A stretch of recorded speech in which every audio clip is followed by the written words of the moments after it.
Whoa. Yeah, Parsley's. How are you doing today? Happy Saturday. Hope everyone is doing very well. Today we're gonna start our Higurashi journey. My goodness, I am a little bit nervous. Honestly. I mean, it's just a lot of content to go through, but I'm actually really excited. of course, I'm gonna be like voice acting pretty much all of it. Yeah, no, not pretty much, just all of it. I'm just gonna voice act all of Higurashi. Hopefully, we will be able to play all of it. I think we will, more likely than not, because I just love Higurashi, so it's pretty effortless for me to be here doing this. If that makes sense. Not to say that it's not time consuming or that it's not like, because it certainly is time consuming. But I think this will be our fallback always. If I'm like feeling, I guess like my analysis of this piece of media is that no matter if I'm feeling chatty or not, because sometimes I want to see you, but I don't feel very chatty. And so I feel like this is a pretty good option for something for a day like that, you know? Because I don't really, like, we can chat about the game and it's really chill, but since it's like a read-along and stuff, it's like, it allows for a different kind of interaction. So I guess it's kind of like an ASMR experience without the binaural. And I will give the voice acting my all, okay? I will give it my all. I will try my best. Just so you know, this piece of media, all of its instances. So the manga, the anime, the visual novel, and I don't know if there's anything else. There probably is more, but it's all kind of sensitive. So just so you know, it is psychological horror. I would say the horror isn't so bad. Like it's not like Alien Isolation horror, but it is horror at the end of the day, and it does touch upon kind of like important and sensitive topics in some cases. Just so you understand the tone of this piece of media a little bit better. Sorry, give me just 1 second. There we go. Just so you understand the tone of this media a little bit better, maybe you're more familiar with something like Silent Hill F, which is written by the same person, actually. And, you know, it touches upon important societal issues and stuff. But I think that something of note and something worth mentioning is that Higurashi came out 2006. I actually, maybe 2006, I want to say, or so. I'm going to Google it while we talk, but, hold on. But it's dated. Oh, 2002? What? Oh my god. Yeah, okay, so, okay. The novel came out 2002. And then the visual novel came out 2006. And so some things about it are a little bit dated. Okay?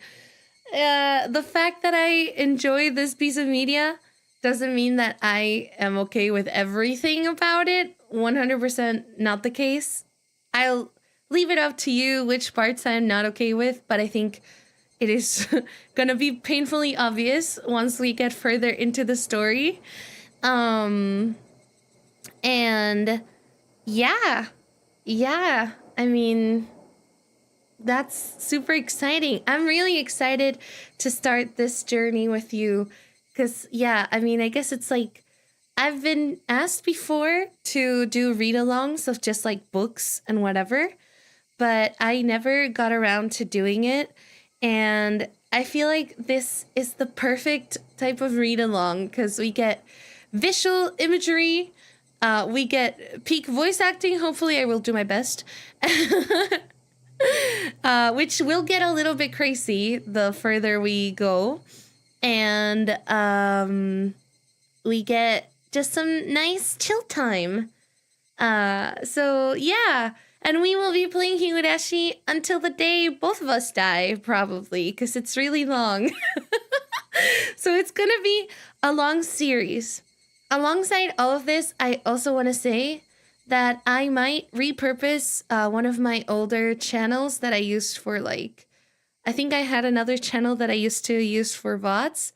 I might repurpose it and make like kind of semi-edited versions of my VODs. So it's like more Let's Play watcher friendly. Because I think like Let's Play content is usually in the format of a video, not so much on the format of a live stream. But of course, live streams will still be available here. And is there anything else I've wanted to say? I don't think so. Aside from the fact that I hope everybody is doing well. I hope everybody is doing well and is super excited for this really awesome story. I seriously cannot wait for us to dive into it. I want to say, if you miss a chapter, it's all good. I would... You know what? I'll be really... I'm really good at summarizing. So maybe I'll be really kind and write a little summary in the comments in case you missed what just happened before. Does that make sense? So let's say you couldn't be here next time. You can't be here next time. All right, then I will write a little summary in this video. No, in that video, in the comments, so you can just read the summary and then join us for the other time. That way, you know, because I feel like with these huge pieces of media, especially visual novels, it can be so hard to digest for, you know, Parsleys. So I want to make an extra effort to make it easier for you. Mostly, and I know you might think she's so selfless, but no, it's actually really selfish of me, because I just want more people to know Higurashi and to love Higurashi like I do, honestly.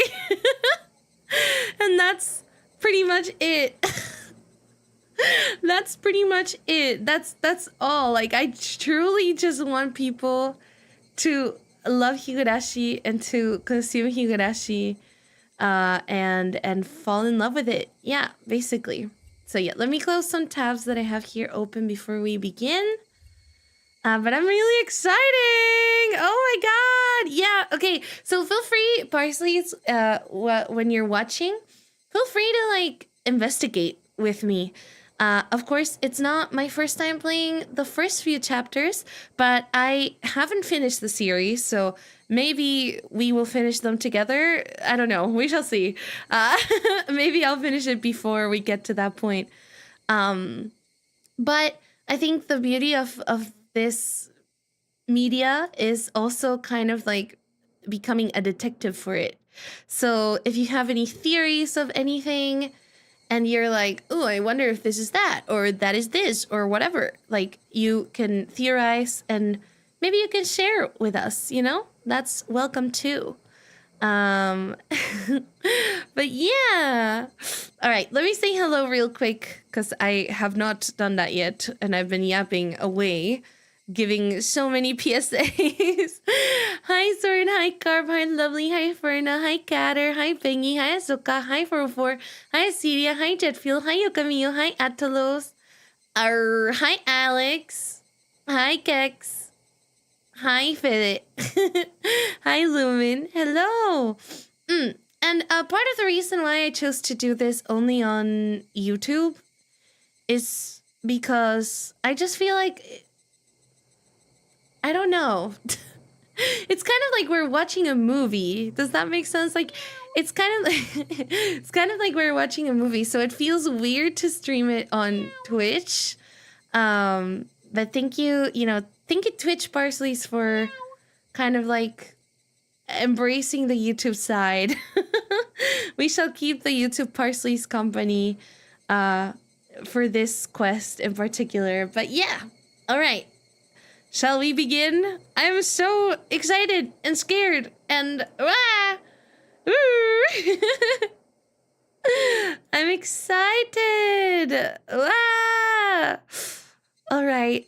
Wait, hold on 1 second. Let me just do this really fast. Oh yeah, I had to turn off translations for the chat because I don't know why they added this to YouTube, but it keeps like messing me up really bad. Like the auto translation, you know what I'm talking about? I hate it.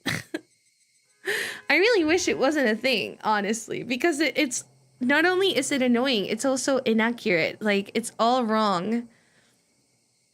I don't like ye. I don't like ye. Let me see. How do I do that? I think I just have to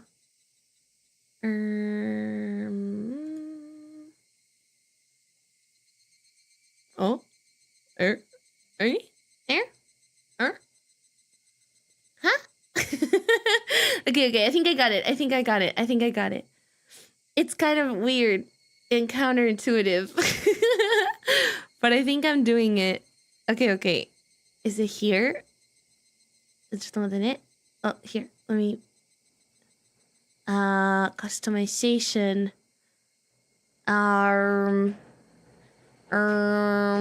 Live chat translation disable. Okay. There we go. No more translation. No more translation. Yippee. All right. Now we get the full raw experience. What music did you choose? I actually have no idea. Wait, hold on. Is there anything in particular I should choose? I know the sprites are the console ones. Or was it remake? No. I think it's the console ones because the remake ones are kind of weird to me. No shade. You love Higurashi. I'm so happy to hear that because I love Higurashi so much. I love Higurashi so much. It's one of my favorite pieces of media. Well, it's becoming one of my favorite pieces of media. Yeah. All right. And for the music, I don't know. I don't think you can see which one I chose, but I think it should be okay. おはようございます。サルワタリーさん。Hello. You can click on mod menu. Oh, audio. Oh, will this... Okay, I think we're chilling. That was a little scary. Wait, let me gulp. let me just in case. Let me see here. Okay. I have Hello Plus BGM 2022. I actually have no idea. Maybe I should do Ginho BGM 2014 or Whole Plus demo. Because, okay, so for context, Parsleys, maybe some of you don't know, but the original game looks not very pretty. I'm gonna show it to you just so you know, because I understand it can be intriguing, but I don't want you to get spoiled. Okay, but it's like, it's kind of bad, not gonna lie. Like it's kind of like it gets in the way of the immersion, because like it's kind of hard to believe that you could get scared by something like that. You know what I mean? Yeah. Hope Plus BGM. Okay. That's the one I have then. Hell yeah. Let's go. But let me show you really quickly. Let me show you the original sprites. They're really bad in my opinion. Like, I mean, okay, to be fair, no art is bad, but I feel like it doesn't serve the purpose of the visual novel, which is to scare you, technically, right? So it's like, why did they choose the most innocent looking art ever? I don't quite understand, but it's endearing. I just think it's like, can you see it? Wait, you can't. Oh, there we go. like it's really cute, right? But like, it's not really scary. Like, I don't think this is very intimidating. Yeah. Not to say that the art that we are gonna have is much more intimidating, but there's a mod that makes it more stylized, I guess. And everybody uses it, honestly. I think pretty much every playthrough you'll find will have the mod. I need Sugi drawn in that art style. In this art style, that's cute. I mean, I wouldn't refuse it. I wouldn't like say that it's bad. I would love it, but I think it just doesn't serve the purpose of scaring you. You know what I mean? It's like not intimidating at all. But it's very cute. I do appreciate its cuteness. All right. Let's hop on. Let's go. I'm scared, but I'm excited. I'm scared in an exciting way. I hope that makes sense. Ah! What was that? Oh. Onigafuchi. Demons Away chapter. Welcome to the world of Higurashi when they cry. The Onigafuchi arc will be the opening inviting you to this world. Sit back, relax, and enjoy life in Hinamizawa to the fullest. The difficulty for this chapter is extremely high, but I hope you will enjoy the reward. Onigafuchi. Onigafuchi! Onigafuchi means Demon Away. That's why it's Demon Away chapter. So... important disclaimers about the story for this one, without obviously spoiling anything. I think the one thing I want to say for whoever is, and I'm very honored, but if it's your very first time consuming Higurashi media and you're choosing to do it through like my stream, then first and foremost, I thank you, but I do want to say that the first installment is in charge of a lot of world building. So at times, I will do my best to make it as dynamic as possible, and I think it will be really enjoyable nonetheless. But at times, it can be like, oh, is this really a horror game? And just enjoy it. If maybe it's not a horror game. Maybe it's not. Or maybe it is. But we shall see as we go. And I hope you can enjoy it as a nice little read along, you know what I mean? And then let the game surprise you.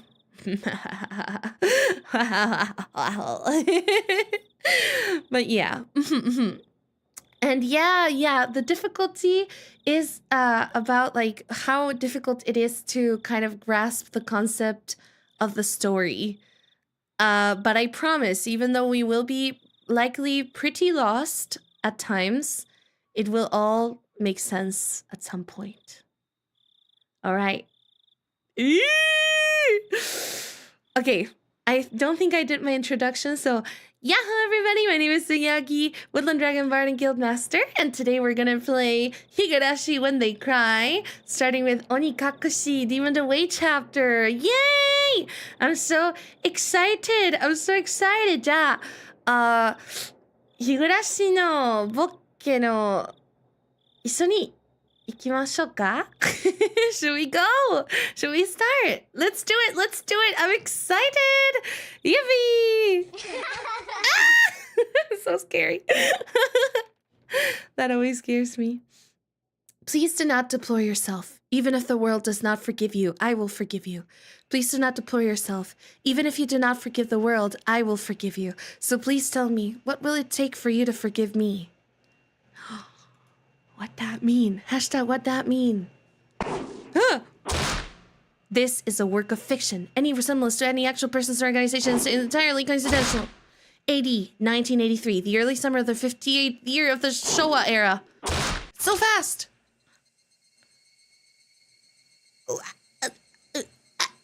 Okay. If I was going to be ripped apart anyways, having my body ripped apart would have been far better. I trusted her. No, I still trust her. Even in this very moment, I trust her. But I'm starting to realize I only wanted to trust her because I refused to accept the truth. It was as if I was trying to convince myself in such a silly, sobbing voice. And those tears making a mess of my face. That mechanical, repetitious sound finally stilled, and everything fell silent. Only the cry of the cicadas remained, annoyingly loud. And yet, I felt as if I could still hear her voice. But that's not possible. She is no longer speaking. The only one crying is me. She never cried. Even when she repeated those words over and over, she never expressed any emotion, because there were none to show. If she had no tears to shed for me, then I shouldn't need to shed any for her.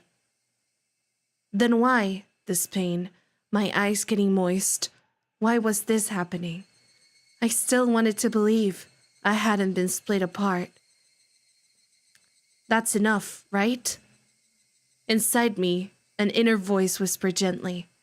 My spirit had suffered enough, and countless times I'd wavered over whether I should just throw the battered thing away. Except, I've stubbornly refused to do that, haven't I? I'd feel better if I just threw it away. Even knowing that, I chose to believe, didn't I? Only I can understand that painful struggle and appreciate it. Hey, me. I've tried more than enough. I'll acknowledge that much. So, isn't it all right to just take the easy way out? Besides, I'm not throwing it away. I'm leaving it behind, with her. Like flowers by a grave. Now then, calm your nerves. Even though you can't feel your right arm, just lift it up, and with every swing, forget a little more. Oh my god! Okay. What is he swinging, y'all? What is he swinging? What is happening? That kindness made me happy. That adorable smile brought me joy. I liked petting your head. I loved how demure you were. Because this will be the last time. Because when I swing this down, I'll forget. This is my first and last bouquet for you.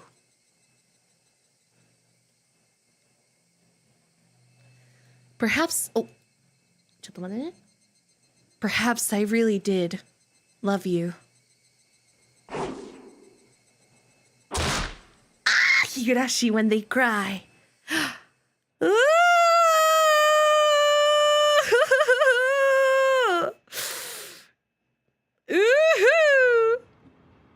Somebody has been apologizing for a while now. I wonder what she's apologizing for. It felt wrong to eavesdrop, so I tried to ignore it. It had been a while since I'd last went to the city. I only returned to attend the funeral of a relative. Even though I'd lived there until last month, I found the bustle of the city to be overwhelming. Those skyscrapers and the multi-lane roads, the melodious cacophony of the crosswalk, even the campaign speeches blaring in front of the station felt nostalgic. The place where I live now isn't nearly as lively. There's only the chirping of locusts and the babbling of brooks, and the cry of the Higurashi, the evening cicadas. Rather than making me feel lonely, that quietness had begun to instill a sense of serenity. There is nothing where I'm living now.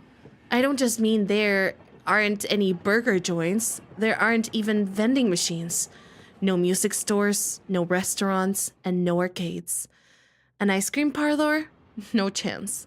The nearest town had some stuff like that, but it's an hour away by bike. But, come to think of it, it wasn't really a big deal. There were music stores and arcades and ice cream parlors where I used to live, but it wasn't like I ever hung out at any of them. I had lived in the city for 10 years and never once been to an ice cream parlor. That's crazy. I should have gone at least once. It's only now that I'm starting to regret that a little. Somebody is still apologizing. Who is she apologizing to?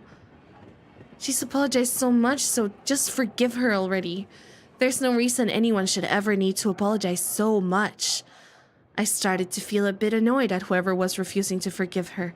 No matter how bad the mistake, there's nothing that can't be forgiven. There's no such thing as an irreplaceable mistake. You just need to be more careful next time. She's still apologizing, even now. Then, has she really done anything, or something that can't be fixed? I have no idea what she's done, but if it can't be fixed, then that's all the more reason to forgive her. No matter how much she apologizes, nothing will change. But even so, she keeps apologizing in such a heartbreaking voice. Hey, you, the one she's apologizing to. Why don't you just go ahead and forgive her? She's apologizing in such a pathetic voice.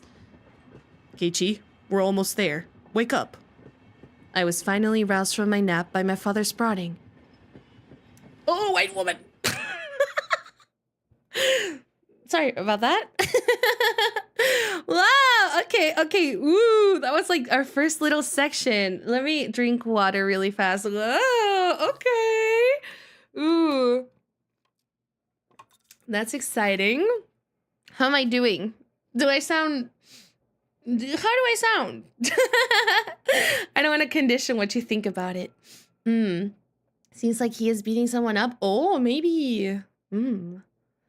Maybe so. Or something, right?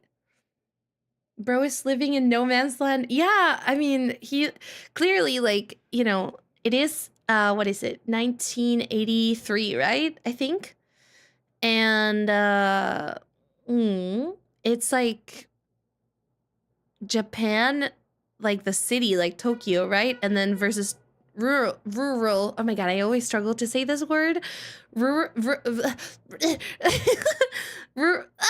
can't. Rural Japan. Okay, that was pretty good. Yeah. So, and I think even nowadays, like modern day, like the contrast is pretty stark, if that makes sense. Like it's pretty crazy, from what I hear. But I think it would have been much worse back then, right? Like, imagine how advanced a city like Tokyo, for example, would be versus like the countryside where there's not much. So, yeah, I mean, imagine being a kid, like moving from one place to the other and like seeing that contrast, right? That must be crazy. That in and of itself must be a little scary. Like, yeah. Thank you so much. I'm glad Parsley's can enjoy the reading. All right. It seemed like the train had reached its final stop. We'd spent hours riding everything from the bullet train to the local routes. Routes? Sure.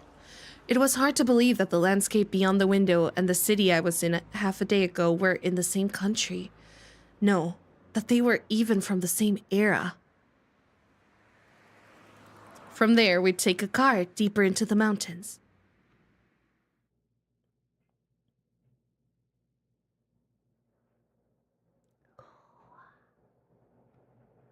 So cool.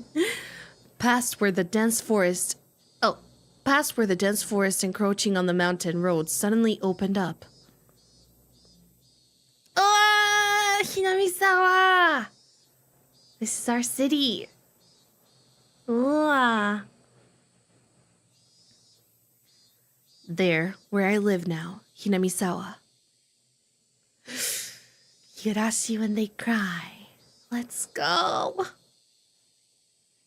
Yeah, the town is beautiful. I think it's really pretty. I love the countryside in like any country pretty much. So it's like a setting I can appreciate my eyes. Even though we were approaching summer, the morning air still had a frigid vibe. Although in exchange you could fill your lungs up with crisp, clean air. Flipping open the window, I was greeted with a verdant expanse. Nothing but trees. The neighboring house was far away on the other side, so I was probably the only one enjoying that view and that air. I filled my lungs with another deep breath. Since I started living in Hinamizawa, I learned that even air had its own taste. I quickly finished getting ready for school and headed downstairs for breakfast. So Genki, the music is like so cheerful. My mother was the only one there. My father was nowhere to be seen. He was probably up working until the early morning. Dad had a rather unconventional job as a painter. It's such a laid-back profession. Get up when you want, sleep when you want, and work when you want. I was so jealous of that easygoing lifestyle. I even wrote for school that I wanted to be a painter when I grew up.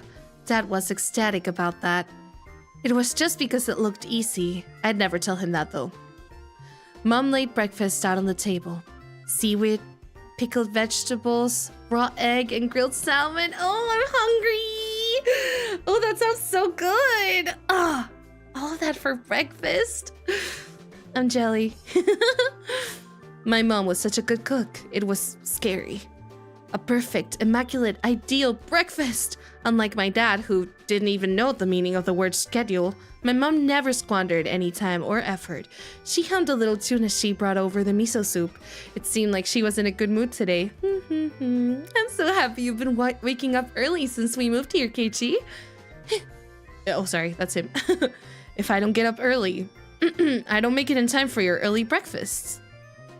I thought I was being cute, responding with a wisecrack after being praised for being good. Full bowl of rice, or will half be enough? Pile it on. He's so goofy. First, I've savored the steaming hot rice with the seaweed. After that, I covered it with the egg. Oh, I'm so hungry. Between bites of rice, I enjoyed the crunch of the pickles. Not bad at all. Excellent, as usual. Watching me clean my plate, Mom gave me a warm smile. I'm so happy you haven't skipped breakfast ever since we moved here, Keiichi. I was not a morning person when we lived in the city. I slept right until the last minute before school and rarely ate breakfast, boycotting the breakfast Mom made me each morning. That was probably the only way I could protest being forced to attend cram school. I guess that was what you'd call me. Oh, sorry. I guess that was what you'd call my rebellious face.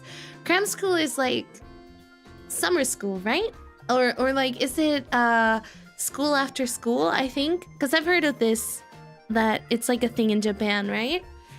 Like a school that comes after school for more studying. Yippee! Yeah, I mean, I would be protesting too, honestly, but I don't know if I would really deny myself the yummy breakfast. Okay. I wouldn't so much as look at the breakfast she woke up early every day to make. If I could go back in time, I'd slap myself. Mindful of the time, Mom rushed me along with a wide grin. Isn't it about time to meet up with Rena-chan? Hurry, hurry! Oh, okay. Mom really seemed to enjoy the fact that her son was going to school with a girl. Rena is one of my classmates. Why is... Hold on. Give me 1 second.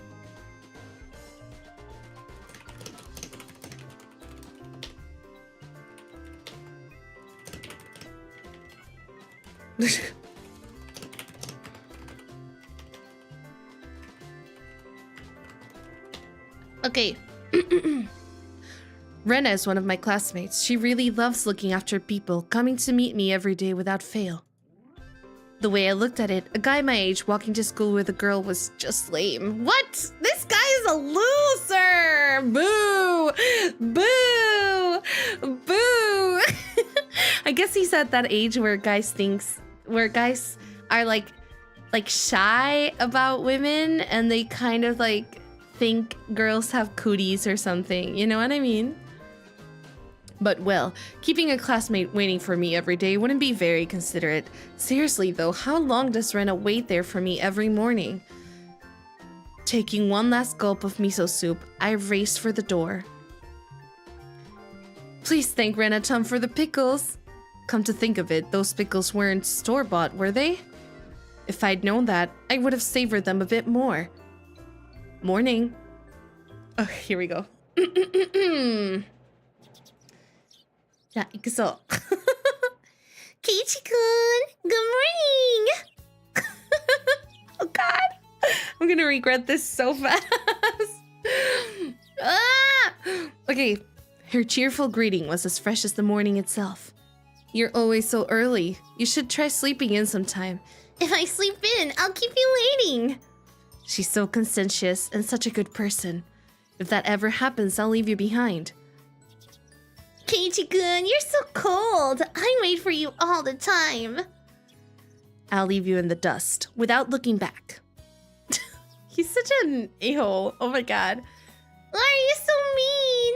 Why? Rena had a slightly troubled look on her face. He's such a rage baiter. I hate him. Toying with her was rather fun because of how quickly her mood changed. I'm kidding. I'd wait for you. With those words, Rena seemed to relax. Her face flushed bright red. Thank you. I'd wait forever until you came, Rena. No matter how long. Forever? Rena turned bright red, steam rising from her head as her brain short-circuited. She's especially weak to this sort of talk. He's such a mean... Oh my god, he's so mean!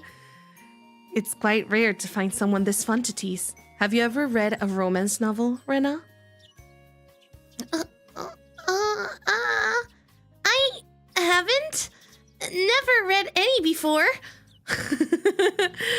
From that response, I gathered she was interested in them, but was too embarrassed to actually buy one. I couldn't imagine what would happen if she did read one. She'd probably turn red and pass out. Oh yeah, message from Mion. Oh, from... Sorry, spoilers. No, what? Who?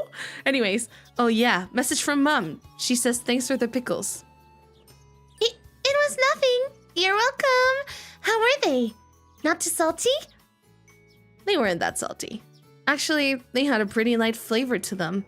It would have been fine to just be honest and say they were good, but apparently I couldn't be that forthright. I'd like to ask something before that.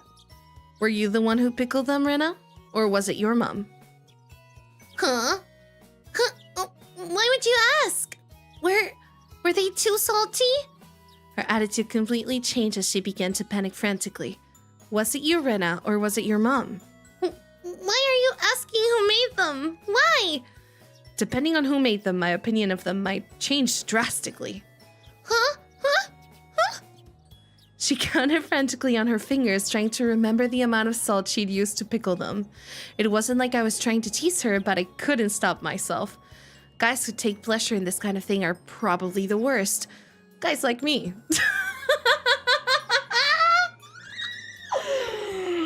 Oh, Keiichi, I hate you so much. Okay. Rena nervously opened and closed her mouth over and over, trying to muster a response. It was me. Delicious. Huh? Pretty good, just like the last ones. They were perfectly fine with rice. Her face went bright red again.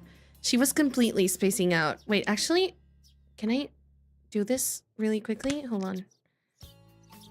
Okay, yeah, we need more ambiance. Her face went bright red again. She was completely spacing out. It truly was a lot of fun to tease her. I pray that Rena never gets taken advantage of by some lowlife. Keep at it, Rena. I'll train you until you handle it like the average person. Or so I decided for myself. Let's go. If we keep Mion... There we go. Let's go. If we keep Mion waiting, we'll never hear the end of it. Seeing as she just keeps spacing out otherwise, I called Rena back to reality so we could make our way to school. This strange, easily flustered girl is Rena Ryugu. I've only known her for about a month, but I've come to realize it's not just her name that's strange. What'd that mean? Did the visual novel always look this good? No, in fact, it did not. It used to look like this. There you go. Mi-chan! Good morning! Coming up to the next rendezvous point, we saw another person waiting for us. Noticing us, she waved.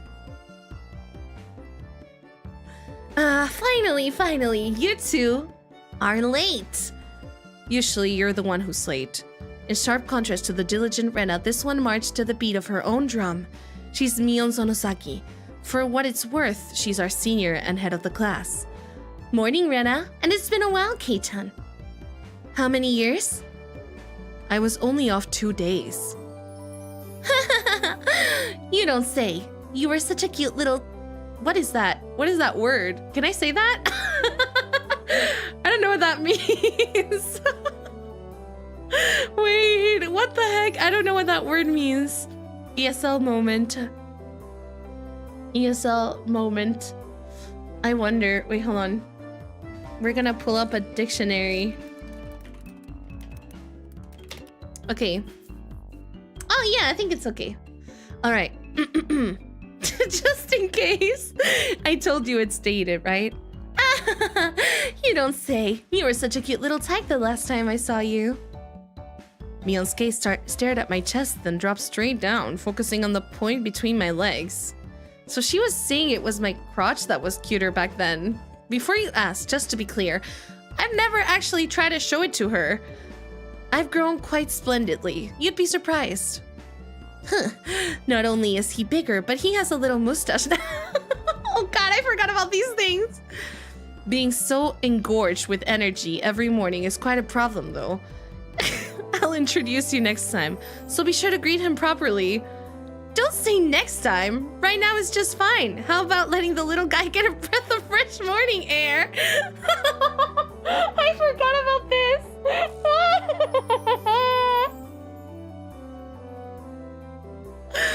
Oh god. Okay, like I told you, we're gonna have to surf right past those moments, okay? It's gonna be okay. I don't think I've ever heard talk so dirty you could smell it fouling up the morning air before. Mion sure does act like an old man sometimes. Gotcha. Time for the big reveal. Hope you don't regret it. As my hand reached for my fly, Rena began to ramble in near panic.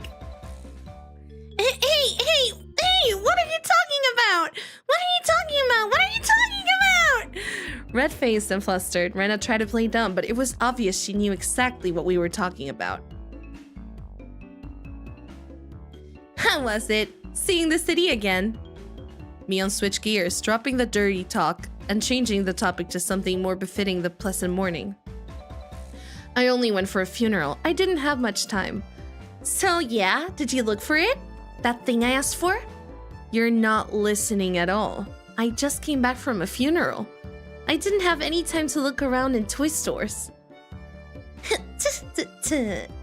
Toy stores and hobby shops are completely different, you know? It's really difficult to get Western stuff around here after all. Western? Is this about games again, Mi-chan? Mia nodded proudly as Rena giggled. Yep, I wanted K-chan to bring me back a Westport catalog, you see? Westport was short for Western imported games. Okay. Sorry, I don't know if you heard that. There was a loud sound. Okay. Using that abbreviation did make it sound pretty geeky. You can just get them to send you one in the mail, can't you? Well, guess I have to now. I'm going to get another game full of hot action. This game! I like a game that's easy to understand. Girl, this is not the game for you, I'm gonna be honest. Mion is a board and card game enthusiast, and I hear she's collected quite a lot of different ones. According to Rena, Mion's room has kind of become a museum of domestic and foreign games. If there's a game you think you'd understand, let me play too. Heh, of course. If Kei-chan is up for it. I should warn you though, we're pretty tough. Just what I want. I play all sorts of games. I don't intend to lose. Well, then we'll let you in the group this time, I guess. Bristling with joy from head to toe, Rena looked back and forth between me and Mion. Mion gave her an affirmative wink and her expression perked up even further. I thought boys preferred playing outside more, so I figured you wouldn't want to. Rena laughed happily.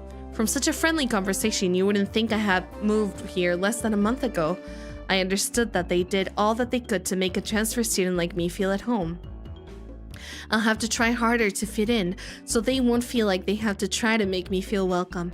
I feel like if I acted a bit more open than I usually am, I should probably be about right for this place. He's so stupid.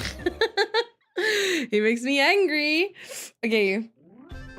Hinamizawa was a really small village. Not only was there only one school, but there was only one class. That class encompasses all different grades and ages. There are about 30 students at different levels, and they all study in the same class. I'm told that long ago there used to be a bigger school building and they had actual separate classes. However, it seems something happened that made it become a single class, and now it stayed that way out of tradition. I was shocked at first, but humans adapt pretty quickly. I've already gotten quite used to it. The sound of children playing started right from the morning. Oh my god, imagine trying to study and there's like a bunch of toddlers running around like, wah, wah, goo goo gaga, 2 plus 2 is 4. Or rather, 2 plus 2 is 5. Oh my god. Okay, that's crazy. With such a lively mood, it felt more like a kindergarten than a proper school. Not that that was a bad thing. Mion, who had been walking in front of us up until then, suddenly let me take the lead, right in front of the classroom door. So I was meant to slide the door open and enter the room first. Too bad I wasn't going to fall for that again. To think you'd give up the lead here. You meant for this to be a test of my skills. Mion chuckled with a haughty smirk on her face. What is it, you guys? Step back, Rena. It's dangerous. She's here. Huh? Then Satoko-chan is? Her name was Satoko Hojo. She was a disrespectful, impudent, bossy kid. The way she talks was annoying, but it would be immature to get worked up over just that. The real problem was this. Quite the obvious trap. A blackboard eraser wedged in the door. It's too obvious, Satoko. A haughty laugh came from beyond the door. Excellent, Kei-chan. I guess that means you win this round. No, this is Satoko we're talking about. I doubt this is it. After falling for such intricate traps since the day I transferred, I no longer let my guard down. Satoko liked to combine a variety of traps that were simply there to bait you into the main one, traps that relentlessly kept coming at you like a sadistic Rube Goldberg machine. The list goes on. As well as being clever, they almost never misfire. When you least expect it, she strikes. No escape, no time to relax. By the looks of it, this eraser is normal, no rocks or anything in it. I took a pretty heavy hit from a blackboard eraser loaded with rocks on my first day. The first day? Oh, that's crazy. So then, why don't you just open the door and let it drop? That's what it is. That's what Satoko was after, making me focus my attention upward, so as I lifted my hand on to the door, there were thumbtacks? There were thumbtacks stuck to the sliding door handle with tape, a frightening trap. A potent and terrifying trap, concealed by using the blackboard eraser. An impressive combination, Satoko, but in the end, nothing more than the trivial machinations of a child. Assured of my victory, I threw the door open and stepped into the room. I felt something strange at my ankle. It was similar to the sensation of a jump rope catching on my leg. By the time I realized she had me, hook, line, and sinker, it was already too late. I began to fall in an almost picturesque manner. Kei-chan, watch out! Instinctively reacting to Mion's shrill warning, I twisted my body in midair before I landed on the floor. Oh my god! Ow! Oh! An inkstone, filled to the brim, was placed right where I would have landed. I shuddered, imagining the situation had I landed square on it. My, what do we have here? A fair morning to you, Kei-chan. Aren't we a lively one this morning? Still sprawled in an awkward position, I was greeted by a mocking voice. That was a step up from your usual trap, Satoko. I haven't the faintest idea what you mean. You're quite unlucky this morning. You little... Oh! It seemed like I'd inadvertently sprained my back a little when I landed. Better than landing on that inkstone. A small hand gently rubbed my head. Pain, go away. The small, dainty hand continued to gently stroke my head. You didn't sprain your back or anything, did you? If you rub it like this, the pain disappears. I thought about asking how rubbing my head would help my back, but I didn't. It's not so much about what you actually do, it's the thought that counts. Yeah, thanks, Rika-chan. The pain's going away now. Yay! Rika-chan, good morning! Good morning to you, Rena. Good morning to you all. Rika-chan greeted each of us with an adorable little bow. Bow? Yes, an adorable little bow. It was infectious. Rena, Mion, and I all bowed back. Rika-chan, my goat! You're such a good kid, Rika-chan. So much better than Satoko. I glared over in her direction. Satoko was whistling while rather deliberately trying to avoid eye contact. I am the very Oh god, I don't want to say this. I am the very model of a good girl. A good girl wouldn't set those nasty traps. Nothing but lies and slander. Exactly what proof. Ah! I picked up Satoko by the back of her collar. She looks like a misbehaved cat when I do this, but a cat wouldn't be setting traps. She's much harder to deal with. I'm sorry. Try saying that. If you won't say it. I cocked my index finger on my thumb, letting it tremble as I brought it closer to Satoko's forehead. Ah, I'm against violence. You don't even have any proof. Just so you know, my forehead flicks really hurt. It can split plywood right in half. Eek! Stop! Get away from me, you beast! Don't say that in a way people will misunderstand. A small hand tugged on the back of my shirt. She's been lonely since you were gone for 2 days. Rika-chan really is just so... How could I do anything more than being told that? Oh? Wait, anything more at being told that? Oh, how could I do anything more after being told that?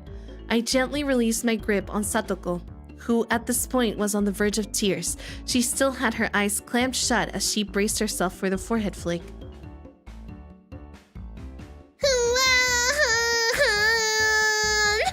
It doesn't bother me.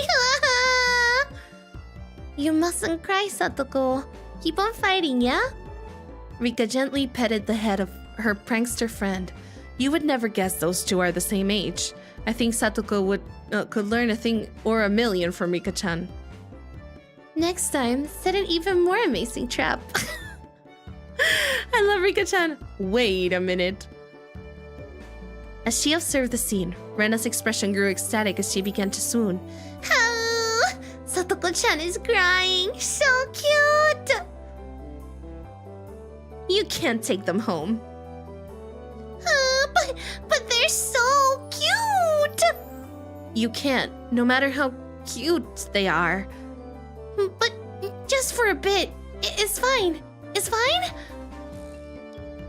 Rena kept a cutesy face even as outrageous ideas spewed from her mouth.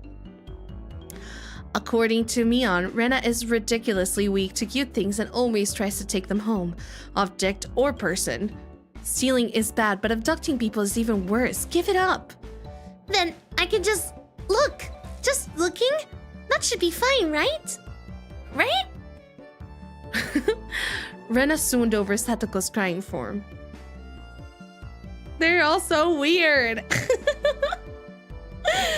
Oh my gosh. Okay, big stretch before we continue. Hi Xdude, hi Buzz, hi Cheese. Yeah, everyone forgot that it was a YouTube stream only. I'm gonna crash out. Maybe I should write it on Twitch. Cause I saw Kale earlier. I was like, bro, it's a YouTube only stream. I'm dead. Stream is YouTube only, by the way. Okay, I misspelled stream, but I'm too lazy to type it again. Okay, here we go. If a girl ever goes missing in Hinamizawa, I'll be forced to turn Rena into the authorities. Forgive me, Rena. I'll be sure to bring you care packages when they put you away. The teacher's coming. Quickly, clean everything up. Satoko, that inkstone is yours, right? Just from Mion's single statement, the entire mood of the room shifted back to normal. The inkstone was bad, but the thumbstack stuck to the door handle were an even bigger problem. I pulled the tape off carefully, making sure not to skewer myself. Even though Satoko was the one who set it up there, everyone had to pick up after her. By the time the teacher entered the room, the bedlam from before had been neatly tidied up. We made it in time. Rice, attention!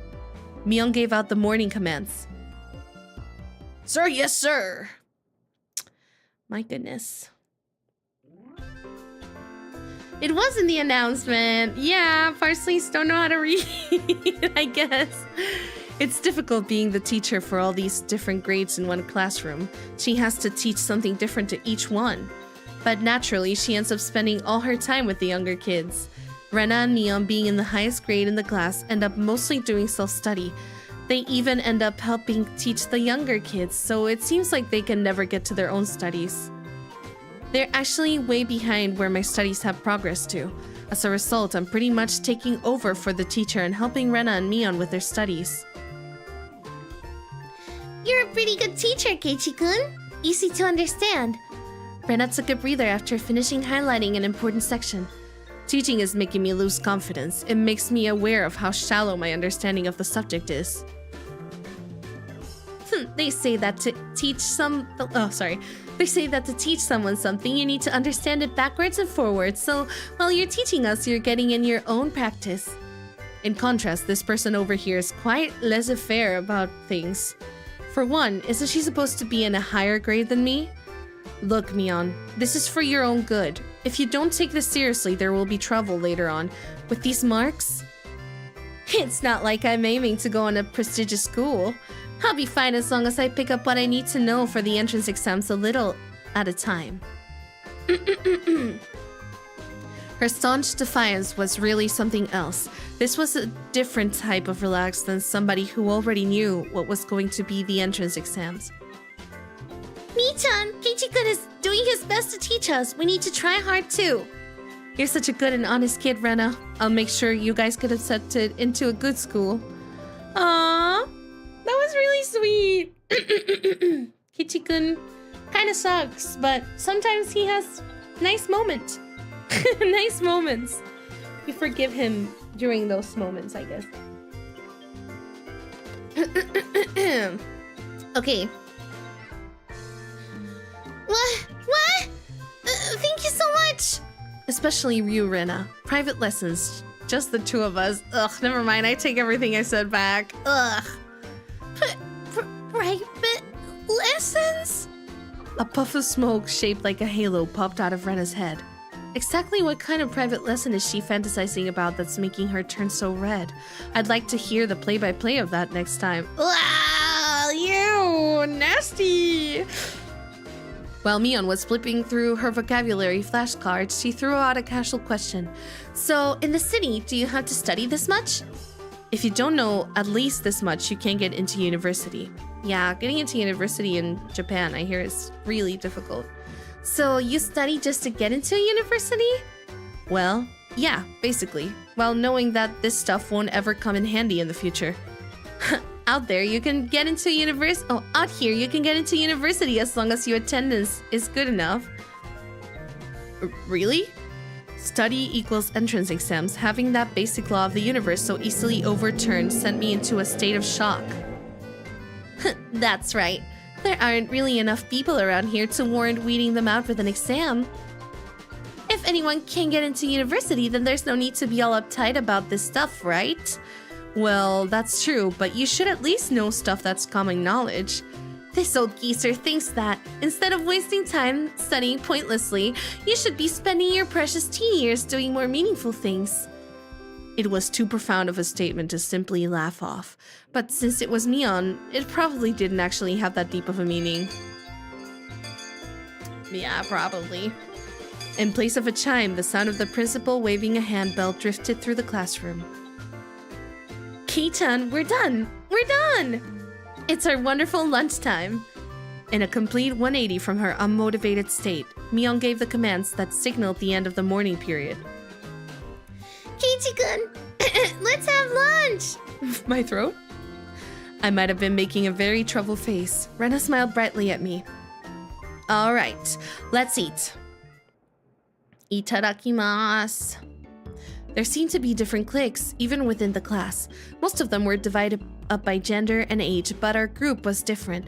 Our ages were different, and we had both boys and girls. But we weren't reserved around each other. This level of openness makes a transfer student like me pretty happy. Rena and Mion pushed their desks together so they were facing each other.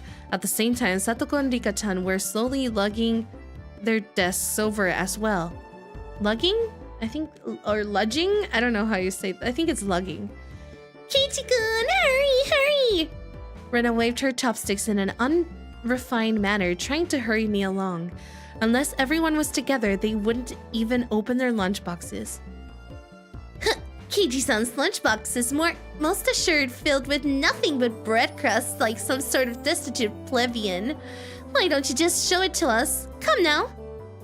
Even though Satoko was hurling insults at me, she still wouldn't open the lid to her lunchbox until I was there. I pulled out my lunchbox swiftly and dragged my chair over to join the circle. Hey, sorry to keep you waiting. Well then, Representative Me, please give the signal to start. At first, this was kinda embarrassing, but I got used to it pretty fast. At this point, I probably wouldn't even open my own lunchbox if someone else was too slow. Our ages and genders may have all been different, but we were all friends. Keiichi and others. Let's eat! Sound of our little 5-part chorus echoed beautifully throughout the classroom. Yeah, plebeian is crazy. Oh, they're so cute! Ooh, how? Look at them! So cute! Really though, I've gotten pretty used to this group made of all girls. Of course, there are other boys in the class, but they were a lot younger, so they were scared to approach me. Well, that's to be expected. Younger boys just see older boys as scary. Compare that to girls, well, at least these girls aren't picky. We put all the side dishes in the middle where everybody was free to pick at them. I thought girls would mind sharing a meal with the guys, so I was a bit flustered joining in. However, Mion noticed that and teased me quite a bit. As the fruit of my efforts, I can now reach over and take sides from anybody's lunch. My, isn't Sir Keiichi-san lunch? Oh my god, I can't, what? Let's try that again. My, isn't Sir Keiichi's lunch extravagant today? My, isn't Madame Satoko's lunch extravagant as well? The stewed stuff has a nice look to it, rather trendy. Buying into the fight that Satoko was starting, our chopsticks locked in a cross-counter stabbing into each other's lunches. My, how delicious! Oh, this taro is so good. The stewed stuff is good too, even cold. After seeing my happy face, Rika-chan's expression broke into a little smile. I saved some from dinner last night. By the way, Satoko and Rika-chan's lunches are always the same. It seems that Rika-chan makes it for both of them every day. Rika-chan made this too?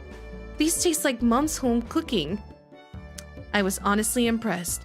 The carrot russets weren't from a mold. They were done by hand with a knife. That's not easy to do. I guess Rika-chan's just good at this sort of thing. She's really good at doing laundry and stuff like that. Amazing, right? Amazing! Rika's quite exceptional in many ways. Oh yes! Yes! I get to do Satoko's laugh! I forgot about that. I love Satoko's laugh. That's nothing for you to boast about. Rena's actually better at cooking than I am. Huh? Well, you know. It seemed that the topic of conversation switched to Rena when she wasn't expecting it, making her blush and trip over her words. Rena's lunch really was the star of the table. Not only did it look good, it tasted good. Everyone else pulled from Rena's lunchbox constantly. Everyone liked this one so much before, so I made a lot this time. It's good, I hope. It's got high marks for me. Ah, Mion, you're taking too much. Knocking Mion's chopsticks aside, I reached out, trying to secure my own portion. Satoko and Rika-chan reached over at the same time, and a struggle ensued. Everyone shoveled in mouthful after mouthful while praising it, and Rena's lunchbox was soon empty. It was kind of bad that no one thought to leave any for Rena, but Rena seemed rather satisfied as she looked on. That's so cute that they share their food with each other. I feel like that would make lunch a lot more interesting if more people did that. You know what I mean? Okay. How did you like it? Isn't Rena-san an extremely good cook too? Quite different from Keiichi-san. I said that's nothing for you to boast about. You're not much different from Kei-chan, Satoko. Can you tell the difference between broccoli and cauliflower yet? Ooh. Satoko's face went pale. Hey, even I can tell the difference between broccoli and cauliflower, you know? Of course I can. I really can. It's really hard for her to lie. How does she not? Oh my god. Literally, they're two different colors. They're two different colors. Keiichi-kun, both taste good when they're boiled and topped with mayo, right? You shouldn't be picking on her, Mi-chan, too. Sorry, I read that really awkwardly. Keiichi-kun, both taste good when they're boiled and topped with mayo, right? You shouldn't be picking on her, Mi-chan, too. There we go. Rena hurriedly tried to follow up, but Mion laughed haughtily as she drew closer to Satoko. Well, just pretend it's a little home ec? I guess? Home ed? Maybe this is a typo? I don't know. I don't know how you say that. Well, just pretend it's a little home ed lesson, I mean. Now then, Satoko, what's this? Mion lifted up her chopsticks. Between them was a piece of green stuff warped in bacon. Is it wasabi? Oh. But that's asparagus. Mion made eye contact with me, and within 3 seconds, I had Rika-chan's mouth covered. Holding a piece of bacon wrapped asparagus and given her 2 choices. She's pretty terrible. The yellow one is cauliflower. No, wait. The green one is cauliflower. So which? Probably the yellow one is broccoli and the blue one is cauliflower? She colorblind?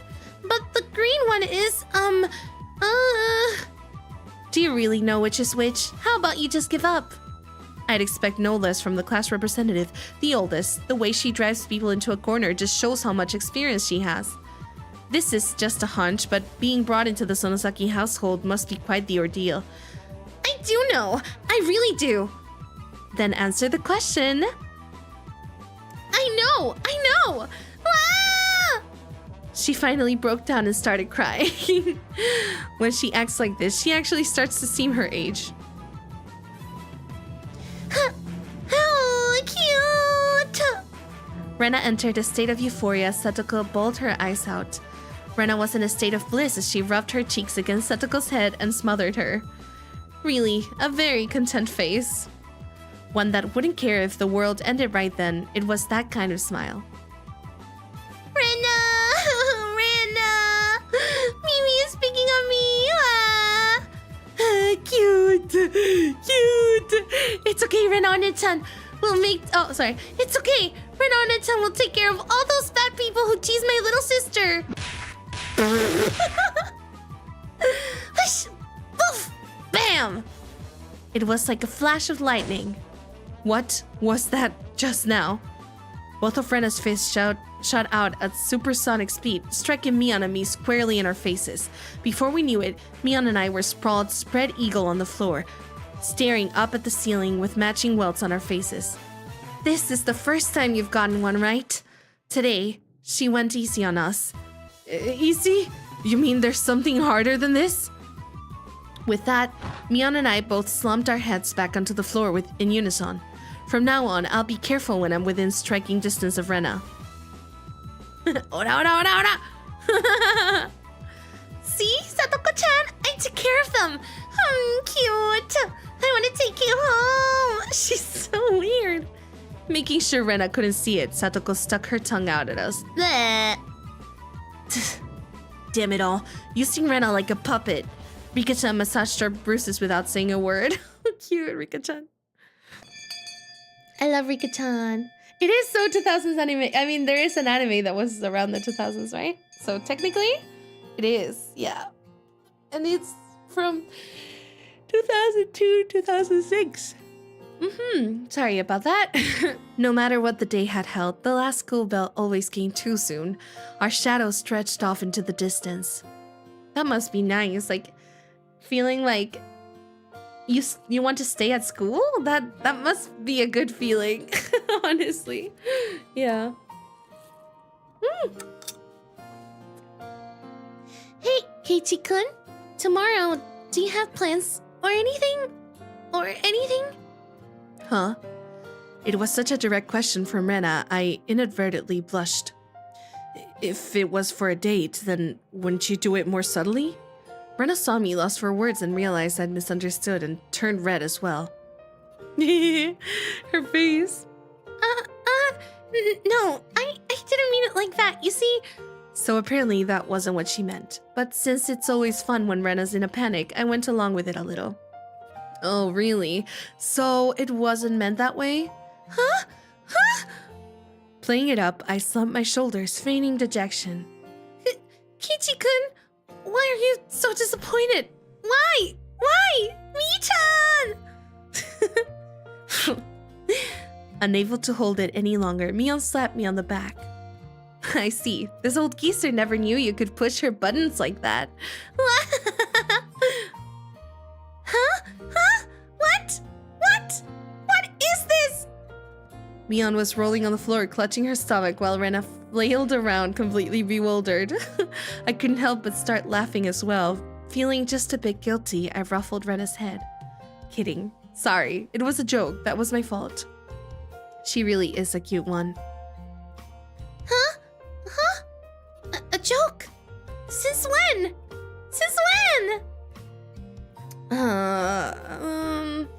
About halfway through. Halfway? So, Kei-chan, that means you weren't acting when you blushed at the start?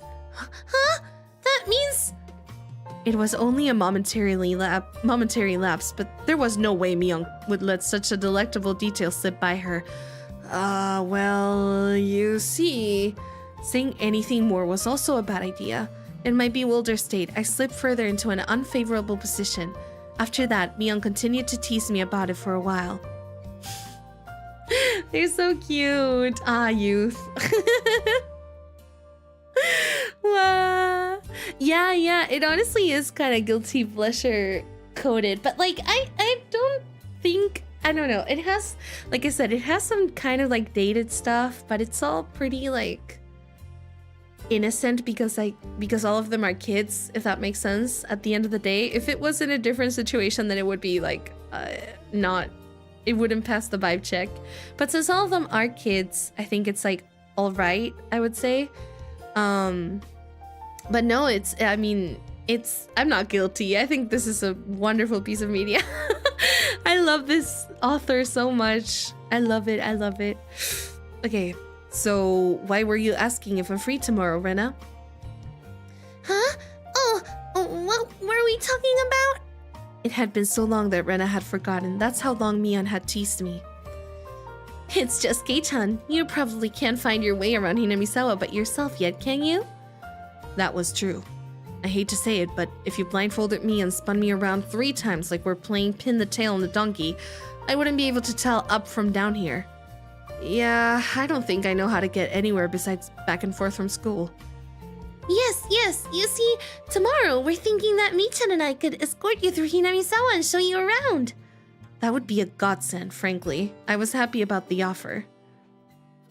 You'll come, of course, right? If I'm free. He is free. You're being invited by a girl, you know? If I'm free. You're probably free anyways. If I'm free. I was being stubborn so as to not give a clear yes or no. I hate Keiichi. Oh my god. I have to bite my tongue a lot here, but like he's so annoying. Wah. Okay. Even though I thought it was godsend, I'm too much of a scamp to say so up front. Keiichi-kun, you're not free perhaps? While Mion and I had our rather sour back and forth, Rena peeked over at me hesitantly. Figuring I'd been a bit too rough on her, I just gave in. Sorry, forgive me. I apologize. I'm free. Great! The trepidation disappeared from Rena's face as it blossomed into a smile. Hey now. Seems like there's quite a difference between how cold you are to me compared to Rena, isn't there? It seems Mion didn't care for how rude I was to her compared to how quickly I agreed with Rena, but her being annoyed was very interesting. So I pushed Rena forward, speeding up her pace to leave Mion behind. Let's go, Rena. Maybe it should just be the two of us tomorrow. Leave grumpy old Mion behind. He's so mean to Mion, it makes me so angry! Why? Be nice to her. Anyways. Huh? Well, if Kichi-kun is okay with that, then... I'm the one who came up with the idea to take him around. Don't ignore me, Keiichi Maebara. It would be great if the two of us could go on a picnic together. Should we bring a basket, Rena? If we're bringing a basket, I'll make all the food. Maybe. Don't you ignore me too, Rena. I'll put out a village-wide circular saying that you two disappeared into the hotel district together. Well then, I'm going home right now to start making it. Tomorrow is going to be so fun. Later, Kichi-kun. Mi-chan. Bye! Rena bounded off like she was walking on the moon. After the dust settled, all that was left was me standing next to Mion, sprawled out on the ground. There was a welt on her face. Are you alright? There was over 2 meters between you guys. Since you came here, they become sharper. This old geezer's body can't handle it. Maybe it would be easier if you stopped saying stuff that makes Rena want to hit you. Or else this will end up being Mion's slapstick comedy hour. If that happened, the results might be fatal. Don't feel bad, Mion. You're probably the only one who can dodge her jabs. It felt like it was her need, though. Could it be that we were hanging around with an unrivaled martial arts master? Maybe someday we'll see her debut in extreme contact sport. You can't lose to Rena. You need to train up and have a rematch. Kei-chan, you should... This old geezer will root for you. Mion and I reaffirmed our determination to discover a way to counter Rena's infallible technique. Ooh, okay. Another chapter. Let's go. Let's go.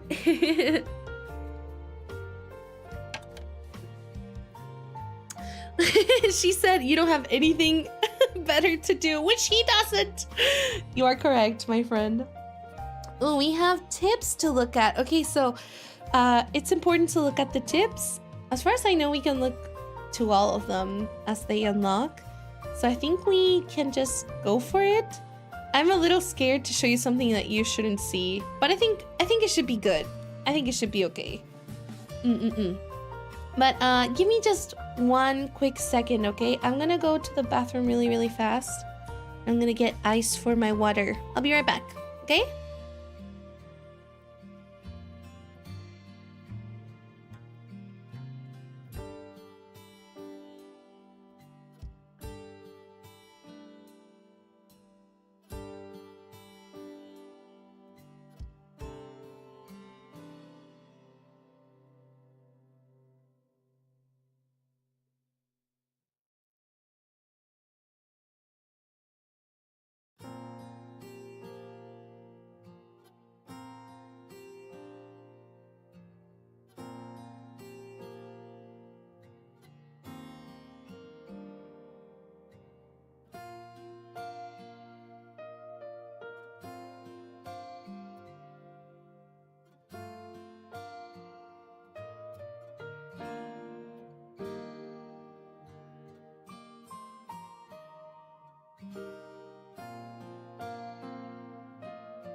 Thank you for waiting patiently. I have returned. Okay, wait, actually, I want to save so that we don't lose the progress, but I don't know if you will. Yeah. Oh my god. Thankfully I did that because I think you would have seen something you shouldn't see if I did not. So that's good. All right. Okay. One in the chat if you love Sugi. Ah, thank you. Thank you so much. Okay. Let's see. View new tips. Actually, wait, hold on. Let me check this too, because I wonder if it's gonna show previous tips I've gotten. Excuse me. I think we can watch these. Let's see.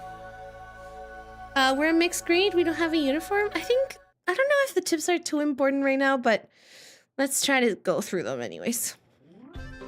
So, Rena, we're the same age? Yes, that's right. We're the same zodiac animal too. Hey now, it would be weird if we were the same age but not the same zodiac animal.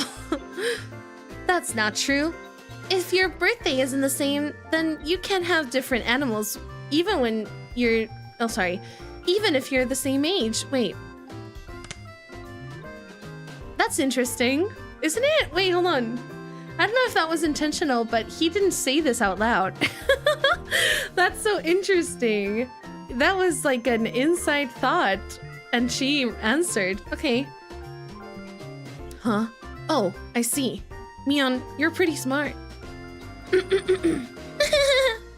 What a month. What month were you born, by the way, Keiichi-kun? I'm July. Rena smirked and puffed with pride. Hey now, what's the meaning of this? She's not planning to be all high and mighty if her birthday is a wee bit sooner than mine, is she? Heh. Don't even. It's impossible to challenge me by my birthday. Oh my god. Literally, she's just like me.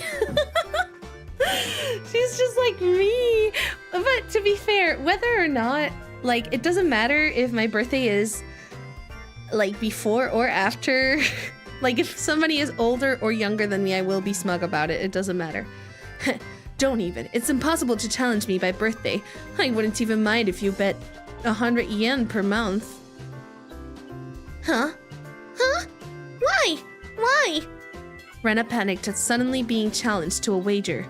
Given how panicked she is, I am certain she doesn't have much allowance left this month. It's just sending her into a panic about something as simple as birthday is so fun. I can't help myself. So that means you were born in April, Kei-chan? Right on. Oh my god, just like me. Too bad, Rena. I'm already far older than Rena. Oh, I see. Then you're the same age as me-chan. Well, it's just a few months. That gap will open up again soon enough. Mion snickered through her nose. Hey, now that's not something to get all high and mighty about, as if I'm one to talk. Now that you mention it, you're in a higher grade, right, Mion? If you're into underclassmen, then I can be an underclassman from now on. Oh, is she flirting? Mi-chan, you're not making any sense to me. Just by seeing Rena's blushing face, you could tell she knew exactly what she meant by it, though. Then Setoko and Rika-chan are underclassmen. Their grade is so different that they should be in a different school, shouldn't they?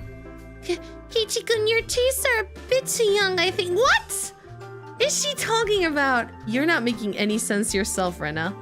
I'll just grab onto her head and scruff it up a bit. Stop it! They're so silly. I wondered about it before. Yeah, I was wondering why this school has different school years all mixed up. There aren't enough classrooms. Can't help it. This building is being rented from the forestry services after all.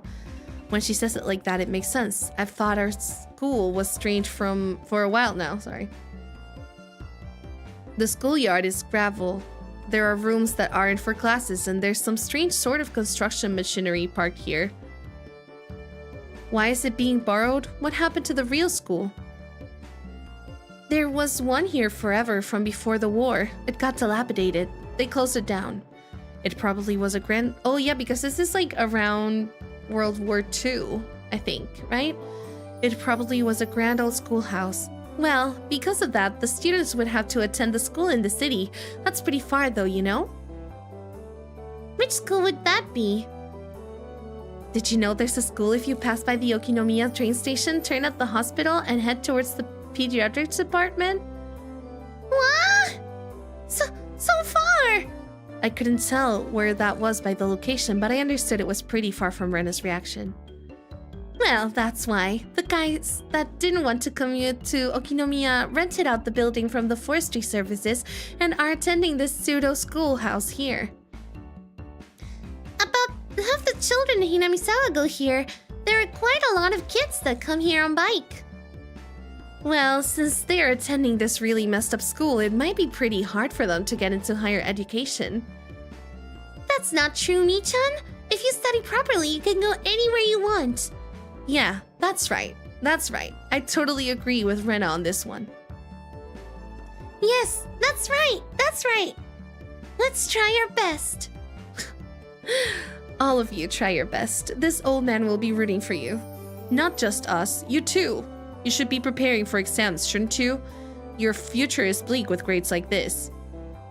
Fine, just fine. If I get stuck, then I'll just mooch off Kei-chan as he works forever.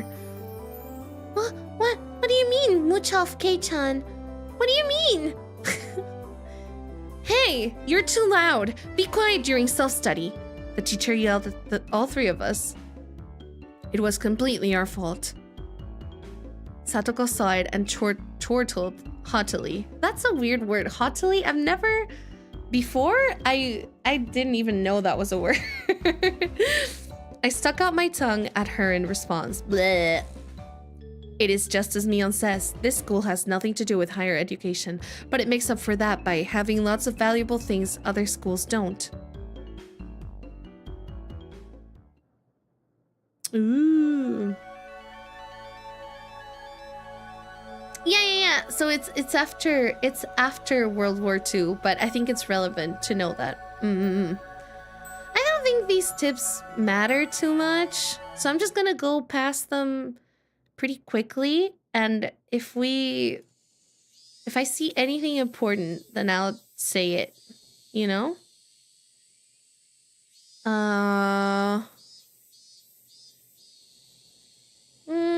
I think it's probably not important at all for now.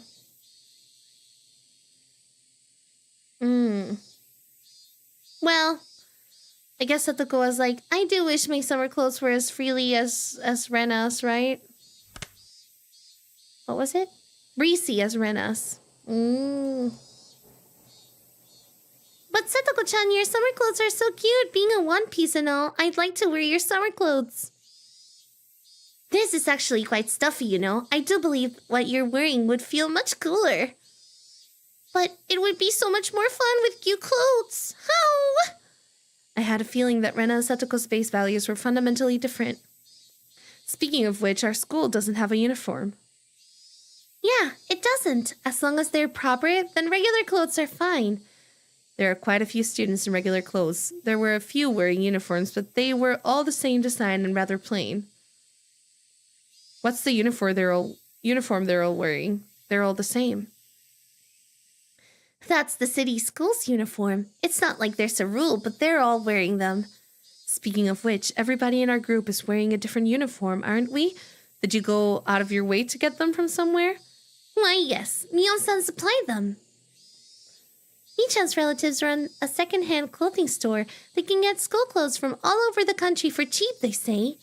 So you asked those relatives to get a bunch of unique school uniforms then?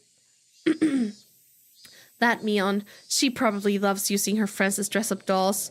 That must be a strange second-hand clothing store. I get that it's a second-hand clothing store, but stocking clothes from all schools over the country? That's pretty strange for a second-hand clothing store. That's, what's the point in stocking up clothes from faraway schools when they know nothing about? Yeah, I think so too. They also have used school swimsuits and PE uniforms. I don't like the idea of having used ones. Doesn't sound like that shop makes much money. They probably have Mion pitch in and help so they can make it a bit more. But Mion-san says It'll be a big hit and become a great store with such conviction. A secondhand clothing store that stocks school uniforms will be a big hit? I don't get it. I didn't even know that. That's interesting. Okay. That might be important at some point. Okay. Let's go.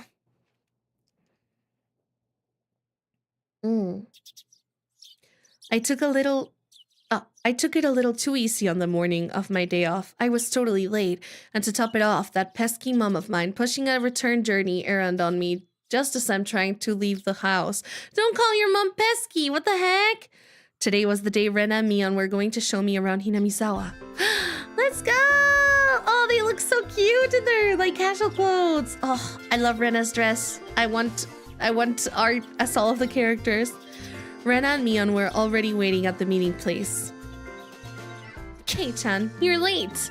Sorry. The show I was watching last night was really interesting. Blame that. Oh, so that's your excuse for being late and keeping two girls waiting? Mi-chan, you just got here yourself. Last night's episode, A Day in the Life of, was interesting, wasn't it? She was just as guilty as me. Rena was carrying a pretty heavy-looking handbag. What is that?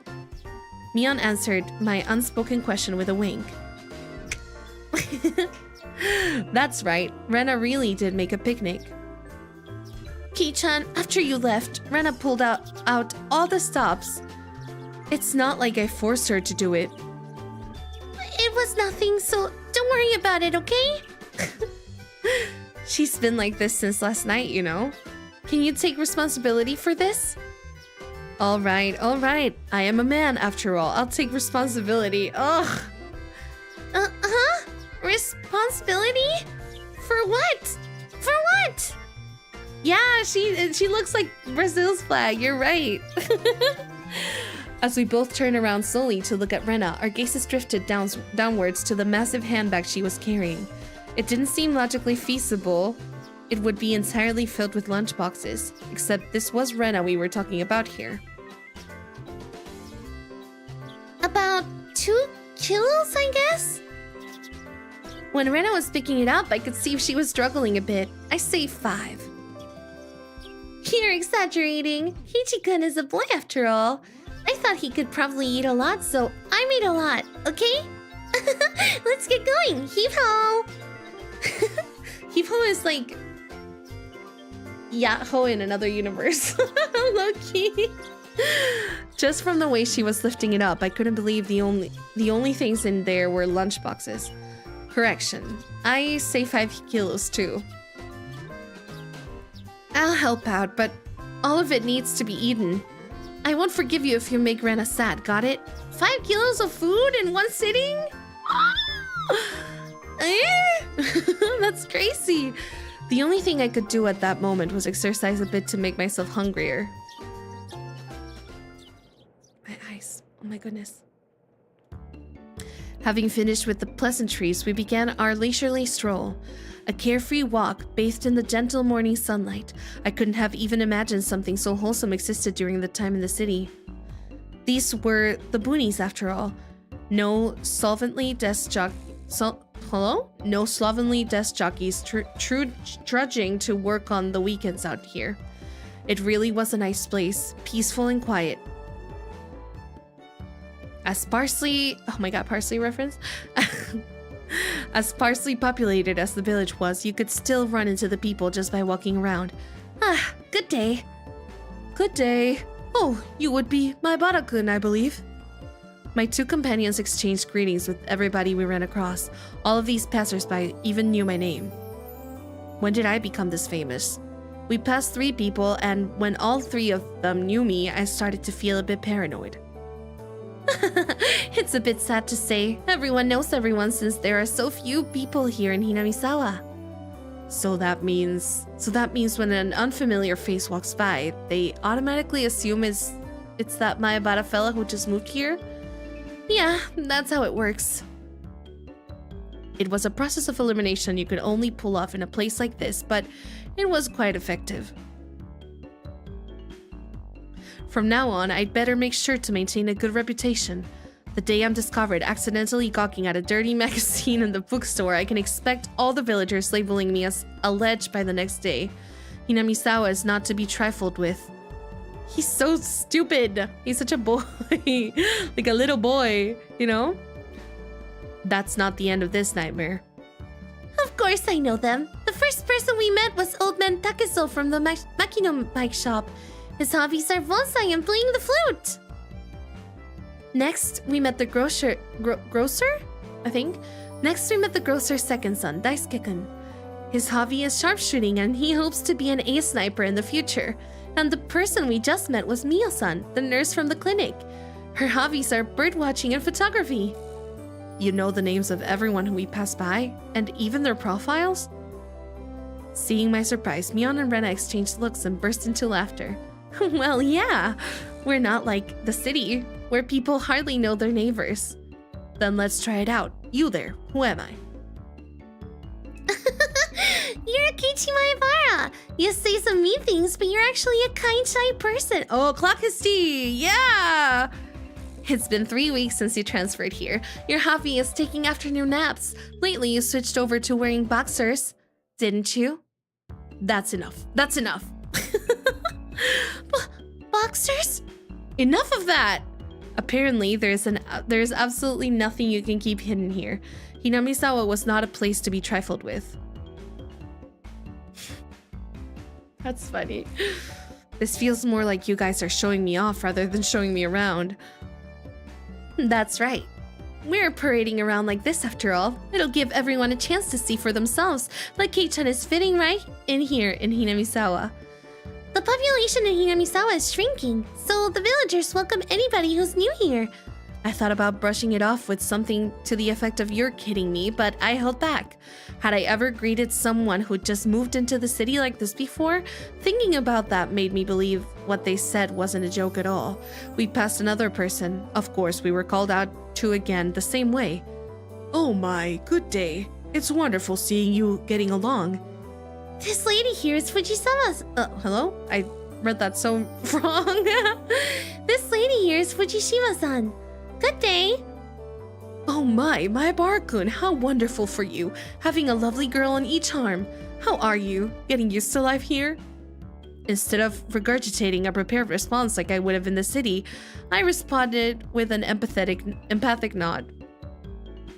The old woman chuckled, voicing her appreciation of how energetic I was. Good. As I looked back over to Rena and Mion, they gave me a wink. So now then, about time to have lunch maybe? Rena's brilliant smile signaled the approach of an event that both Mion and I were trying to forget. We both looked at each other. I'm a man. I'll do what I can. But it's just too much. It's fine, Kei-chan. Leave it to this old man. Mion has never seemed as reliable as she does right now. I'd expect no less from the class representative. Rena, if we're going to eat, we might as well go somewhere with a good view. Yes, good idea. I agree. Rena nodded her head happily in response to Mion's proposal. Rena's so cute. So cute. How? She's so cute. Big stretch. Oh my goodness. Whew. I love reading, but it makes me so sleepy sometimes. Oh my gosh. Cresting the top of a stone stairway, a shrine drawn straight out of my imagination appeared before us. It had worn down a bit through the years, but the fallen leaves had been swept up, giving it a tidy feeling. So pretty. This here is the Furuta Shrine. It's probably the place with the best view around. This place, be sure to remember it. On our next break, a festival will be held here. Ah, isn't it a bit too early in the season for a festival? The Watanagashi isn't a summer festival. Long ago, it used to be a celebration of the end of winter. I was embarrassed for assuming that festivals had to be held in the summer. Yeah, because there are winter festivals, right? For sure. Now then, spread out the lunch boxes and there! Various colored lunchboxes were placed one after the other on top of the plastic sheet. It sure did smell delicious. It was Rena's homemade cooking. It went without saying that it would be delicious. But is it even possible to finish all of this? Hey, Mion, it'll take more than just a good view to get this all down, you know? Good afternoon. Ah, Rika-chan and Satoko-chan!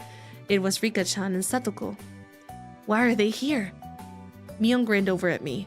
I see, this was her secret plan. The power in numbers. You have my thanks, Mion. Following up when all the pieces are in place is my specialty. We just had to come since there was such a commotion. What is the meaning of this? Take a look. It's time for lunch. Buffet style. A handmade gourmet meal by Rena. I could see that much. Why have you laid out a trap on our property? The temple is public grounds. It's not yours. Keiichi is right. This is everyone's property. Wow. Rika-chan is such a good girl. Have a seat. Eat with us. I hate him. I wish he would stop talking. Wow, like how does he say everything, every bad thing that he shouldn't say? I don't know how he does it. I don't know. After opening up a spot for Rika-chan, I promptly turned my back on Satoko. Hold on 1 second. Where is my spot? No spot for you and nothing for you to eat. Don't worry, there's some for you too. None. I'll eat all of hers. I will not allow that. Rika! Here, chopsticks. Both Satoko and I leapt at the boxes, having it out with each other. Oh. Man, really, Kei-chan, you're really good at leading people on. You might have a talent for this. Have a plate. One for me-chan and Rika-chan too. Rena whipped out pairs of chopsticks and paper plates. If we don't hurry, it'll all be eaten up. That's right. Okay, shall we commence this battle? Please eat a lot. There's enough for everyone. Rena said as she opened up a thermos. Just then I realized that this lunch was made under the assumption that 5 people would be eating. It didn't change how much there was, but the implication behind it was different. Cute! I will not allow you to have this hamburger! Herc, using your elbow is against the rules, Satoko. Grabbing the back of my collar is also against the rules! It was a tough battle. Blocking with her full momentum and an elbow in the opening moves, Satoko appeared to have the upper hand, but the difference in our proficiency with chopsticks proved to be fatal and gave me the upper hand. The last meatball! Satoko Hojo has been bested. No! Satoko and I amiably began choking at the same time, falling backwards and spasming. Rika-chan patted me on the head to clear it, even though it was actually stuck in my throat. Seeing that made Rena blush and breathe heavily in excitement. It was almost like flowers were floating all around her. Mion advised Rena to refrain from saying anything that could get her locked up. This is how our meals usually go. I'd do anything in my power just so things could stay like this. That can't be a good omen, right? The intense battle calmed, and finally everyone reached a point where they could begin talking. Receiving tea from the thermos, I let out a small sigh. I do wonder why there are so few words in Japanese to praise how something tastes. Isn't it because the idea of togetherness during a meal didn't begin until the modern era? It seems that long ago people ate in silence. It must have made the people preparing the food a bit sad, don't you think?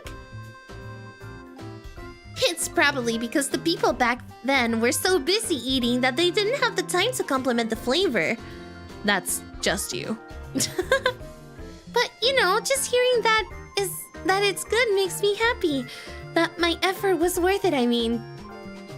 She blushed a little as she said that.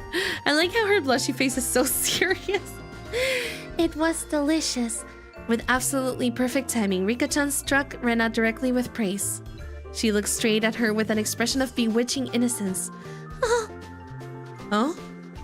After Rena uttered an unintelligible noise, a ring of smoke rose from her head with an audible poof. Rika-chan! I'm gonna take you home! No, I mean, thank you! It was really delicious.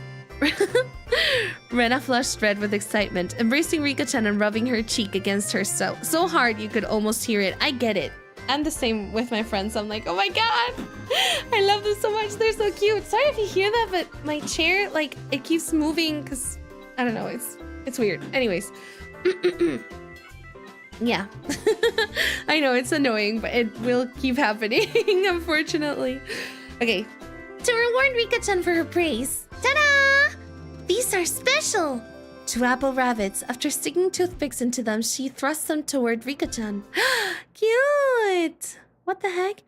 After Rika-chan accepted them, the mood suddenly shifted in a bizarre way. What is it, Satoko?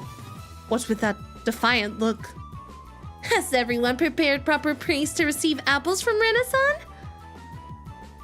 Don't push yourself. What kind of praise can you think up with your weak vocab? Well then, allow me to show you. After Satoko flashed Mion and me a defiant look, she changed the tone of her voice suddenly.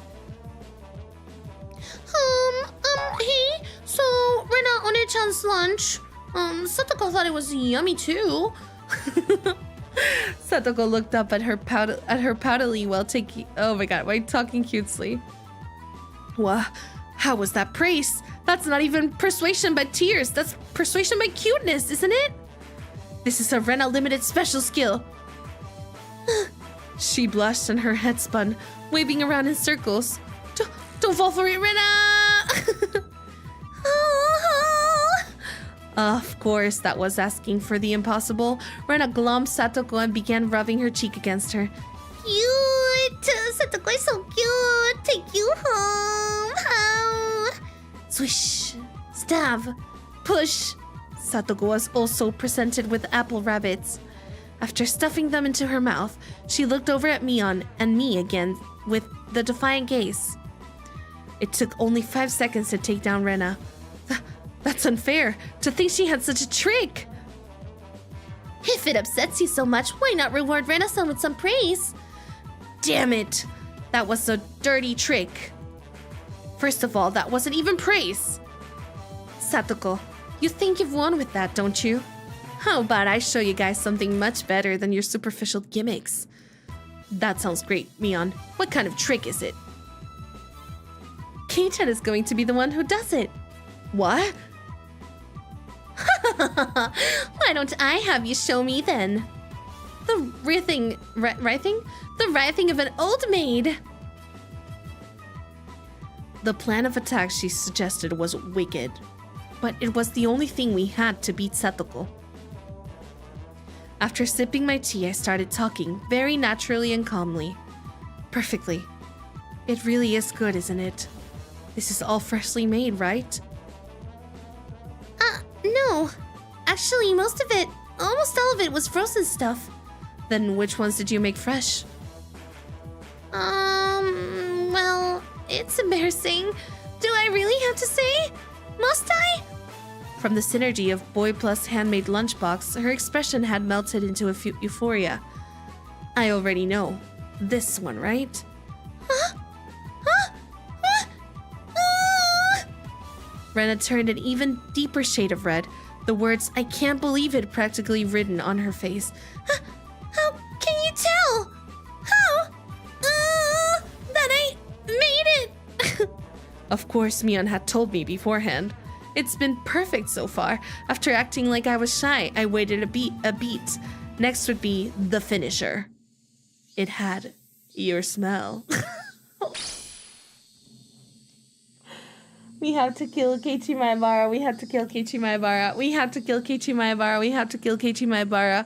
We should have a we have to kill Keiichi Maebara counter, honestly. Oh my god. Gulp. What is happening? Silence enveloped the area. Rena, face still completely red, froze solid. With a small yelp, Satoko also blushed. Of course, I did too. I sure would like to try one of Rena's handmade apple rabbits or something. Even if this was all because I was competing against Satoko, it felt like I had crossed the line by a good 9 yards, I think. Then at that moment,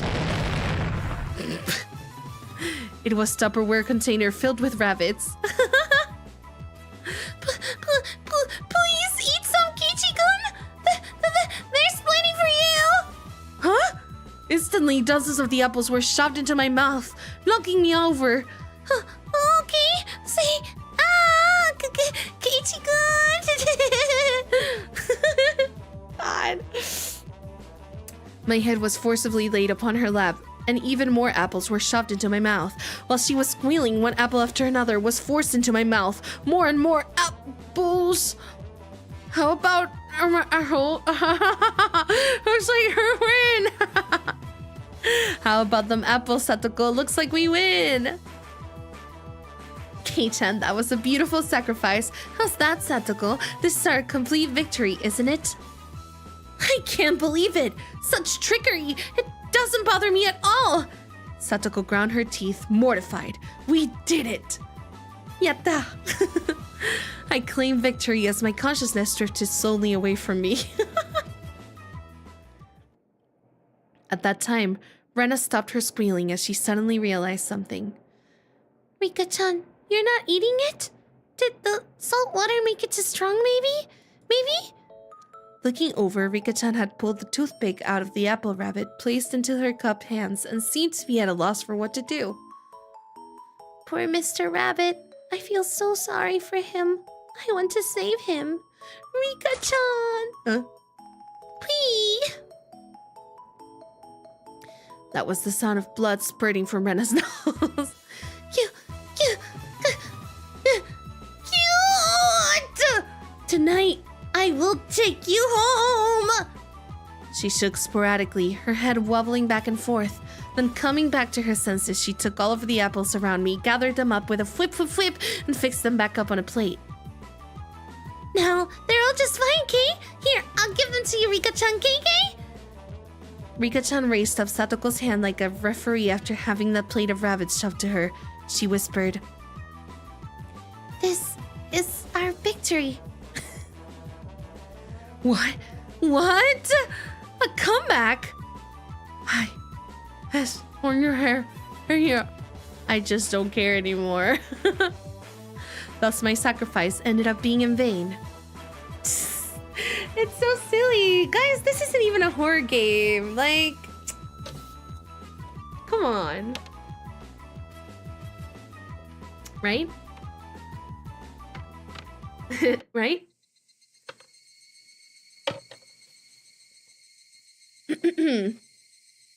Right?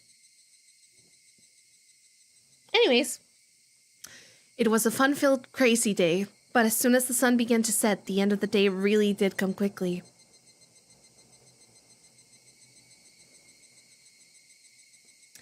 Later, Rena and Kei-chan, see you tomorrow! Thanks for today, Mion. I had a great time. See you tomorrow! Satoko and Rika-chan went home as well. We parted ways with Mion, and it ended with just Rena and myself enjoying the evening air on our way home. Thanks for coming today, Keiichi-kun. Was it fun? Yeah, lots of fun. Almost feels like a waste to go home now. Then, well, would you mind taking a little detour? Maybe? A detour? Is it far? It's a bit of a walk, but it won't take long.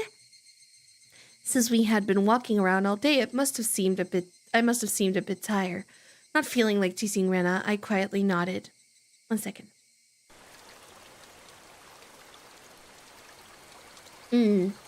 Does nobody else feel like it's messed up? Oh, yeah. A lot of the character dynamics are messed up, but then again, I mean, I agree. I don't like Keiichi. A lot of the time, the characters are unlikable, to be honest, and that's kind of part of it. It's not so much like a thing where it's like nobody thinks it's messed up. I think it's more so like just kind of implied, if that makes sense, that they are very immature children. You know what I mean?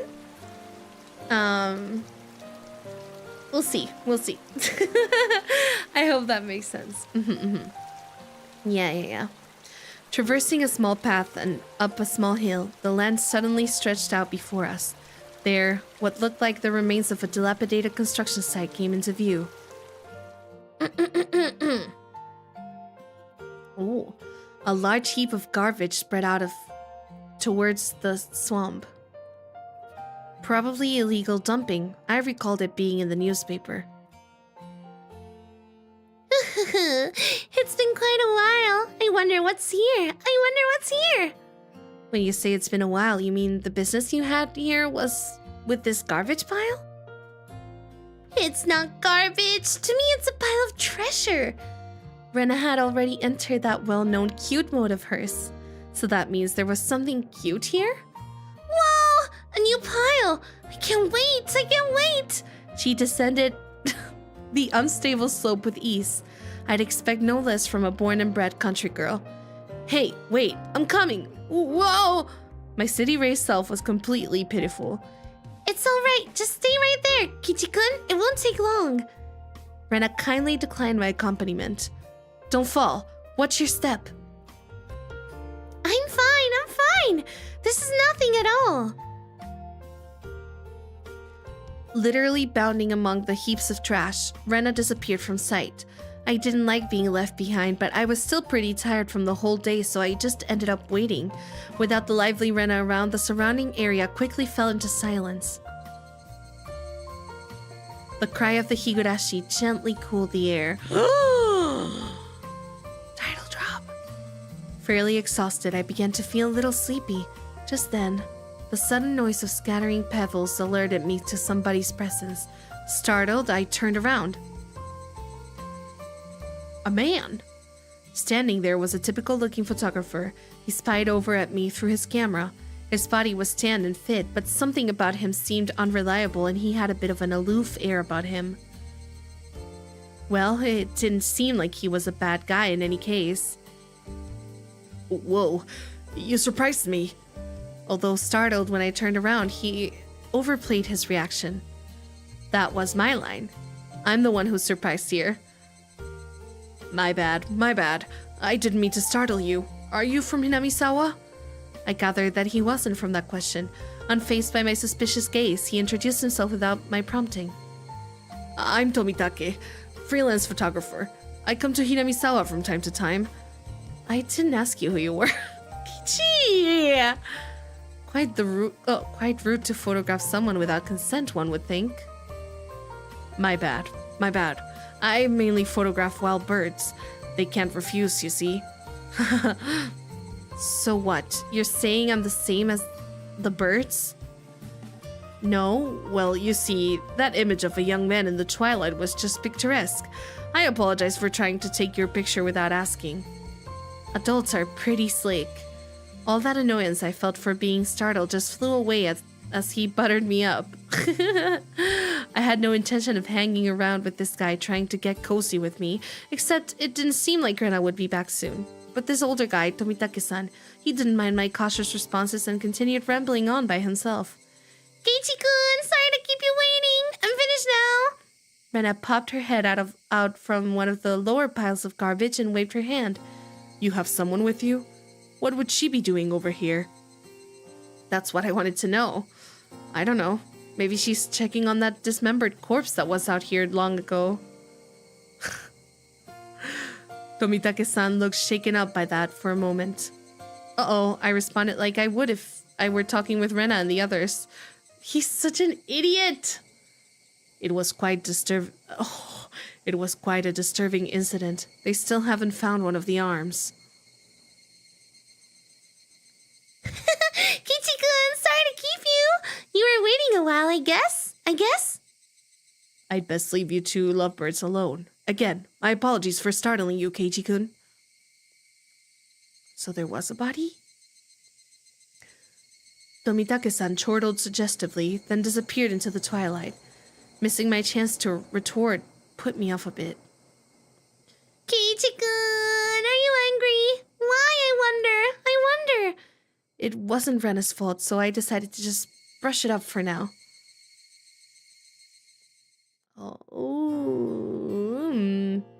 How was it? Find a treasure trove? Oh, yes, so listen. You see, there was a Colonel Sanders doll. A Colonel Sanders doll? Oh, that thing. Those statues they always have out in front of that fried chicken place. That inconspicuous and unknown fried chicken place that totally doesn't exist, right? I'm surprised they say Colonel Sanders, but they don't just say what was it? KFC. That life-size dummy?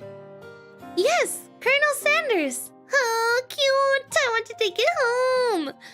I couldn't tell how she decides what's cute or not, but well, she seems to want it. It's garbage, right?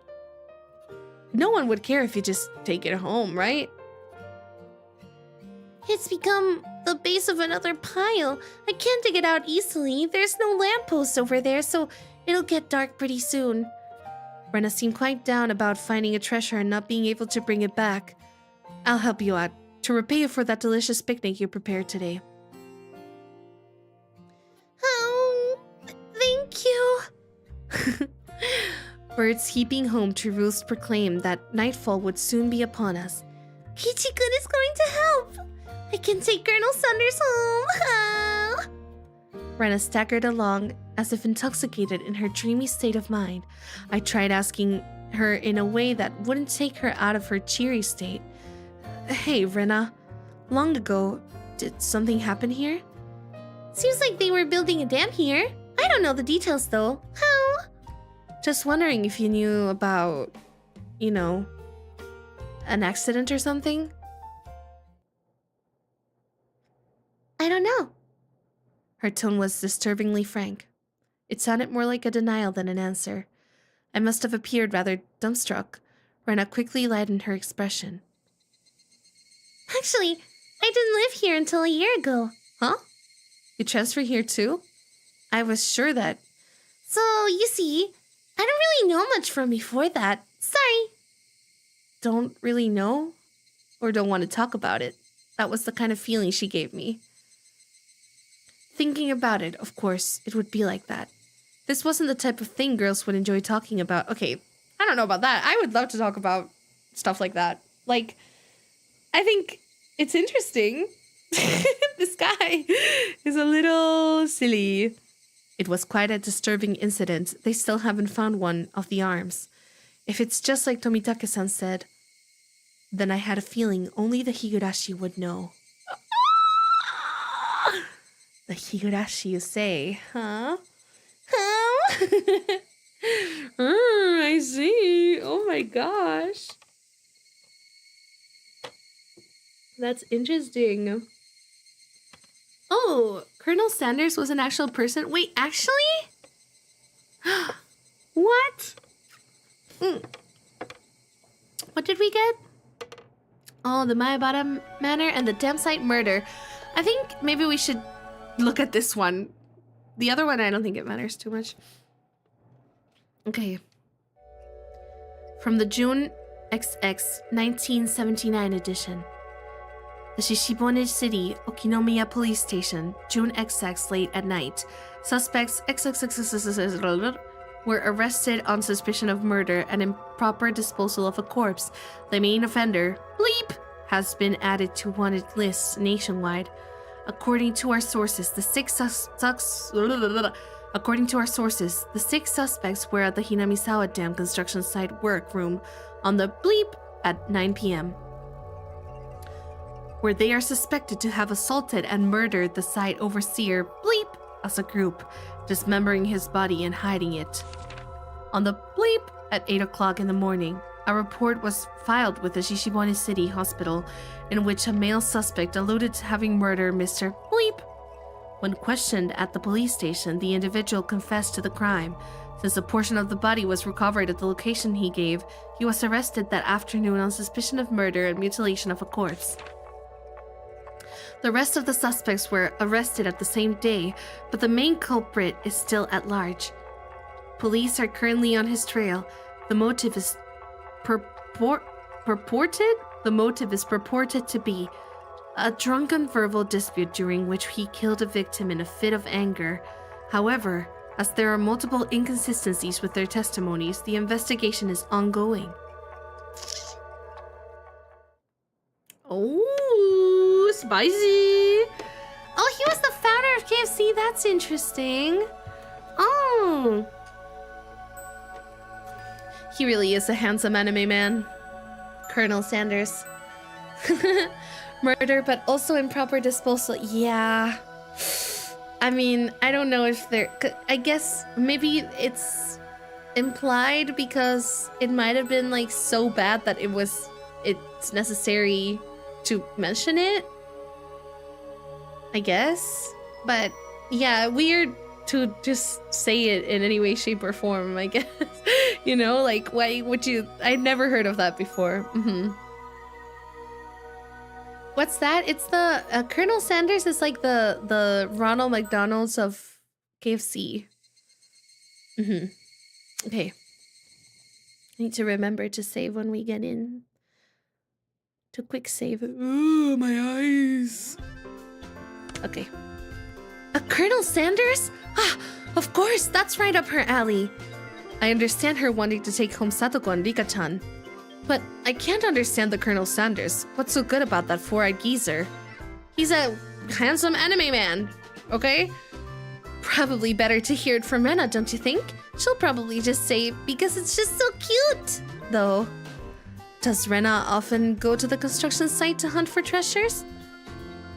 Every now and then she says she's going to have a look.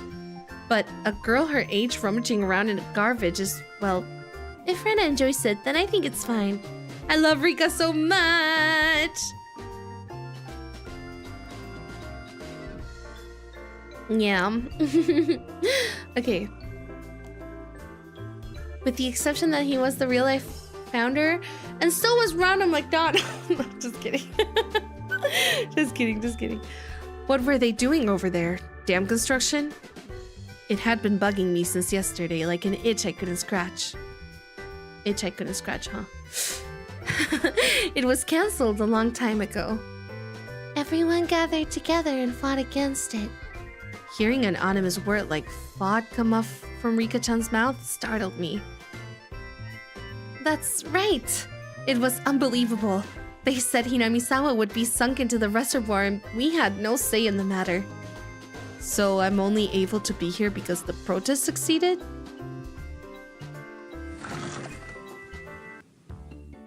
I'm sorry! I didn't keep you, did I? My deepest apologies, Keiichi-san. It took me a while to powder my nose.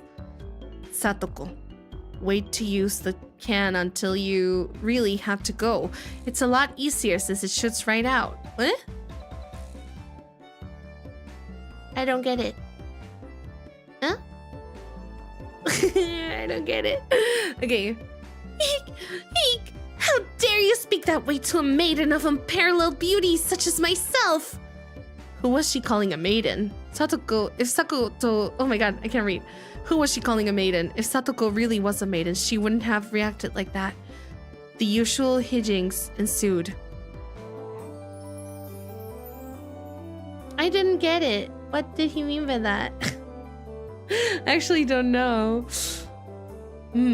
Now then, gentlemen, in accordance with the rules of our society, I bring a point to discussion. He, Keiichi Maebara, wishes to be included as a member in our activities. What say you? Rena has no objection. Oh, I wonder if the likes of this peasant is up to the task. Me and Satoko both approve. The three that Mion had queried voiced their approval. He said, hold it until you really have to go so that it like builds up and you go faster? But why? That's terrible. Doesn't that give you like really bad health issues if you do that? That's kind of bad. That's kind of stupid, I think. But I don't know. Maybe it's just me. Maybe it's just me. A unanimous decision. Congratulations, Keiichi Maebara-kun.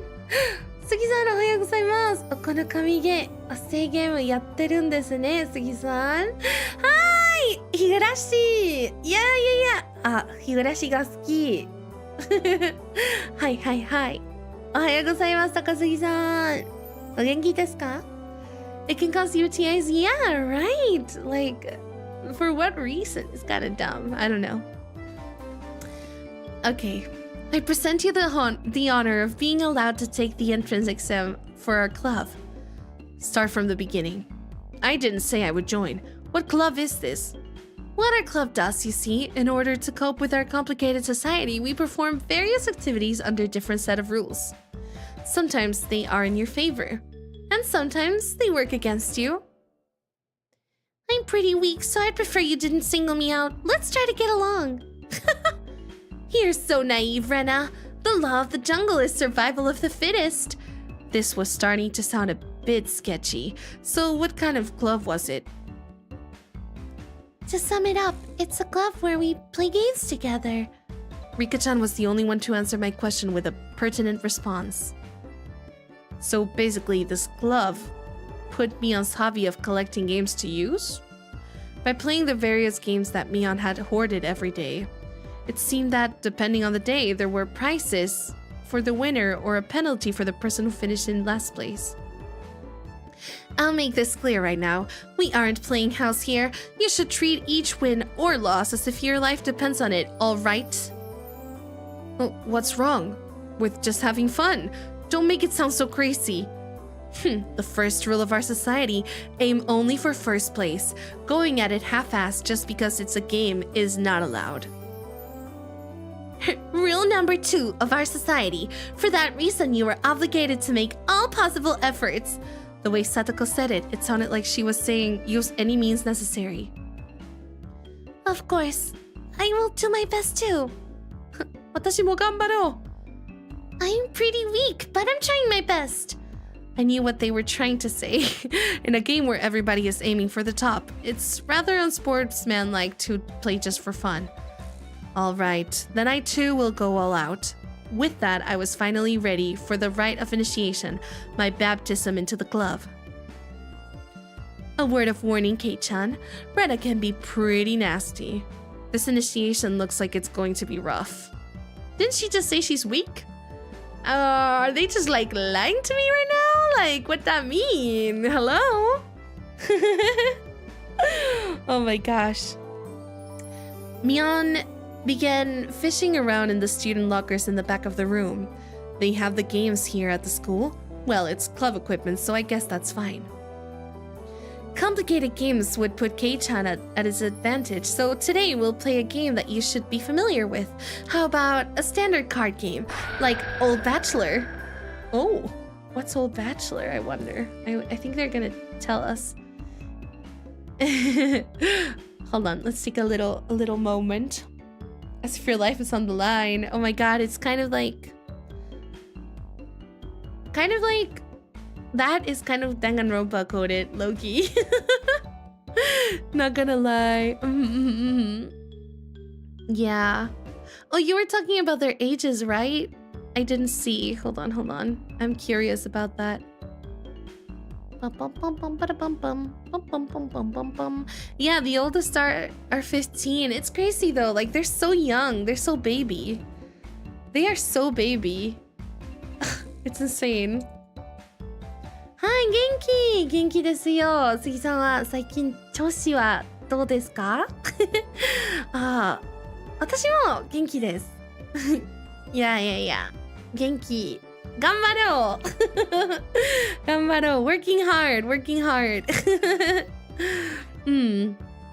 COP. I know, she's crazy. Let's see. Did you say Danganronpa? Oh my god. What if we started like a reading club? What if this becomes like a custom and we start just like playing visual novels on free days? Wouldn't that be so awesome? And then we end up playing Danganronpa too. But to be fair, let's get through Higurashi first, and then we shall see if we enjoy it or not. I hope it's been enjoyable so far. I certainly think it's different than other games where I can just like re-chat. But since I'm reading and voice acting, it's a little bit different. I have to kind of like take intentional breaks to read. But I hope it's nice. It's fun, you know?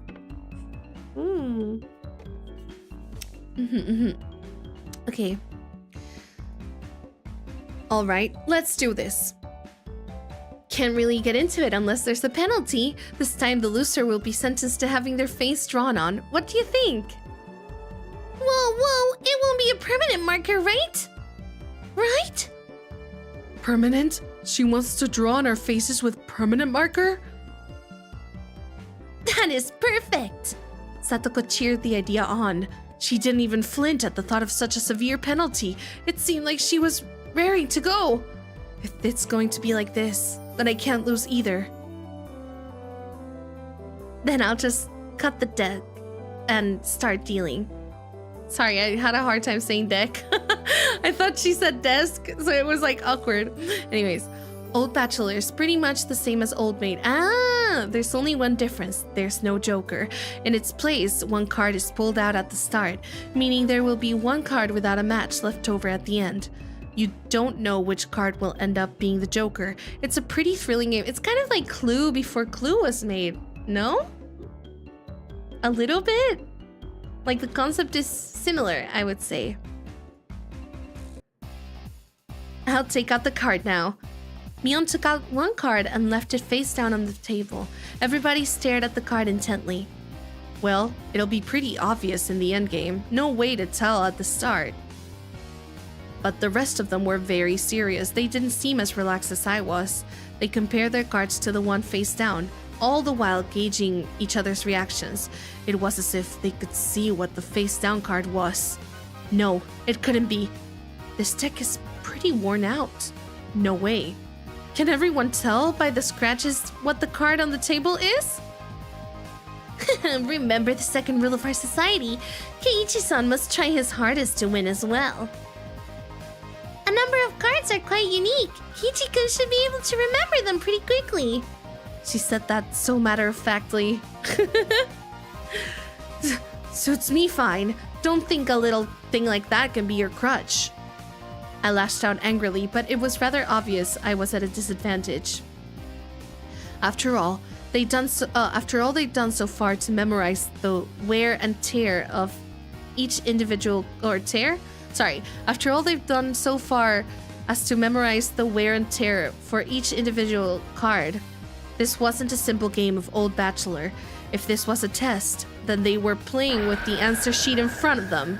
Bring it. I'll take advantage of your carelessness and beat you at your own game. That baseless confidence would soon be crushed. How about I tell you your hand starting from the right? 3, 4, 9, Jack, Queen.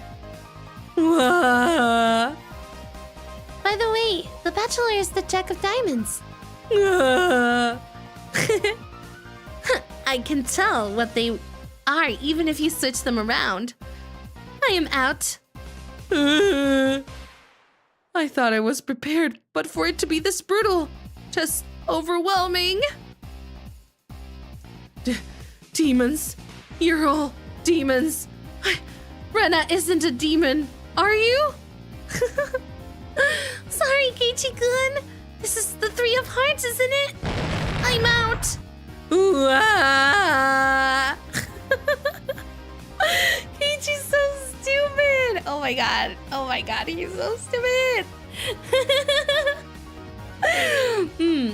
Not even a hint of mercy. Rena, even Rika-chan. These club activities weren't to be trifled with. An alumnus of this club would definitely survive the cruelest of situations. If our entire class had self-detonating collars strapped to their necks and were dropped into a deathmatch on a deserted island, these guys would probably take it to it like fish to water. Wait, is that a reference to something? I wonder. I mean, I think what I'm thinking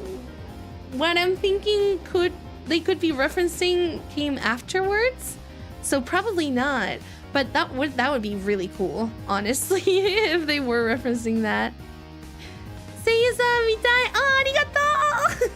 Arigato. Wow, that's crazy.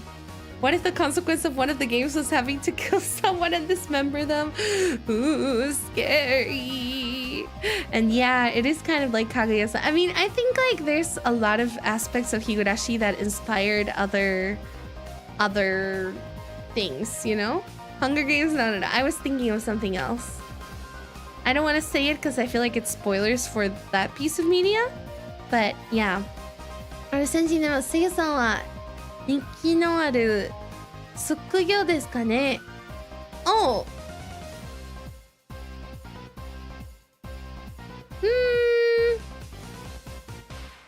Yeah. じゃない. I don't think so. I don't think so. Wait, which part did you think was a reference? So they were like, this part. If our entire class had self-detonating collars strapped to their necks and were dropped into a deathmatch on a deserted island, these guys would probably take it, oh my god, take to it like fish to water. It sounds like another thing. Yeah. I can already picture their joy as they hunt down each of their classmates. It's a lowest point system. The order itself dictates the points. Whoever has the lowest point total wins. Since Keiichi finished last, he has 5 points. There's already a 5 mark down on my scoreboard. I think it's unfair for Keiichi-kun if we don't use a new deck. It's fine. Kei-chan is a man after all. Why do they keep saying that? I don't like that they keep saying that. I didn't notice that the first time around. Ain't no way it's not a reference, but doesn't this, like... Isn't this from before that? I wonder. He can turn the tables even if the odds are stacked against him, right? It's fitting for a lowly peasant to scamper home and soak their pillows in tears, don't you think? A petite hand laid itself on top of my head, which was trembling from uncontainable frustration. It was Rika-chan's. Keep on fighting, yeah! Thanks to Rika-chan's words of encouragement, I was able to calm down. You need to be calm, especially when you're cornered. That's the power I could muster during this crisis. Think clearly, Keiichi Maebara. Take your time and look at the cards carefully. It's just as Rena said, several of the cards have their own distinct markings, making them stand out. Memorizing them should be pretty simple. Think about what you can do in this situation. Try everything in your power to improve your chances of victory. Whoa, great, Keiichi-kun, just like that! I covered the uniquely marked cards with my hands on other cards, arranging them in such a way that they couldn't be seen. The one with the ripped corner should be the 5, and I'm out. I couldn't let any of those precious hints slip by me. All information is a weapon. Then it was my turn. Satoko fanned out her cards for me. You see, I want the 7. Is it this one? I wonder about that. You won't know unless you take it. There was a bit of dismay in her expression, like she doesn't want it taken. That kind of expression. I won't let that momentarily laugh slip by me. I know. It's this one. Got it. 7 of spades. A cheer of ooh rang out. What is this? The 7 should be the hardest one of all to tell apart. It wasn't from memorizing the markings. Those slight changes in their expressions as I was selecting a card were enough. Can't hide it from me, Kei-chan. This mark means it's the 2 of diamonds. What? She was startled by her own misread. Of course, everyone else was too. Whoa! It's rare that Mi-chan gets a card wrong. No. Kei-chan, could it be you? They told them apart by different marks. That mark was a nail scratch, so I put a new one on it. Yeah, Kei-chan, let's go! Are you saying that he disguised it as the 2 of diamonds? What an impressive show of wit! Keiichi landed a clean hit. Pachi.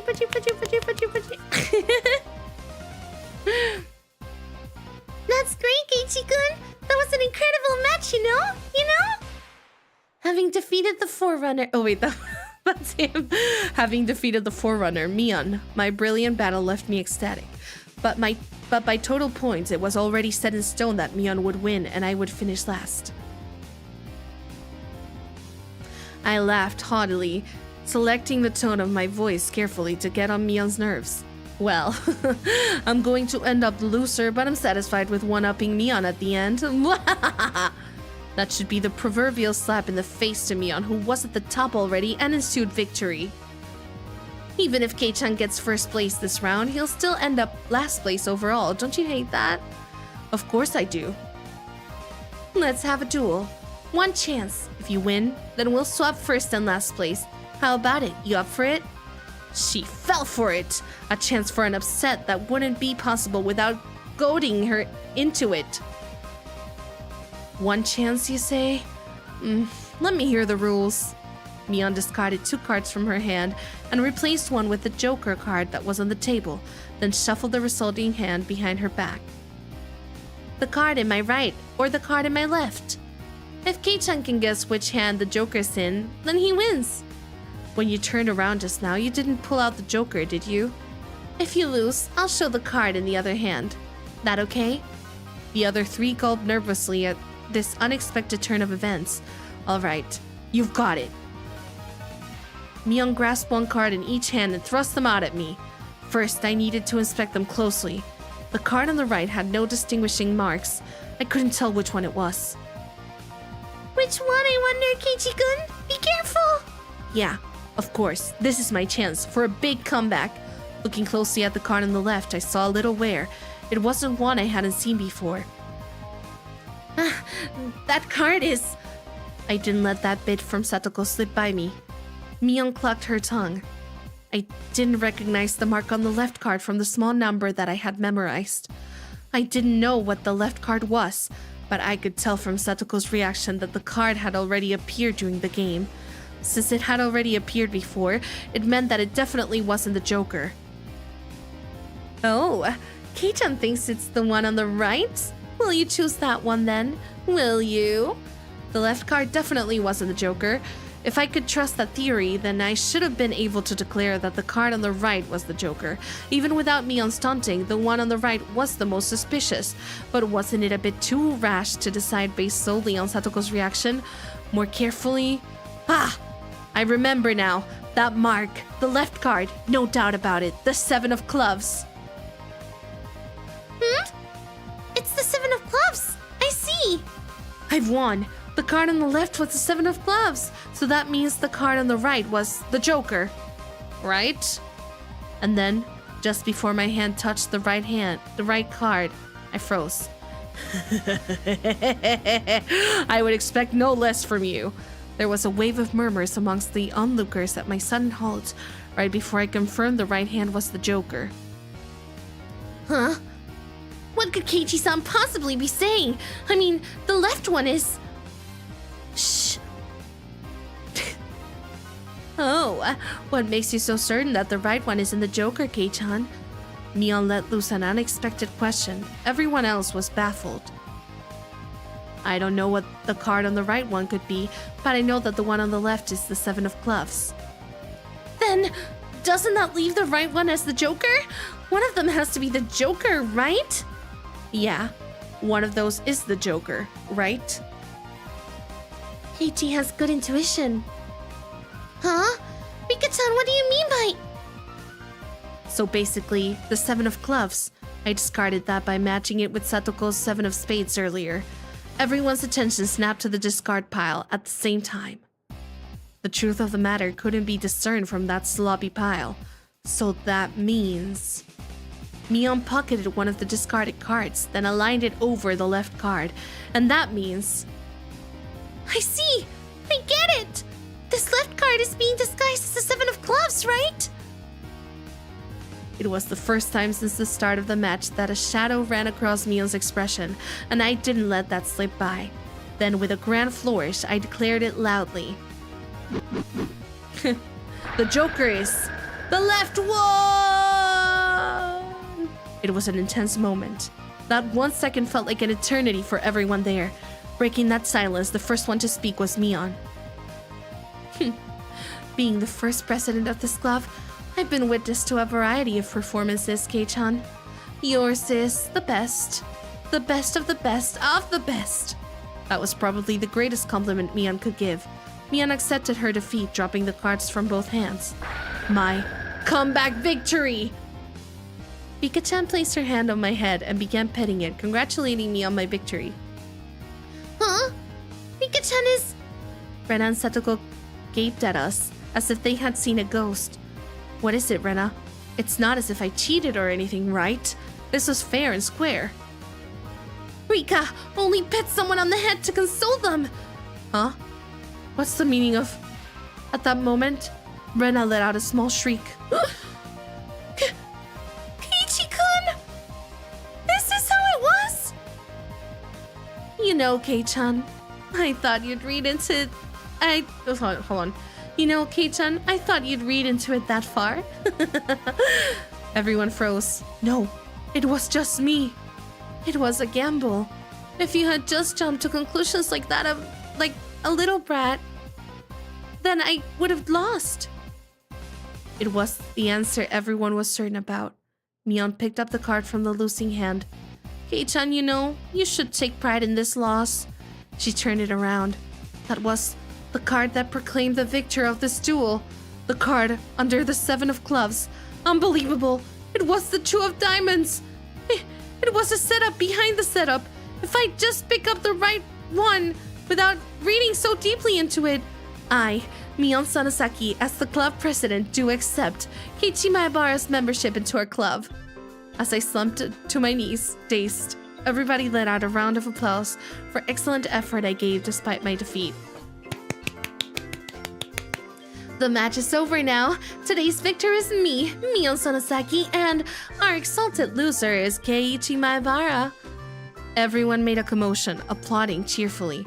I felt I was bested, but I was so soundly beaten that it unexpectedly felt rather refreshing.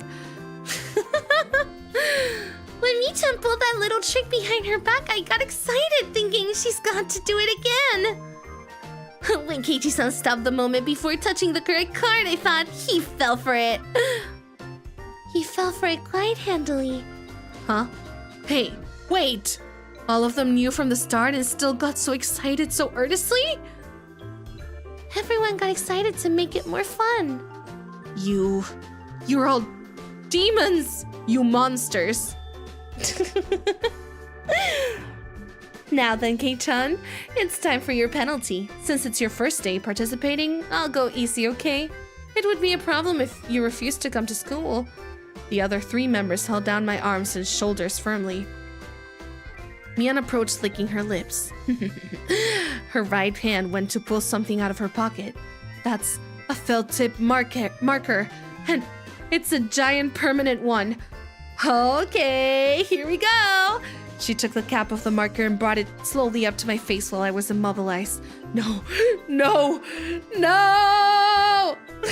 I let out my death throes. Oh my gosh. This guy's a rage baiter, right?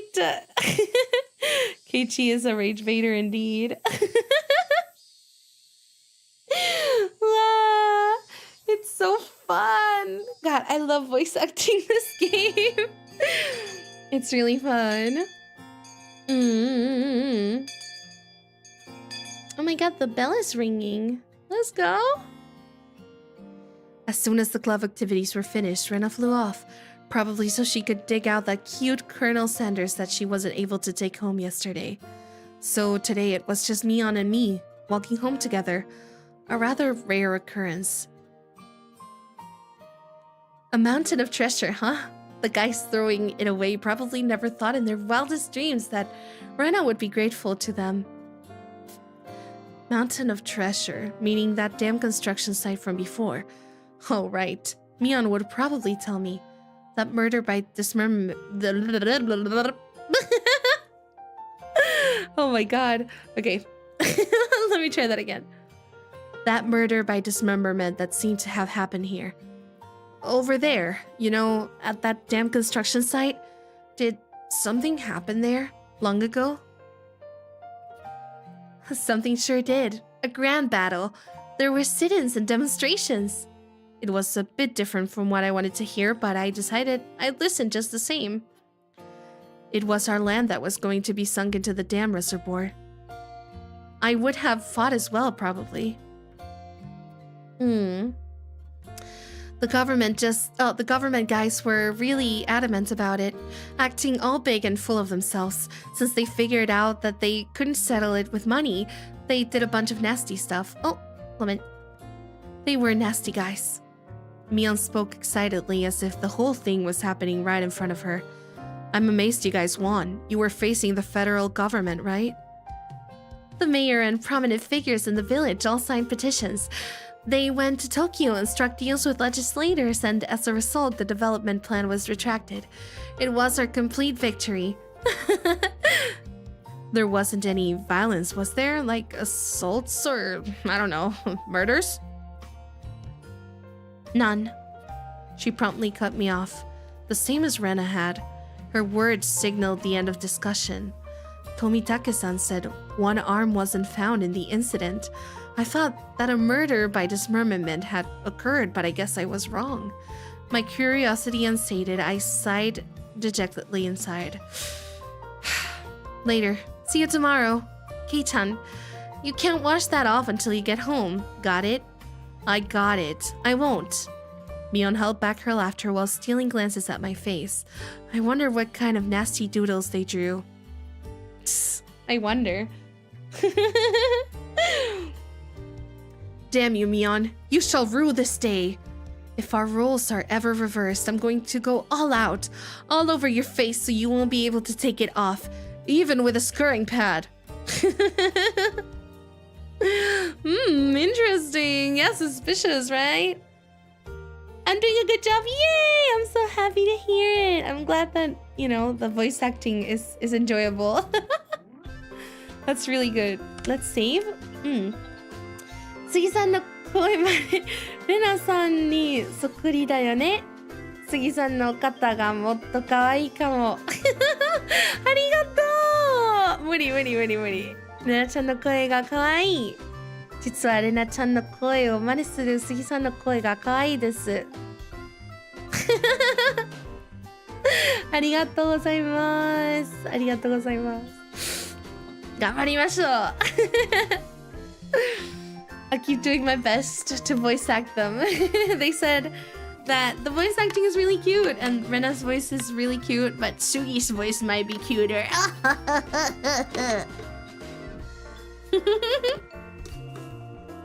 Okay. Upon arriving home, I ran straight into my mom, embarrassing myself yet again. The mood I'd come home to was already on edge. It's not an uncommon thing in our family. Whenever Dad can come up with a good idea, it always ends up like this. He stomps around the house with his arms crossed. Hello? Mom whispered into my ear. Welcome home, Kichi. Dad, he's in a bit of a rut right now, so don't bother him, okay? He can't come up with a new idea? It's because the deadlines are so close together this time. Your dad needs time to recharge or he doesn't work as well. Dad's painting feed our entire family. If he runs out of ideas, then it's the end of the Maebaras. We've never gone hungry before. Could it be that my dad is a master painter? Well, we shall see. Wouldn't it be easier to get an idea taking a walk outside rather than wandering around the house? The theme of the piece this time is in the household, so it seems your dad wants to use this house as a motif. That's quite a bothersome motif. Keiichi, tidy your room for once in a while. It looks terrible. Sorry, I'll clean it up later. Oh, come on, please don't use my room as the motif. Keiichi, there's still some time before dinner, so please go take a walk out back or something. Dad's moods are only temporary. As soon as he gets an idea, his mood improves and he starts humming. Until then, it wouldn't be a bad idea to just go take a walk so I don't aggravate him further. Well, I guess I will then. Honestly, out of all the voices I've been doing, I think Keiichi's voice is, like, much harder. Like, the hardest, because it's so deep.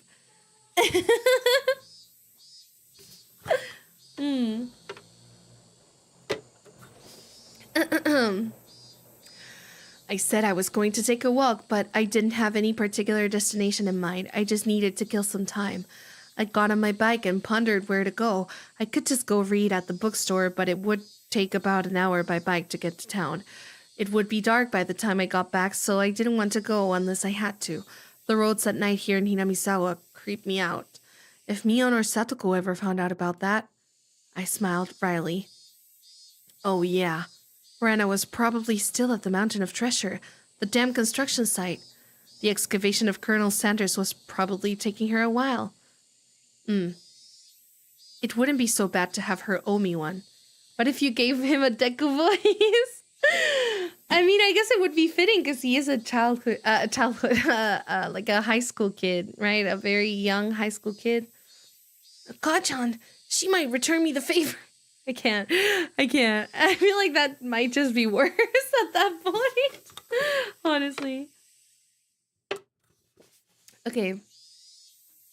She might return the favor next time we have club activities. With a little bit of self-interest in mind, I set off towards the dam construction site. Tomitake-san might be there as well, the only person with information about the incident that both Rena and Mion denied knowing anything about. If I met him again, I'd like to ask for more details, to ask, was there really a dismemberment here in Hinamizawa? That was my real intention.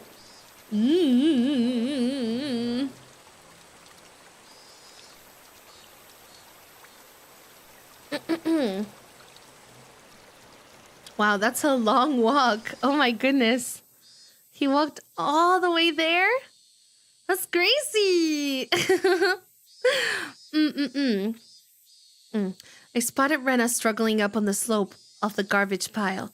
It looked like Colonel Sanders was lodged in there pretty firmly. It didn't look like Rena would be able to excavate him by herself. Realizing that Tomitake-san wasn't around, I began climbing down the slope unsteadily. Hey Rena, looks like you're working up a sweat. Cute! このゲームの世界線にある日本英語学校用語になった日本節語。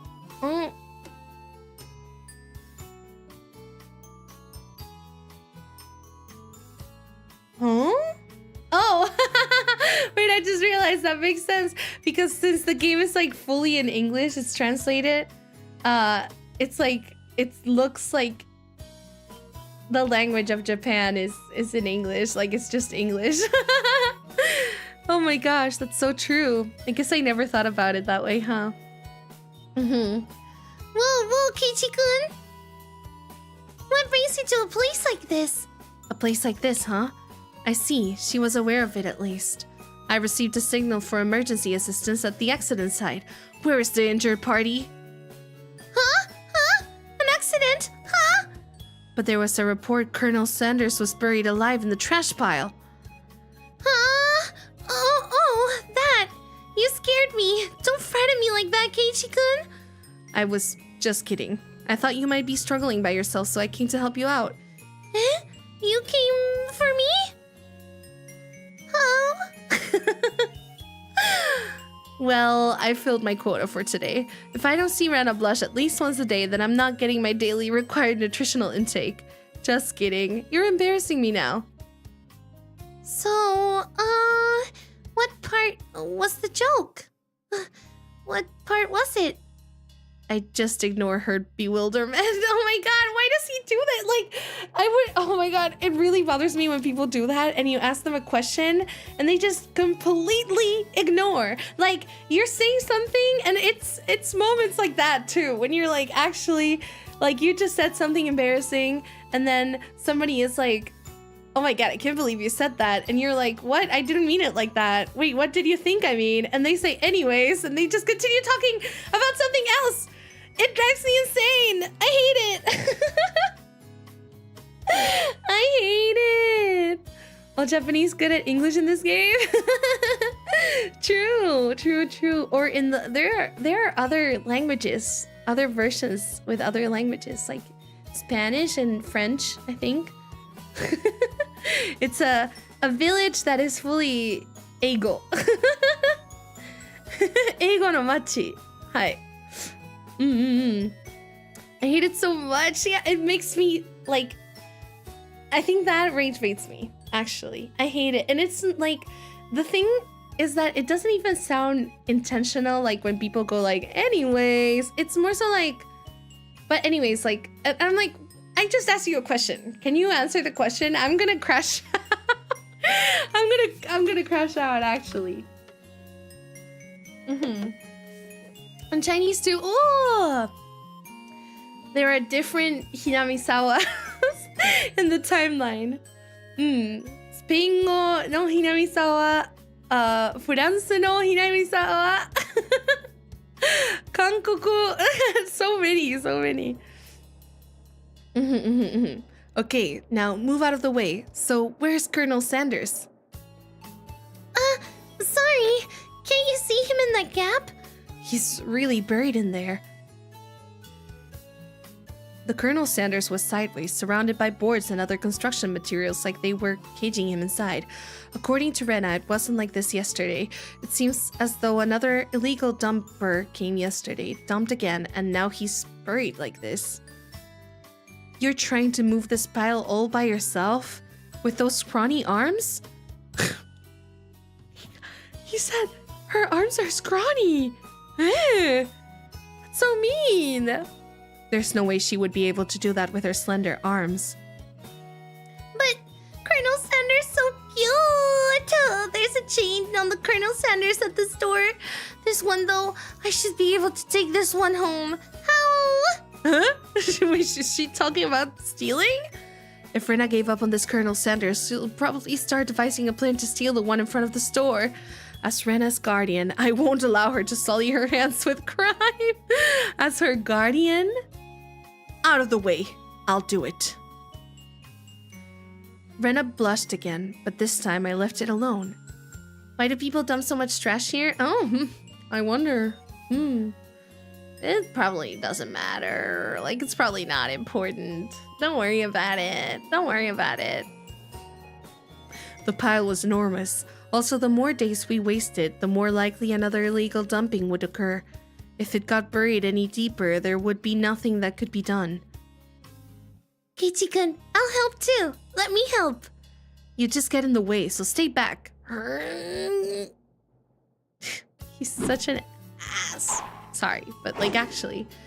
Pulling out scraps, bending them, tossing them aside, I quickly became covered in the sweat and dust. Flying objects drew beautiful arcs across the twilight sky, one after another. Lumber, timber, plywood. Damn it! No matter how much I threw out, there was still more. Even though I could see Colonel Sanders right there. After grandstanding like that in front of Rena, I felt frantic because of how little I had progressed. If I was going to do this seriously, I'd need an axe or a saw or something. That's enough, Keiichi-kun. You're so sweaty. You don't have to try so hard. I'm just doing it for you, Rena. Don't worry about it. Rena began sputtering and turned beet red. Whoops, I meant to say I was trying my best so as to keep her from becoming a criminal. Oh well. Oh my god, he's just leading her on!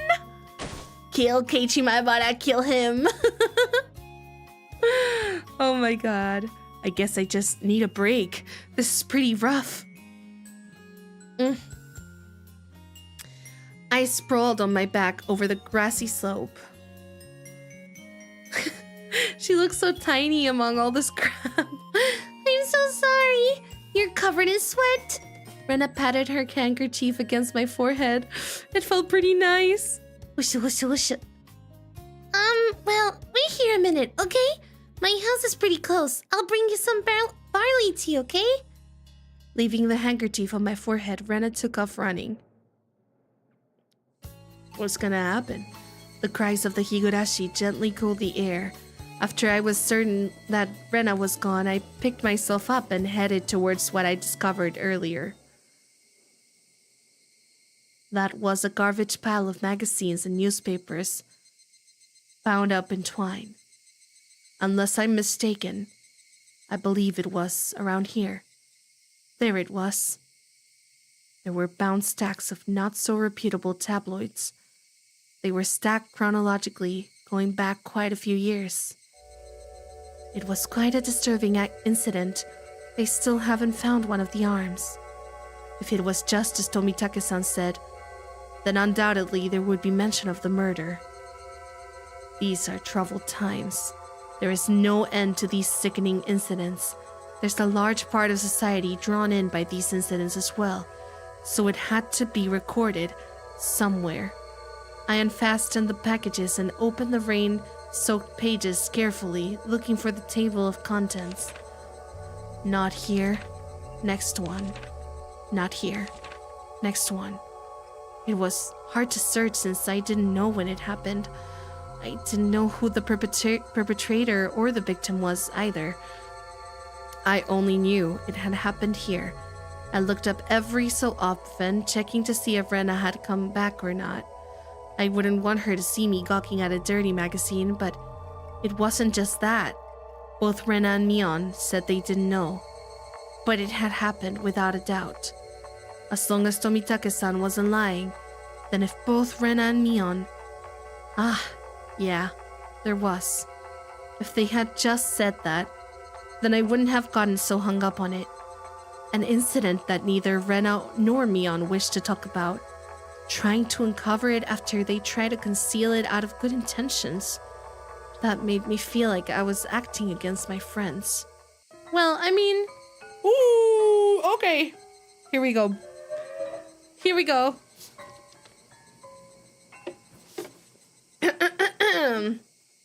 Hinamizawa dam worker lynching, murder by dismemberment.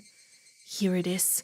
The feature article was in the back, and it seemed that there was a photograph in the colored pages at the front. The pages of the featured article were stuck together and weren't easy to open. Rena could return at any moment. Feeling rushed, I gave up and opened the photograph page. The police investigators were carrying a body bag, and newspaper reporters were all bathing in camera flashes. The image was blurry and hard to understand, but I could definitely make out the headlines. A tragic nightmare at the Hinamizawa construction site, lynching and murder/dismemberment. The victim was the site foreman. He had assaulted his assailants daily with an explosive backlash from his daily actions. It's a horrible image to see the site foreman as it happened. It really did happen. It seemed the details were on the next page. I turned the page without pausing. On it was...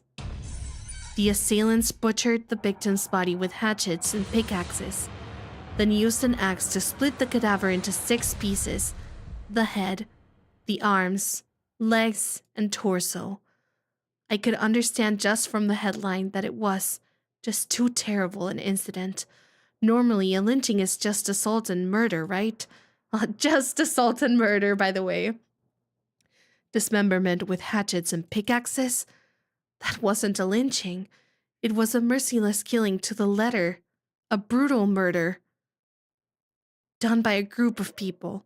With hatchets. With pickaxes. With a hatchet. What was that? Ah! Eek! Sorry! Did I startle you? Did I startle you? Rena dropped the hatchet she was holding onto the grass after being startled by my voice. Keiichi-kun, you see, earlier, you said it would help if you had an axe or something, didn't you? So then, I brought a hatchet for you from the shed.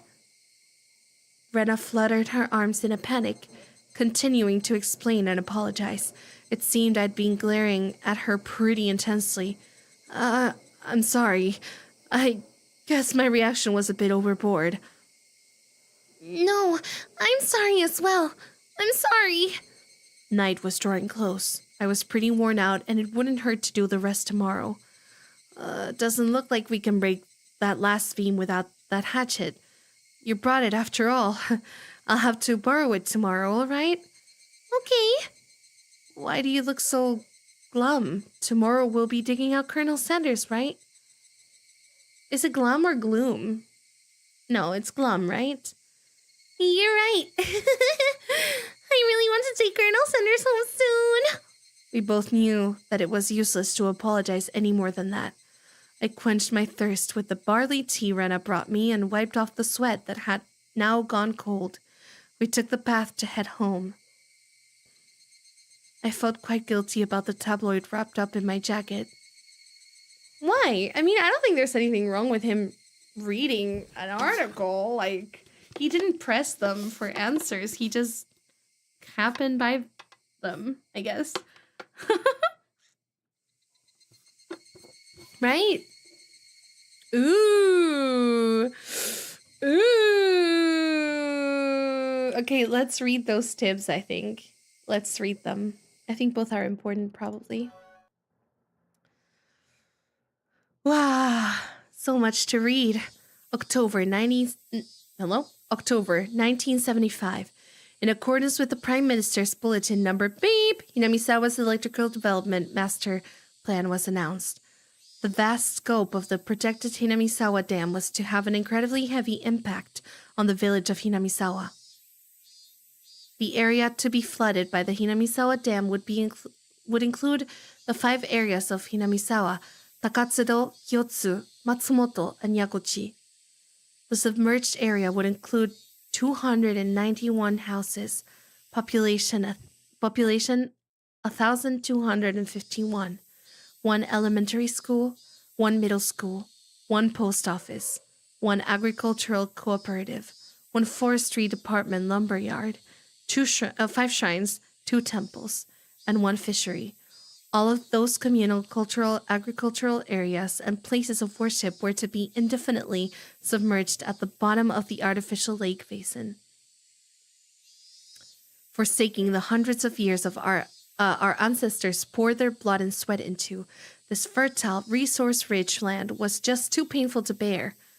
All the residents having homes that were to be submerged banded together and created the Onigafuchi Guardians. Onigafuchi. The dam project was halted and petitions to alter the plan were circulated. The citizens sought peaceful negotiations, but the government and its puppet company, bleep, oftenly refused. Performing unspeakable heinous acts, they quashed the democratic actions of the villagers.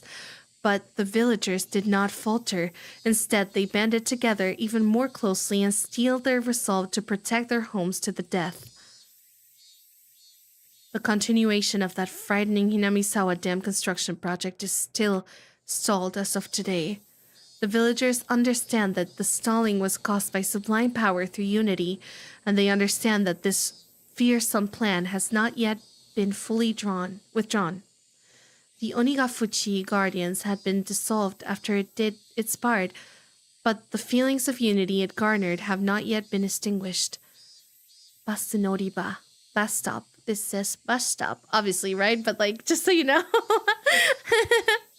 as long as that passion that resides in the hearts of the residents, they'll be able to confront whomever next decides to sink their homes into a lake basin. Onigafuchi Guardians Committee Chairman Kichiro Kimiyoshi. Okay. Interesting. Ooh. Maybe he feels guilty by finding it out like that versus being told. I think sometimes, I think it's well written because, honestly, sometimes I think people feel guilty because of somebody else's guilt, if that makes sense. Like, you feel guilty, but it's kind of like you subconsciously feel bad that your friends didn't tell you in the first place in a situation like that, you know? So it's like yeah, I don't know. I suspect that he doesn't quite feel guilty, but it's more so like, why are they hiding this from me? What the heck? Like, and the fact that they so, like, adamantly hide it from him makes him feel more so, like, scared to say anything. But yeah, let's see. Nightmare befalls the Hinamizawa Dam. Lynching and murder/dismemberment on beep day of beep month in the beep prefecture at the Hinamizawa Dam construction worksite in Chichibone City. A bone-chillingly gruesome murder/dismemberment. Even though this case has shocked the archipelago, I think that's how you say that? Archipelago, the police will give no details on the case. Exactly what happened at the Hinamizawa Dam. They probably didn't mean to kill him at first, but as the victim resisted by swinging around a shovel, the rest of the perpetrators armed themselves in return, and it quickly escalated to homicide. So said the aforementioned investigator A, After this bloody tragedy was over, they were left with a bloody witch. After this bloody tragedy was over, they were left with a body which nobody could have mistaken as alive. Beep! San had tormented the suspects daily with his rough behavior. At first, it was meant to be payback. All the perpetrators were horrified by their deed, and one even turned himself into the police. It was the de facto leader of this group, Beep, who suggested hiding the body. Reluctantly at first, they soon began to think they did not wish to be caught.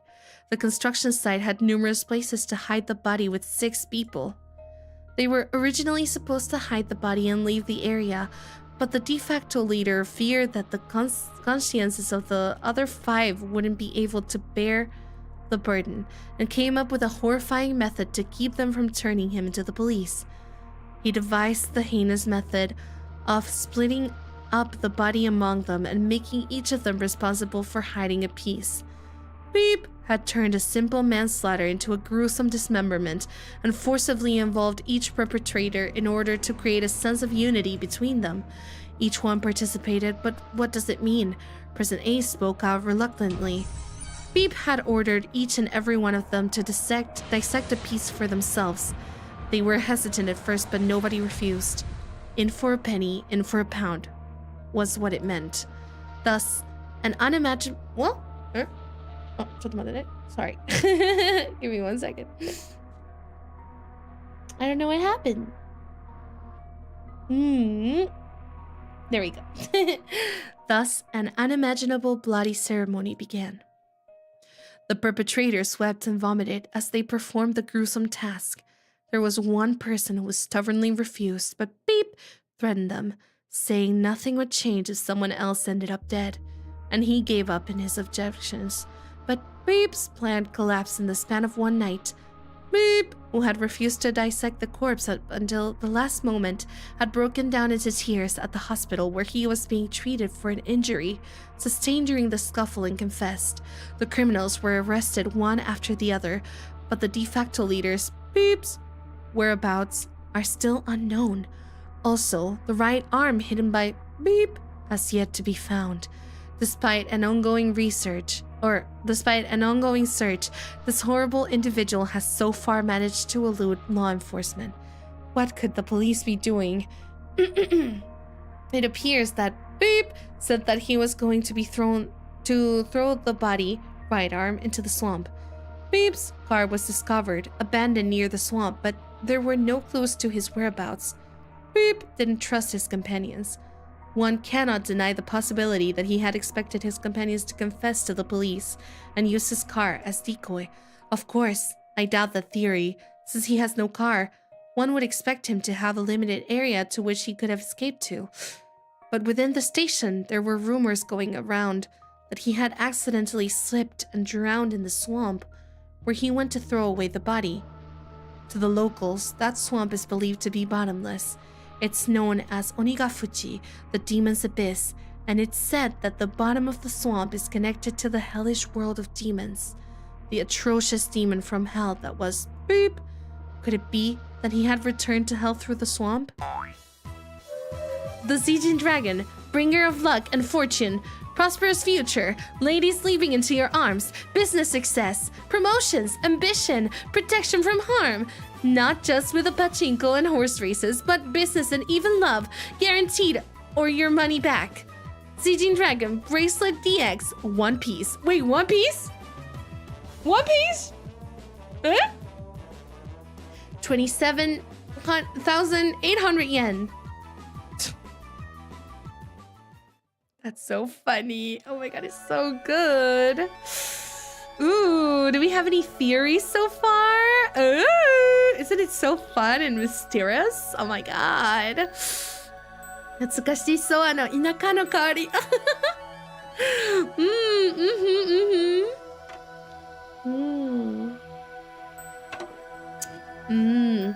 Very interesting. There's not much to theorize yet, but very interesting. Ooh, I love Higurashi so much. All right. Sorry, I'm gonna keep going. I'm having so much fun.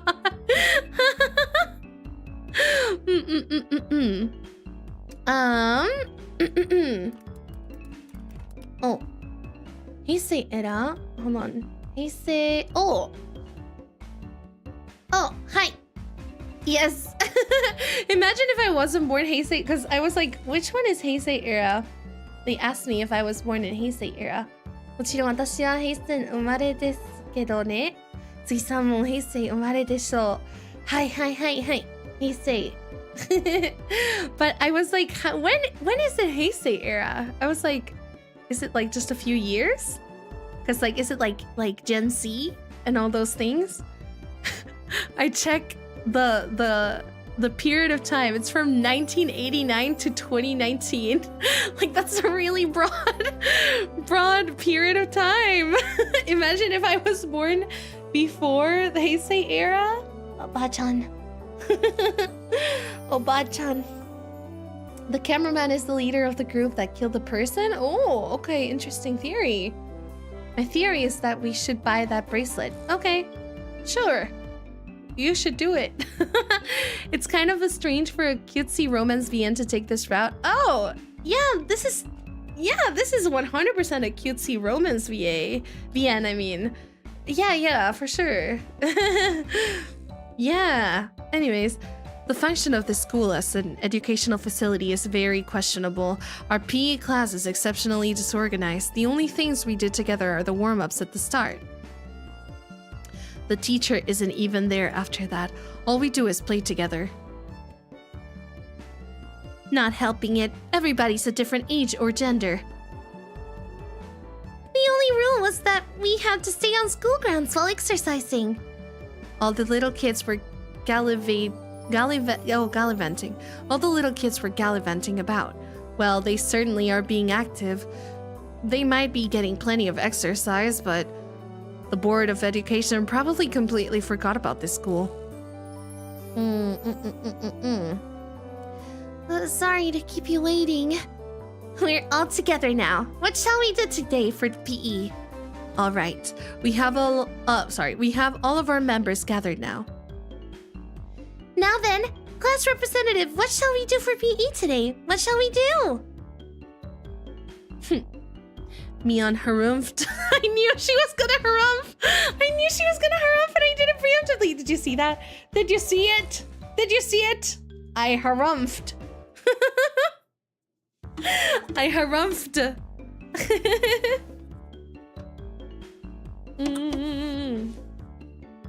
Okay. Showa era Japan, and it's like a 60-year span. Yeah, exactly. The eras are quite broad in years, so of course. Heisei era for me. Okay. Mion harumphed and crossed her arms haughtily, surveying the era. Explosive power and endurance. There are no friends in the world of sports.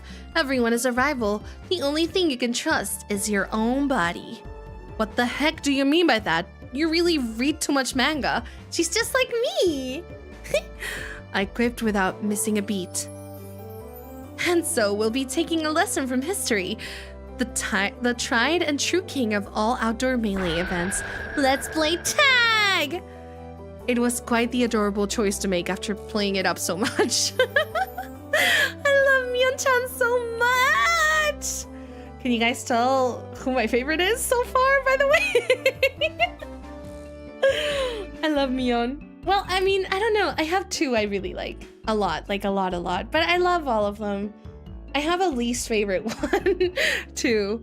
Or I have two least favorite ones, I would say. But we will... Once we're done with it in a few years, I'll tell you. Just what I was hoping for. That dunderhead Keiichi-san shall be the first one to be it. I won't be beaten. I'll try my best too. You can't beat me. Why are you guys all so into it? Is the other one Kei? No, I'm not counting Keiichi. No.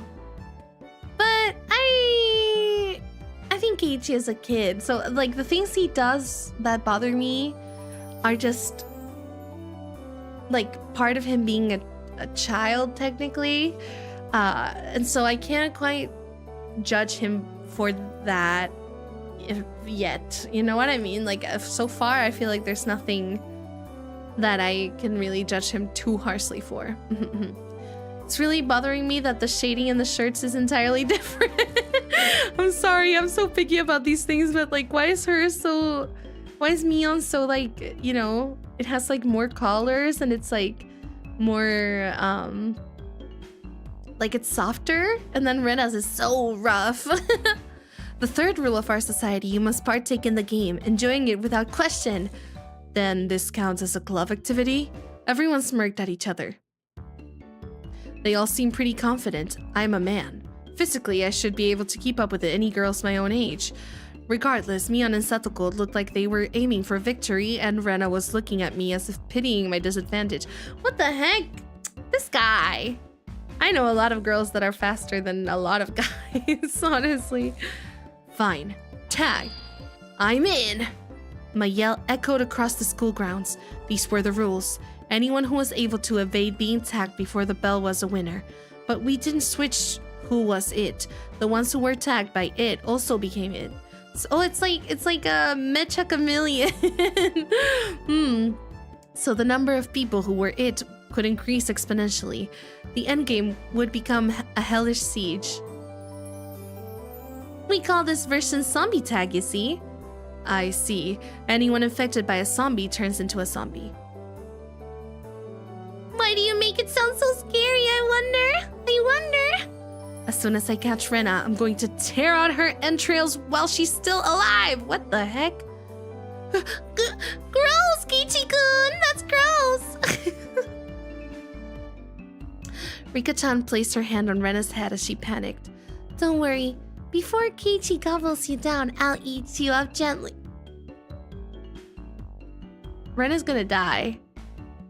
Oh, okay. I guess we don't get much of a reaction from her. Rika, that isn't comforting at all. Both Mion and I nodded deeply.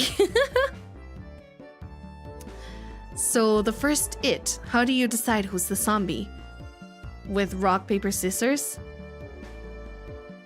Well, it's class time after all. Let's decide by answering questions. I'll ask the questions, and the one who isn't able to answer is the zombie. I have no idea which grade level they're coming from. What does the Japanese word for roku mean? 6! Huh? I was bewildered by the sudden question. Mion repeated it. So you need to answer. What's roku in English?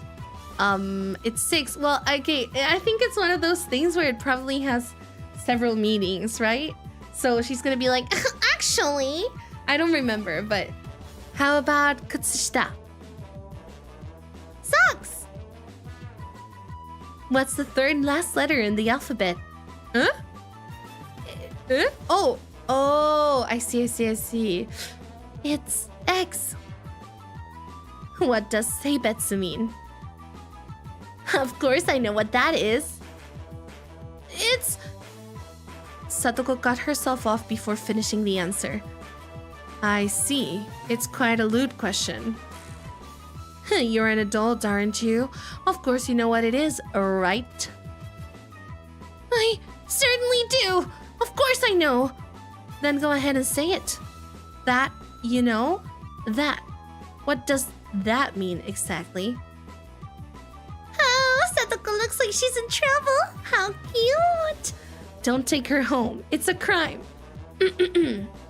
If I didn't nip it in the bud, she really might have tried to take her home. Mion's pursuit was relentless, making Satoko stammer. Now then, go ahead and say it, nice and loudly. What does that mean? I do know. It's... That means a previously indicated person, thing, or event. Huh?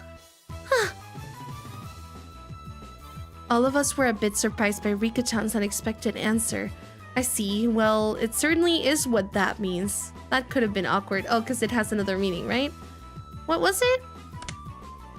What was the word? Seibetsu. I'm curious. Should we look it up? Seibetsu.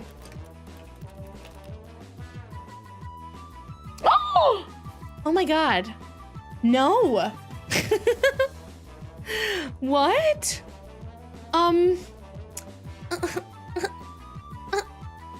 Higurashi.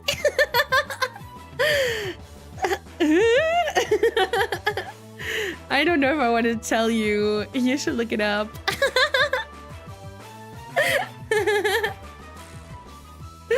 Oh my gosh. もし杉さんがおばあちゃんなら私はおっさんだからな。いや杉さんは女性です。女性。はい。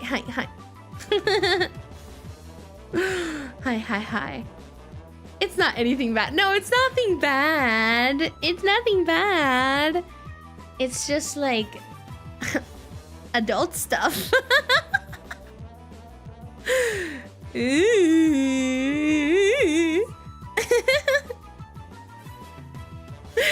It's just sex. Don't tell anyone. Don't tell anyone I told you. Oh my god. I wonder what I would have done in Satoko's position. I'd probably get ticked off and just blurt out, you know what, at the top of my lungs. I wouldn't want you as an enemy, Mion Sonozaki. Thank goodness you were born a girl. If you were born a boy, you'd probably be a perverted asshole. Oh my god. It appears I have no choice. Unfortunately, I, Satoko Hojo, shall assume the role of the zombie. I shall eat everyone. Seems like she's raring to go. All I must do is count to 100, correct? Some jerks skip numbers while counting to 100, so you can start chasing after you solve this problem. Well, Kichi-kun, give her a simple one, okay? 1/5 of a cake, 1/6 of a cake, and 1/7 of a cake are all on a plate. Oh no, there are no common denominators. Satoko grabbed a stick in a panic and began drawing a cake in fractions on the ground. If Satoko, who can eat one cake in 60 seconds, eats all of them, how many cakes are left on the plate? Just as I finished giving the word problem, Mion shouted, "Ready? Go!" On Mion's signal, everyone but Satoko scattered. Kichi-kun, that wasn't a problem at all, was it? Satoko had already lost the moment she started working it out. She's eating it all, so of course there's nothing left on the plate. Of course, duh! Everyone dashed off in the direction they thought was best.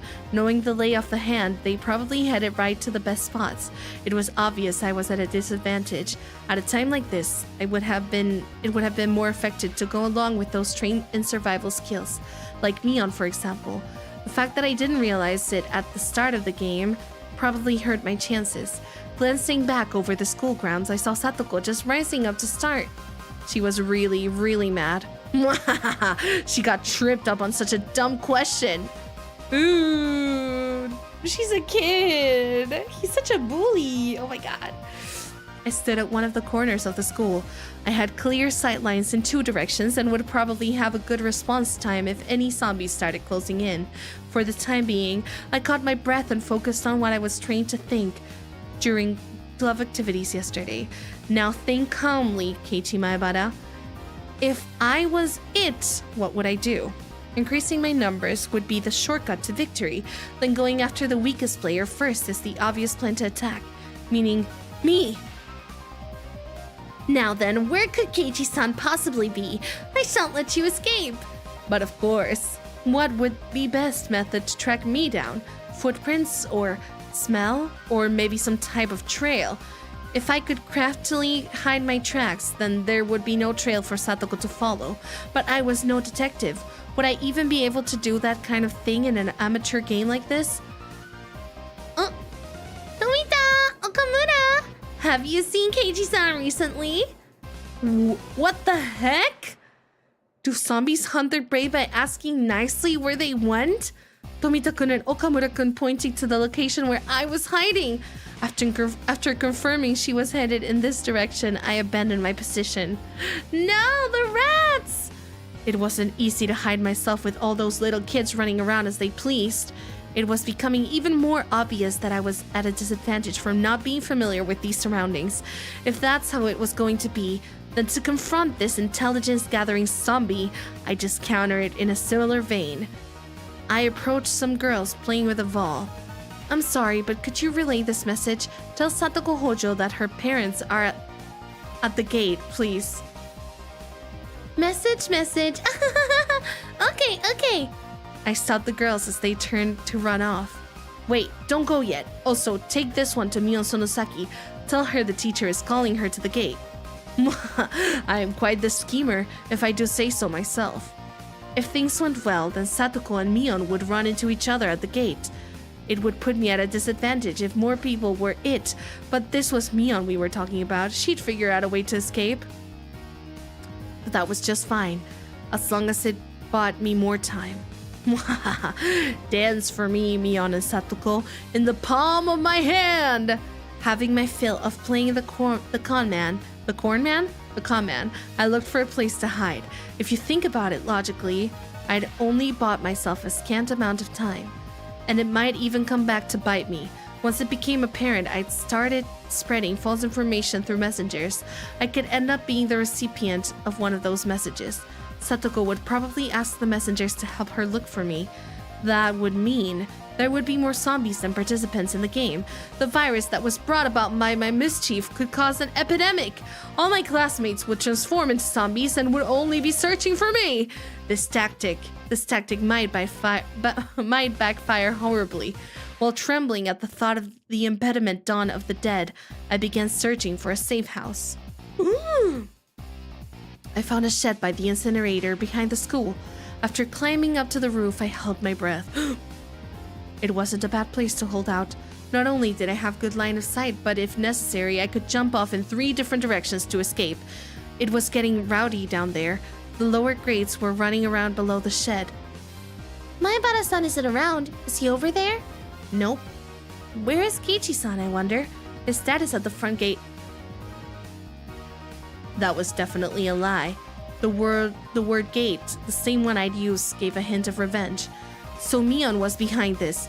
I was still keeping 1 step ahead of the game. I felt bad for my underclassmen, but they have to search until the school bell. Hey, do you know where Keishi-san is, Dad? His mom suddenly got really sick. A message for Maebara-san. They said his house... Oh! They said his house caught fire and he needs to come to the gate. A jumbo jet fell on top of the Maebara residence. Jumbo, I think you say that. Yeah. The police have come to question him. Anything goes now. They say he enjoys peeping into bathrooms. Huh? Is it true that he's going around every night stealing panties? Who were they talking about? I heard he wears panties on his head and smells them and stuff. No way I would do that. I heard that class representative Mion was a victim too. What? Ah! This was your doing, Mion. Calm down, Keiichi Maebara. This is Mion's battle tactic to flush me out. Just hold on. If my underclassmen thought about it logically, they would know it's all nonsense. But small kids don't think about things logically. To them, all of those things were true, so they all chuckled together while looking for me. I win, Mion. It's my victory. Wiping unrelenting tears away, I felt intoxicated by my own victory. Did you hear? I heard that the new transfer student Maebara-san is a really perverted person. Yeah! The cost of beating Mion had too high a price. Someone passed below. That's Rena and Rika-chan. Rika-chan, you're still okay? I'm getting by somehow. It seems Mi-chan is at it as well. Mion? It couldn't be. She'd become it because of my little strategy. This confirmed that Mion was behind this relentless message war. Then this wasn't good. Oh, what's happening? Oh my god, wait, I need water. What the heck? We finally got away from Mi-chan, but Satoko-chan, Satoko is searching around the pipes, so we should be safe here for a while. Upon hearing that, I breathed a sigh of relief. While Rena was slumped on the ground, breathing heavily, Rika-chan had started creeping up to her.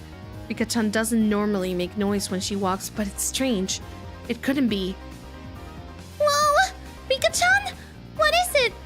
What is it? Oh! Don't worry. I had never seen Rika-chan smile so creepily before. Why are you coming closer? Why? Rika-chan isn't a zombie, is she? Don't be scared. I'll be sure to eat you gently. No way! Rika-chan, no! Eek! Rena was pressed against the wall and Rika-chan lurched forward with both arms out, just like a zombie. Rena quaked with her back pushed up against the wall. It was quite a surreal scene of horror. Like one of those zombies breakout videos you'd see. At that moment, Rena's eyes met mine. Keiichi-kun! Save me! Zombie Rika-chan turned 180 degrees, exorcist style, and glared at me. Found him. I see Kei-chan. Mion popped out from behind the cinder block, while around the garbage dump, also seeing where I was.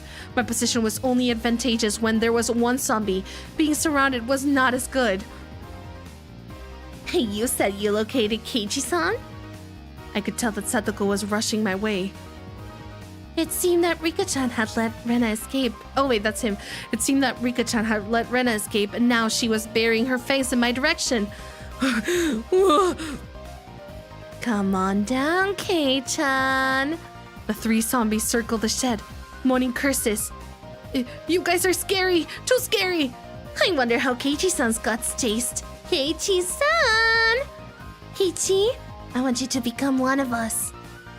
Someone, please, save me! I saw Rena apologizing to me from across the schoolyard. An apology. Sorry. Leaving me for dead. Rena! I leapt off the roof out of fear, slipping as I landed.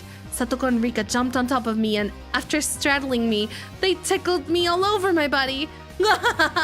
Stop! So this means Rena is still left. There isn't much time until the bell. Damn you, Rena! How dare you leave me for dead! The feelings of a zombie. I understood how vengeful ghosts with lingering regrets felt. It's sad. So sad. But Keiichi is one of us now. It felt like I'd been beaten. It felt like I'd been bitten by a vampire and was now one of the thralls. It was a strange feeling, being welcomed over to the side that had pursued me. Zombie tag is quite profound. This is no time to postulate. We must capture Rena-san. The principal is walking down the hall. The bell will ring soon. To devour Rena, I, who had been turned into a demon of vengeance, needed to use any means necessary. Except I wasn't just a zombie. I was a master of the night, a vampire. Using the same trick that had tightened the noose around my own neck, I used my classmates to further my evil designs. I gathered up the lower grades from around the school grounds. Everyone, listen. Rena's in big trouble. All of you, please look for Rena. It's a bigger problem than a jumbo jet crashing into your family's house. Oh yeah, it had turned into that, hadn't it? Mion whistled nonchalantly, trying to avoid the blame. Yeah, it's not even in the same league as jumbo jets. What fell on Rena's house was a space colony. A space colony? Yeah, it's a really big disaster. Everything in a 100-kilometer radius was obliterated, but that's only the prelude to this tragic tale. This is the beginning, the start of a war for independence by the propagandapality of Sion. The lower grades were dumbfounded, their eyes like saucers at the grand turn of events. What will happen?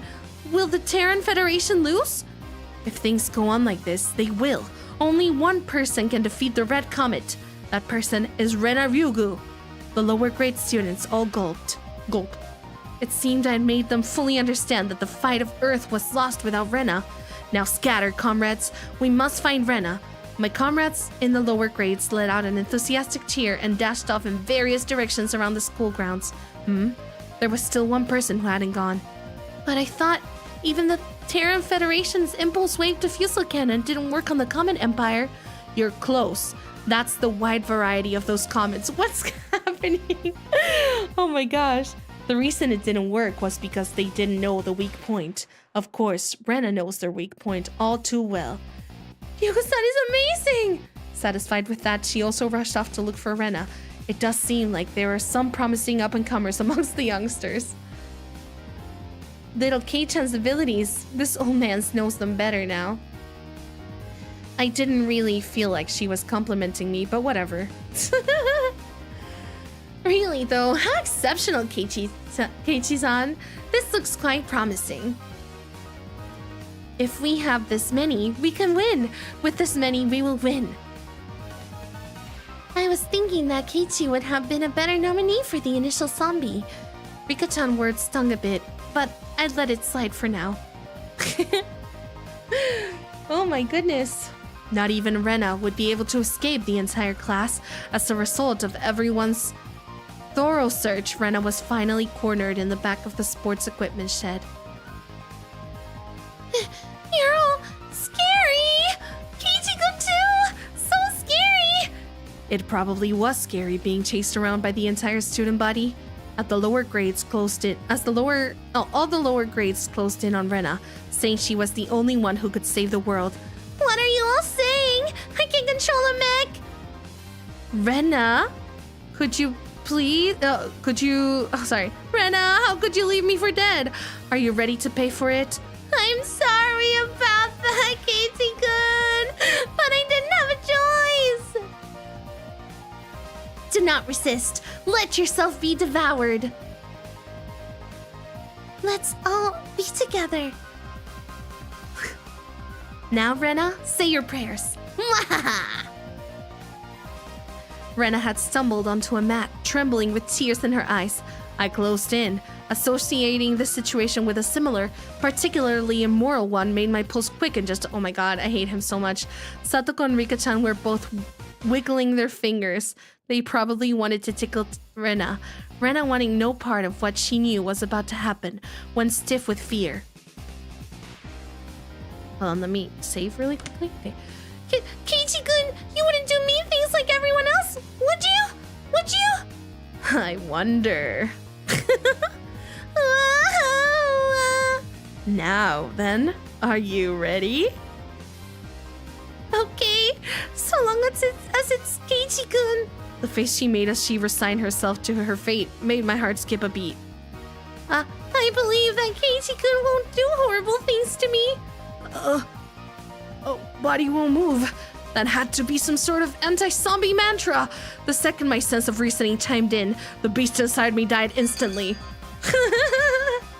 There was the bell. Game over. She won. Yay! I did it! I did it! I survived! Yay! Yay! Rena pranced around merrily as if a curse had been broken. So daylight broke in the nick of time, and the evil zombie army disintegrated into dust. And so the heroine, right? And so the heroine survived. Well, that's how it goes in the movies anyways. What are you postulating about? This is all because Keiichi-san was dawdling about. Punishment is required. I was subdued by Satoko and Rika-chan and once again sentenced to death by 100 tickles. Eek! Forgive me! Eek! Then the award for surviving goes to Rena Ryugu and Mion Sonosaki. Huh? Why? Huh? Mi-chan wasn't a zombie? Only pretended to be one. They say you need to deceive your allies before you can deceive the enemy, you know? Oh, Mion, you little... Wow, she's good. Yeah, hurry up and change, alright? Don't be late for the next class. Let go of me, Satoko and Rika-chan! Ah! Having had my fill of being terrified to my very core by club activities, I solemnly swore I would have Mion crying for mercy next time. Wow!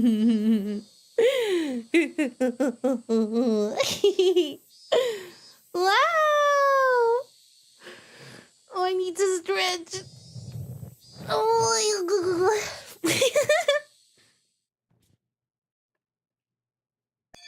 It's so peak. I do want to see something really quickly, Parsleys. If you will allow me just a moment. I will save before I do that, though. Okay, give me 1 second.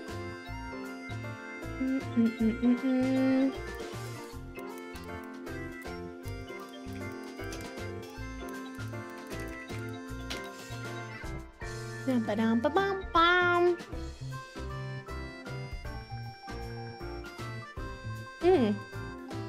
Okay. Actually, I'm gonna drink water while I do this. Let's save some time, because my throat is so dead. Oh boy.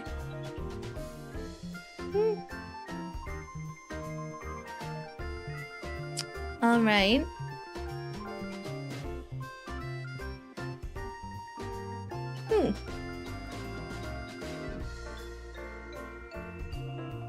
Oh, I really want to go for a little bit more. Yeah.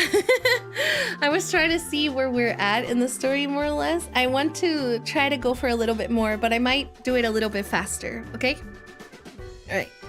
After arriving home, I quickly made preparations to head out once again. I had agreed to meet with Rena to dig Colonel Sanders out of that mountain of treasure from before. Mom, do we have work gloves? I need towels too.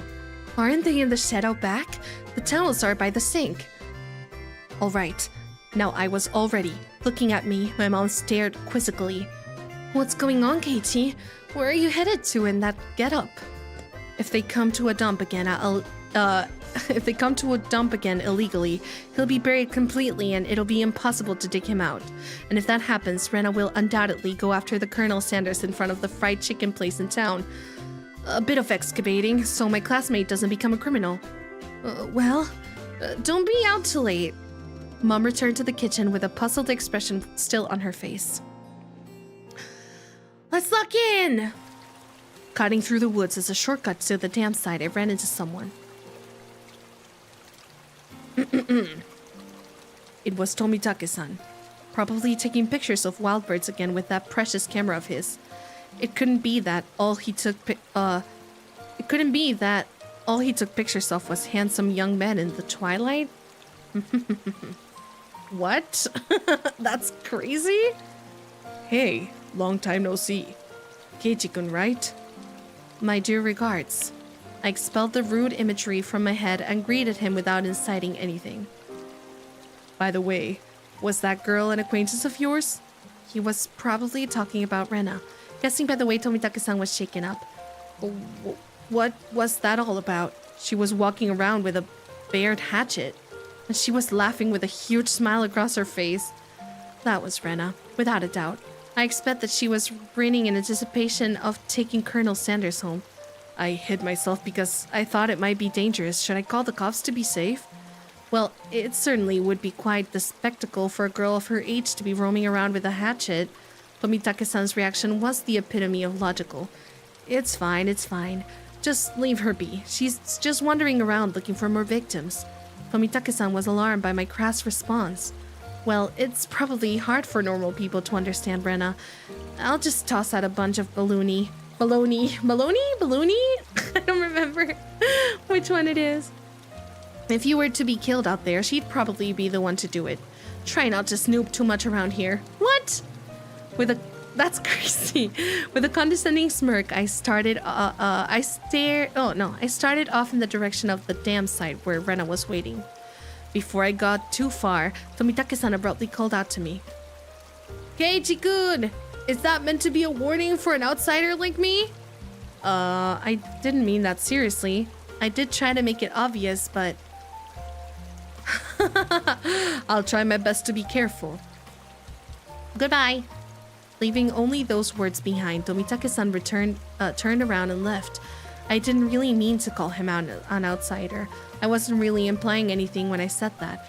It was only meant to be a joke, but it felt like I'd said something bad. I mean, technically, Keiichi is also an outsider, basically. If Tomitake-san is an outsider, I mean. All right. Kiichi-kun! I was waiting for you. Let's try our best today. 今日も頑張ろう. I understood what Tomitake-san was trying to say. Somebody gallivanting around while... gallivating? Wait, I said that before too, right? Gallivanting around about while waving a hatchet around certainly would seem dangerous. You should put a cover on that hatchet when you have it in public. I love this outfit so much. I love it. It's not good to carry it around out in the open like that. Seems like I lost it, so there isn't one. Thinking about it, there really was no need to try to keep up appearances. Everyone in Hinamizawa probably already knew about Rena's eccentricities. She is probably the only person who could carry a hatchet around Hinamizawa and not be considered suspicious. Well, let's finish this today. If we bust through this last beam, we should be able to pull him out. I've got everything I need. Leave it to me. Okay. I took the axe from Rena and made my way up the unstable slope. Just wait, Colonel Sanders. Kiichi-kun will save you. All right, get back. I'll finish this one in one go. A solid thwack rang throughout Hinamizawa, as if the job was being done by a lumberjack. How is it? Think you can do it? If it looks too hard, you don't have to strain yourself. If I can break through this, then we'll be good. I have plenty of power today. I can do it. But this adversary was more formidable than I expected. First of all, I'd never used a hatchet before. During a school camping trip, I had wanted to split the wood, but I lost at rock, paper, scissors and wasn't able to do it. Because the spot where I was standing was so unstable, I soon became tired and decided to take a break. Oh man. Kiichi's only been here like a week. Oh no, it's been a month, but still, like it's, you know, it's interesting. Oh, like more than Tomi. Yeah, I get you. Rena had already spread out a tarp and laid down some tea and sweets. I'm fine. I'm almost there. I'll make sure Rena can give Colonel Sanders a good night kiss tonight. Yeah, thanks. Giving Colonel Sanders a good night kiss. How? She knows about the hot anime Tumblr man. Come to think of it, Rena, you're a transfer student, right? Too, right? Where did you live before? I asked her nonchalantly while drinking tea. I had thought she lived here all her life. In Kanto. It wasn't as rural as it is out here, but it was still out in the countryside. Why did you move here? To Hinamizawa, I mean. You know, this is pretty far out in the boonies. Why did you move here? Does it have to do with your dad's work? Dad said he wanted to relocate his studio. He'd been saying for a while that somewhere deep in the mountains like this would be perfect. Studio? Is your father an artist or something?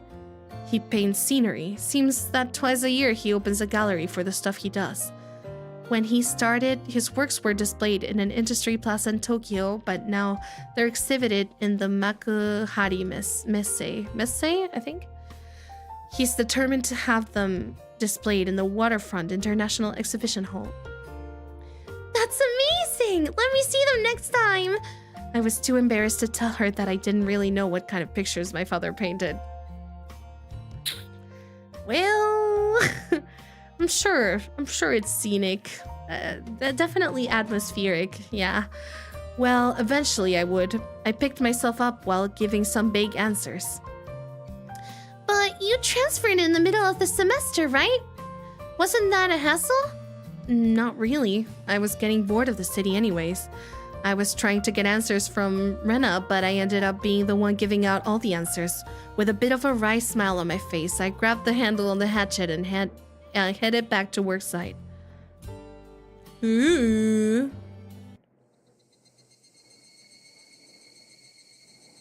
The air grew colder as the sun slowly set. The Higurashi began their song, as if to tell me to stop and head home for the day. Just a bit more. Today, I would end it. When I first started, I chatted with Rena as I worked, but now I didn't have that luxury.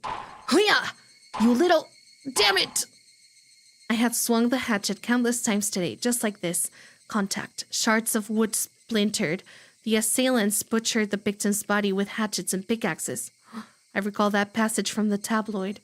One hit with something like this would smash someone's head in. Axes and pickaxes are not meant to be swung at people, ever. With one last swing, the beam cracked apart.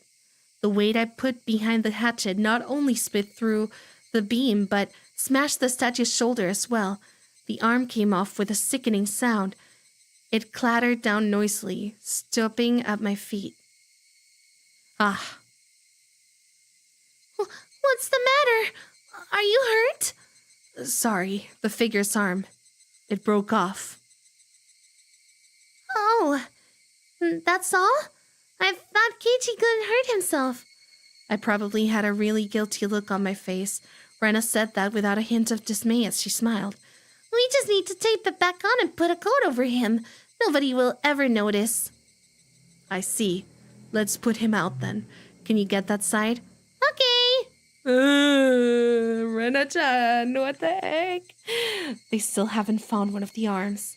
I laughed dryly at how pathetic I was for considering the arm flopping down and rolling to my feet to be such a bad omen.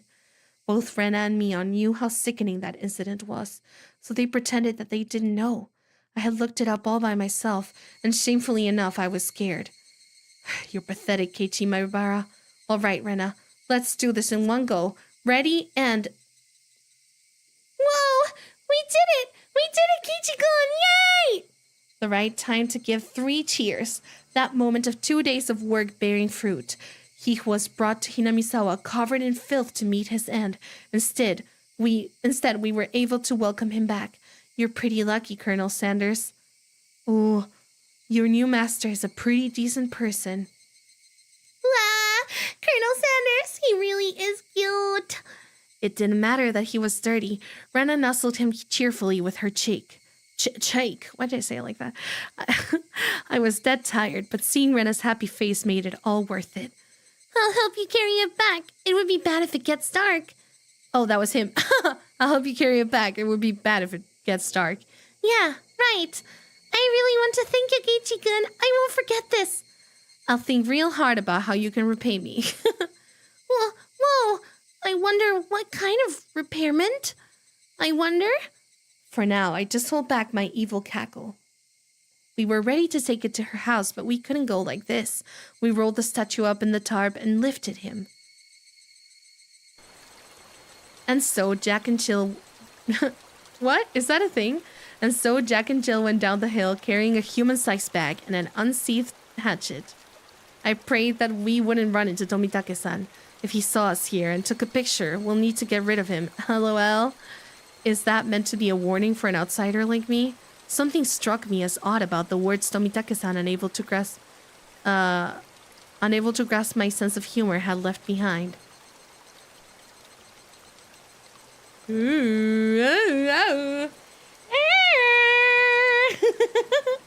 It's so eerie, no? There's something odd. Something is lurking in the shadows.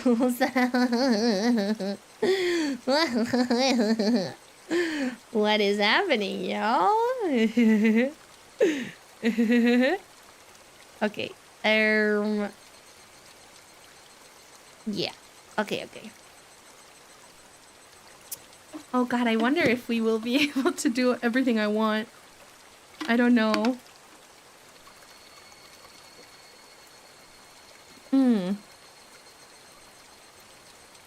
Yeah. Ooh. I feel like we're not at a really satisfying spot. We have to keep going. At least a little bit more. What's it, Kei-chan?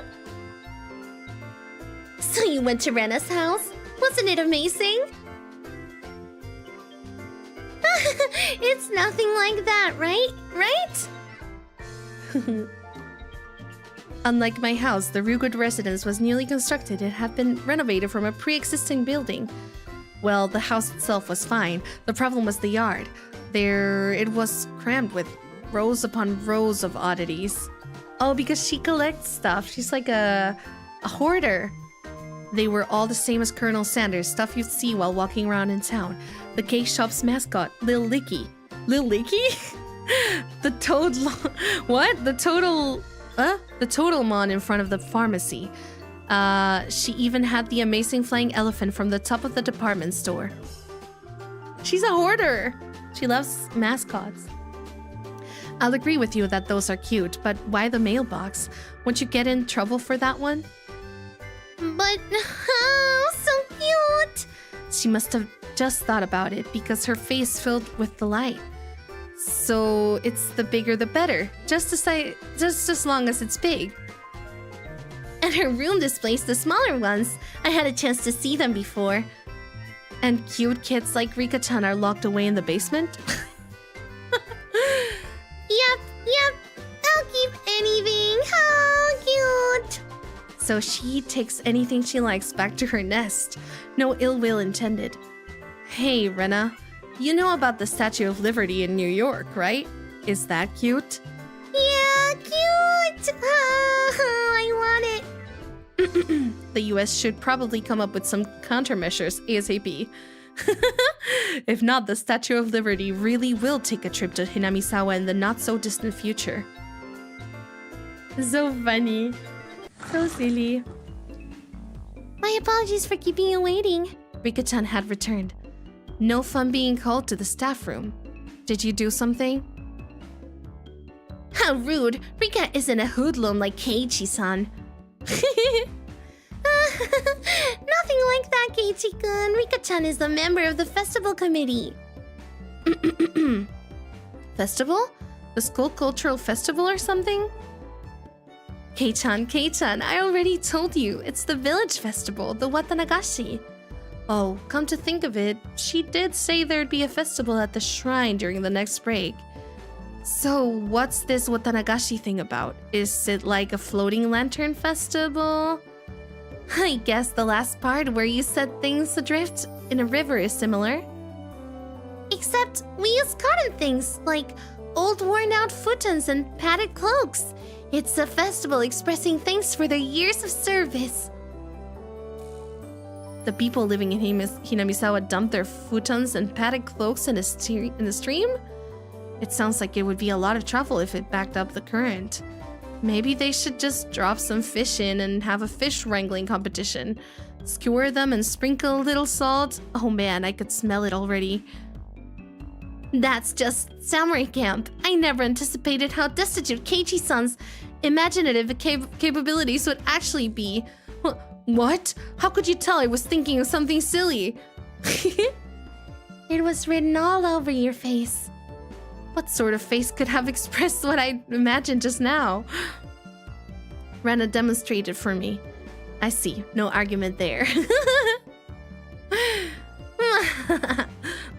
It's nothing fun like that, you see, but you should still look forward to it. Let's all go together. I'll come get you all that day. I don't really feel like going to festivals unless someone asks me to. I wouldn't get bored if these guys were going. You won't get bored. We're doing it again this year. Mion's proclamation came as she looked at each member in turn. What was this all about? From the way Mion looked, it was probably our gloved summer tradition, the Cotton Drift and 4-Demon Firefight. That sounds awful. What kind of name is that? I think it's a cute name, though. I tried to object sharply, but since Rena looked so happy about it, I decided it was pointless to fight it. Since Keiichi is here this year, it becomes 5 demons. Rika-chan made a small correction in light of my presence. So how does this funky-sounding club activity tie into the festival? This is where you exhibit the skills you've nurtured through your daily club activities. Exactly. We show the full extent of the abilities that the best of the best have obtained through our daily trials and tribulations. But last year, the mayor got angry, so we needed to make sure not to cause any problems this time. So basically, we're doing club activities while checking out the stalls. Rika-chan really is the only one to explain things, so they make sense. I I see. So we'll be exhibiting on those busy festival grounds? Rena was right, of course. That would be a reason for the mayor to get angry. But it's lots of fun! That was the only point I did not doubt. It would be, without question, fun. The day of the festival was drawing near. Oh no, not an angry mayor. Well, putting that aside for now, let's start our club activities today. Any objections? Yeah, nay! Our voices rang out in unison. When there's lots of people, card games really are the easiest to play. This really is the most basic of table games. Playing with a marked deck again? We'll use a new one today. There are no marks on the cards, so we're on equal rooting. Flooring? Rooting? Oh, sorry, I think I'm about to get a migraine. So I can't quite read right. Does that happen if you are somebody that gets migraines? Like, I don't know why, but for me, I can't read when I am about to get a migraine. It's really weird. I'm gonna take my medicine really quickly. Hold on.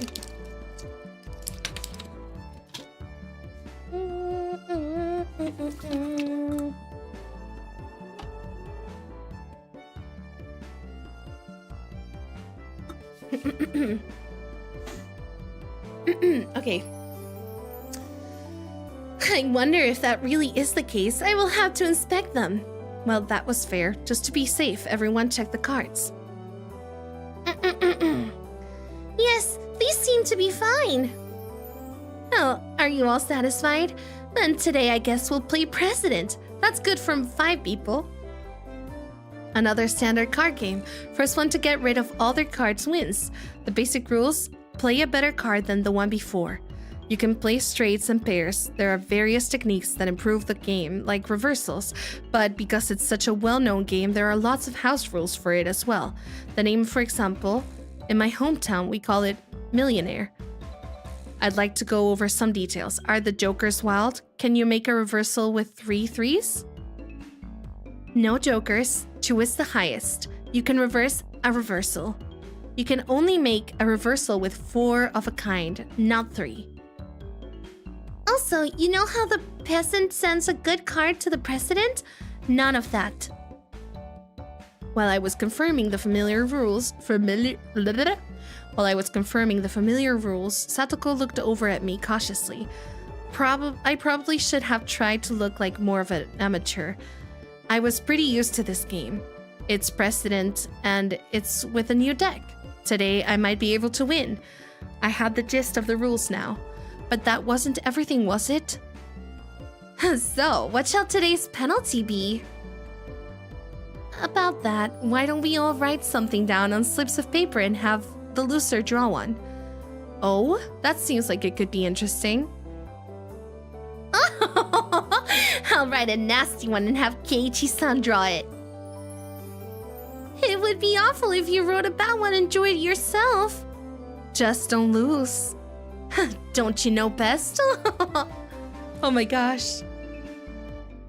You lose all semblance of registering what's in front. Yeah, like my eyes get all blurry too. It's really annoying. Mion handed out several slips of paper to everybody. Then write down whatever and put it in this bag. When you lose, stick your hand inside and pick one out. Now then, what would be a good penalty? I need to burp.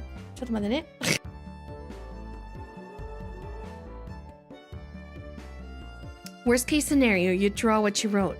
Something too intense would be like digging your own grave. No penalty. Let's forbid that kind of idea from being written down. Rika-chan's casual suggestion caused Mion hands to lurch to a sudden halt. Huh, that's so sneaky, Mion-san. She wrote no penalty and the corner of the slip is folded. I see. Just in case you lost, just grab the note with the folded corner and you'd be safe. That was a good idea. Diabolical as ever, Mion. Rika-chan is quite formidable. Oh my god, I feel like I always say that wrong. Rika-chan is quite formidable too, being able to see through that.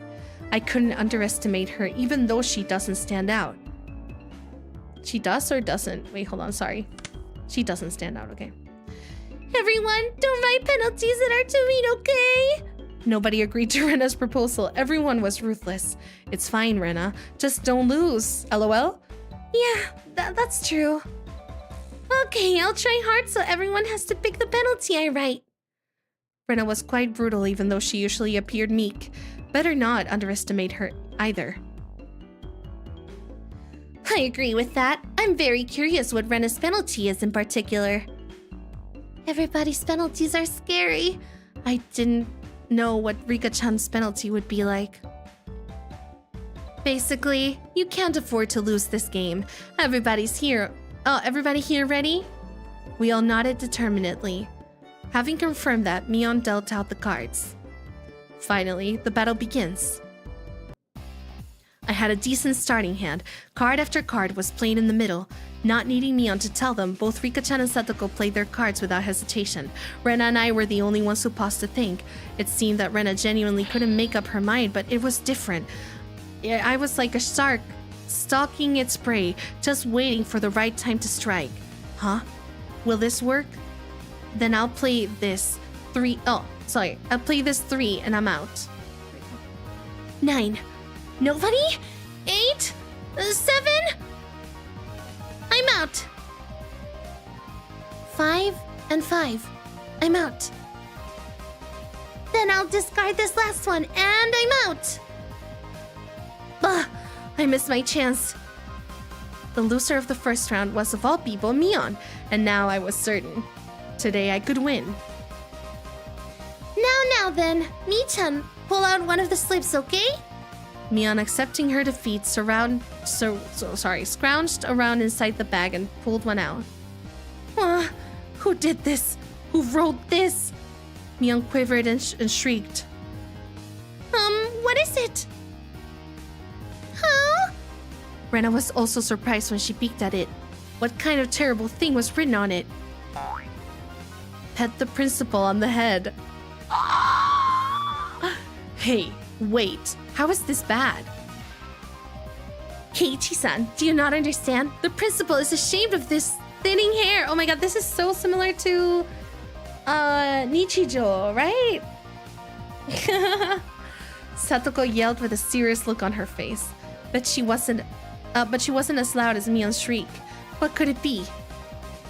The principal's a martial arts master. He boasts about traveling around the world, perfecting his skill when he was younger. He switched to teaching after seeing the poor state of education in Japan after. He wasn't human. Pet that guy's head? As the club president, there is no way I can set a bad example by refusing. Oh yeah! She bellowed out a yell as she dashed off to the hallway. Would it have been easier to sneak out quietly and try to do it without making a fuss? Probably impossible. They say he used to hunt sea slugs just by sensing their presence. I could do nothing but wait with bated breath. What the heck? Kerpow! A rumble shook the classroom. The principal's special launcher move just started. Zing! Boom! Following the launcher with a jab, strong, fierce combo, he's even using meter. A meter? Sorry, I can't. Oh, no, meter, okay. From now on, it sounded. The principal's jumping fierce sounds like a multi-hit. I don't want to know. I don't want to know. Nothing I could do now except stay calm. I understood now why there were no delinquents at the school. After a few moments of silence, Mion slumped back to us. Petted. Is that good enough? Mion said before collapsing. She's alive at least. Now we can continue the game. Monster. I was amazed. The person who made the club activities like these could say that. But now, the worst penalty is gone now, right? Right? Penna? Rena tried to lighten the mood and was only met with Mion's malicious grin. She was serious now. I'm not holding back anymore. You'll all get yours. The pace of the game began bizarrely quick. I could tell the game had gotten... more intense. Ace, 3, 4, 5. I'm out. I'm out as well. I'm out too. 3. I'm out now. Oh, I'm now out. Eek! I lost! And the heavens chose to vanquish Rena. What kind of penalty, I wonder? What kind of penalty, I wonder? It wasn't exactly hard for her to be worried. Just thinking of the level of difficulty of Mion's first penalty still made me quiver. And so the penalty she drew with trembling fingers was... The heck was this? Speak like a maid. Oh god. Voicing this is gonna be hell. Huh? What is this? This one, what do I need to do? So basically it means that you have to use the same expression as a maid?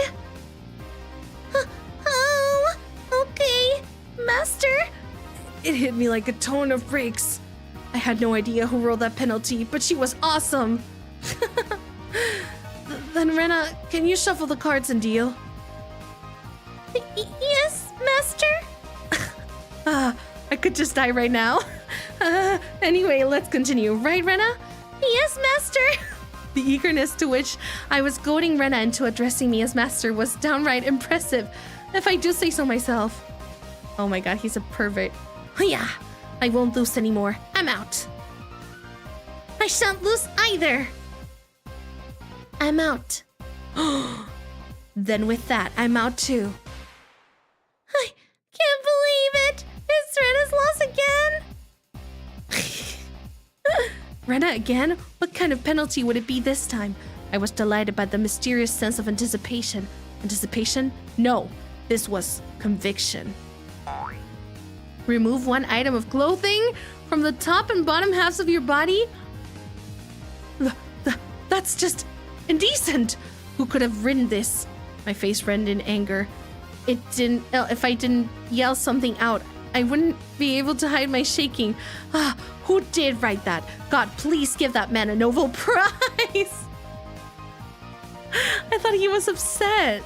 I thought he was being normal for once. That would be an... That would be an Ig Nobel Prize. Not good, not good. What I was thinking about was written on my face. Oh, Mi-chan! Rena begged me on with teary eyes, but everyone knew Mion's answer already. Nope, nope. Won't go easy on you. You lost, so take it like a man. Understood, master. I'll undress. What?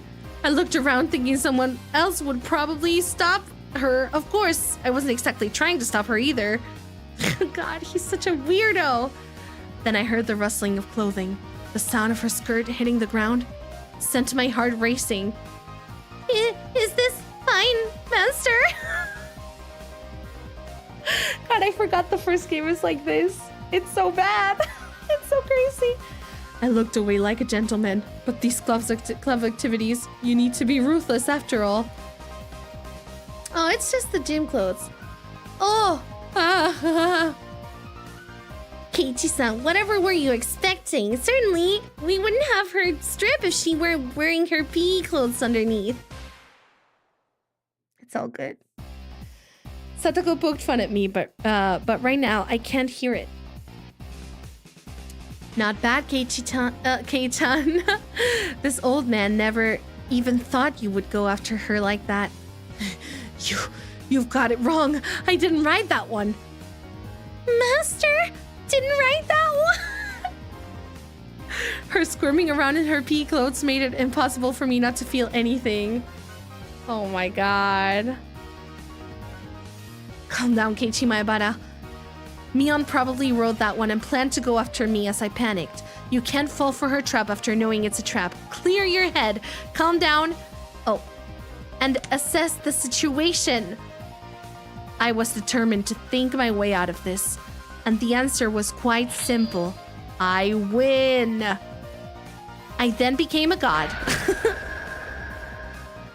My eyes. I, who had already entered the domain of godhood. What would dare stand in my way? It was like they were pulled to me magnetically. I was picking up aces and twos like nobody's business. Heek! How could my luck of the draw be so bad? Satoko lost, right? I'll draw the penalty. Speak like a little sister. Fine.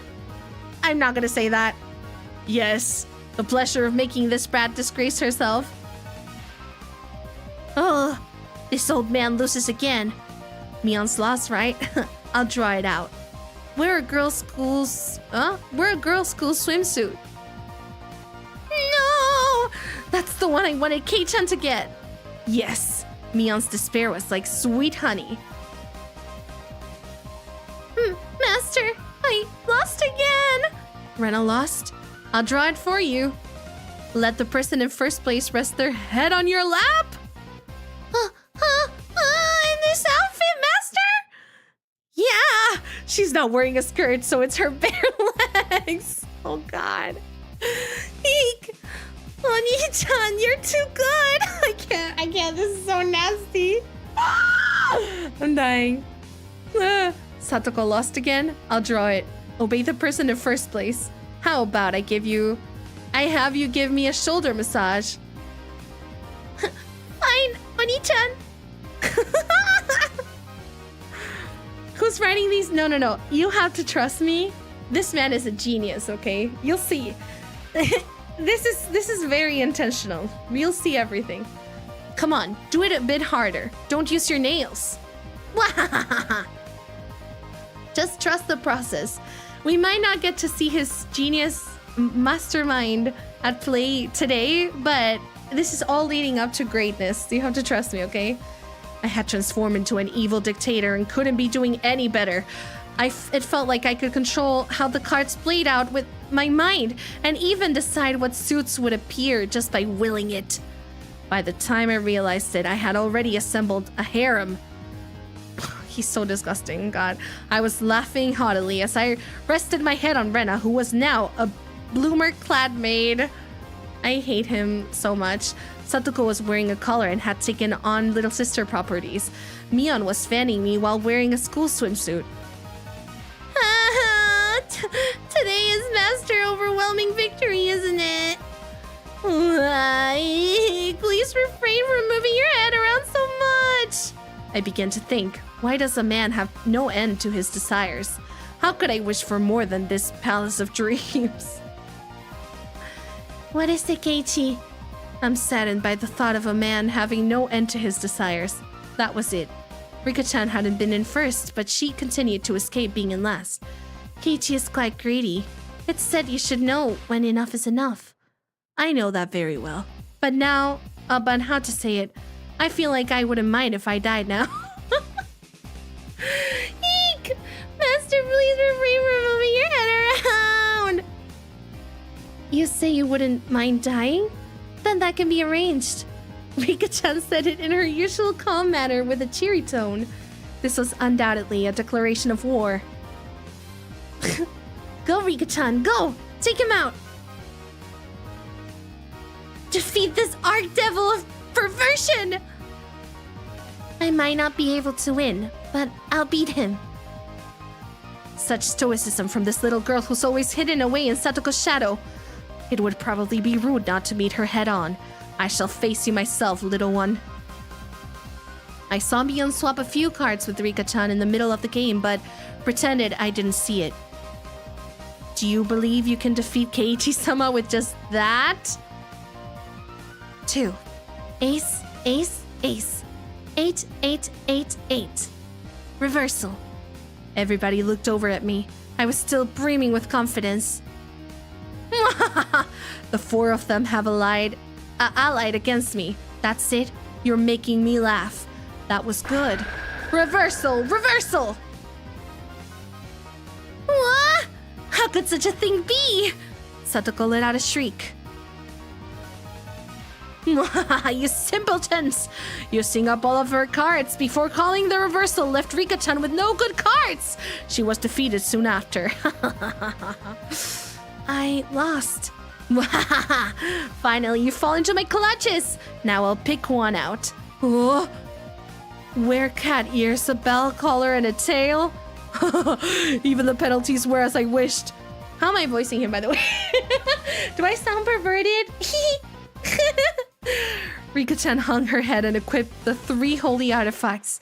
It's questionable as to why such things were in Mion's locker, but since I had no objections, I didn't ask.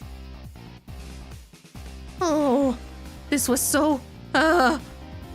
It felt like I had become Rena. This was definitely cute. Cute? Isn't it? Is it? Oh, I want to take her home. Meep. As Rika-chan mimicked a cat, teary-eyed, rings of smoke escaped from Rena's ears with an audible poof. Rika-chan must take home. Taking her home. Just for a while. I won't do anything strange. Nothing strange. I see. I still have one trick left. Mion gasped and dropped her fist into the open palm. If Rena must, she can take me home. After Rena-san beats Keiichi-san, after Rena-san beats Keiichi-san, she can! They thought that Rena in cute mode would be able to defeat me. Would it be that easy? Opposing me was the same as opposing God. I teach them their place. How preposterous! That Rena can't defeat me! Eep! For a moment, I didn't know what was going on. The 52 cards danced and flowed freely between Rena's hands and the machinations of a master magician. Oh! In the middle of those flowing cards was Rena's ecstatic expression. Her head bobbing around. Shall we, Keiichi-kun? Hurry! My whole body knew it already. I was going to lose. Finally! No play? Nothing to play, Kei-chan? Then with this, I'm out. Everyone cheered. I was spent. I've got no regrets. God, thank you for letting me dream a little. Now then, I'll take one out. Keiichi-san's penalty. This is it. Everybody peeked at it in unison, cases flicking between the text and my face. All day today I did as I pleased. I'll do whatever it is. What's on there? All? Huh? Every penalty up until now.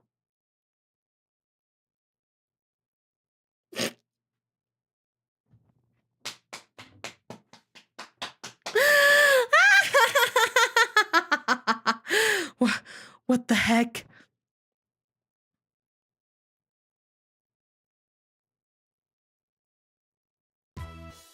Keiichi-san, should you not be speaking like a little brother? Yes, One-chan. Oh, this is quite addicting. Next, I'll have you rub my shoulders. Keiichi-kun, I don't need the lap pillow, so do that other one, okay? Yes, master.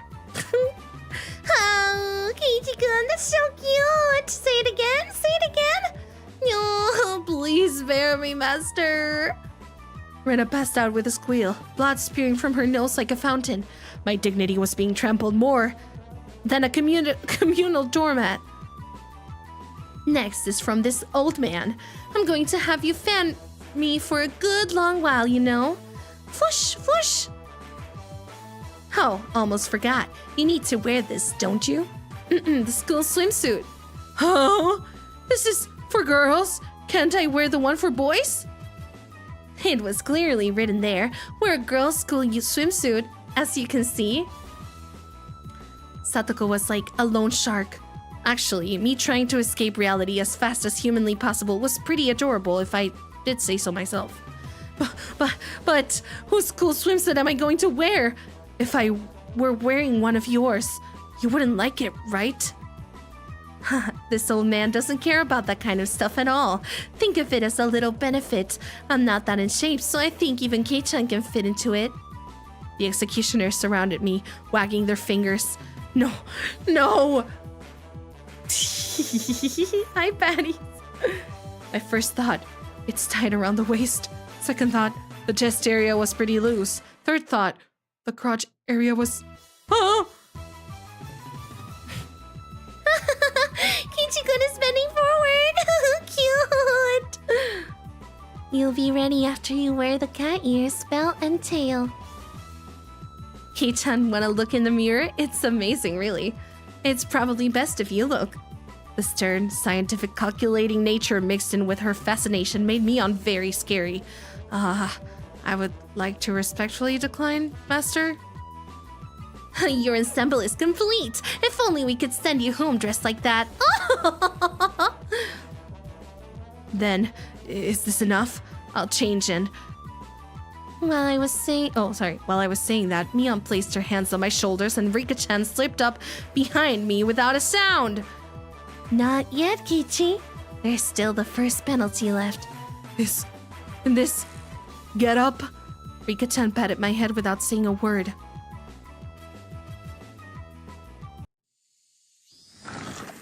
Sir, excuse me.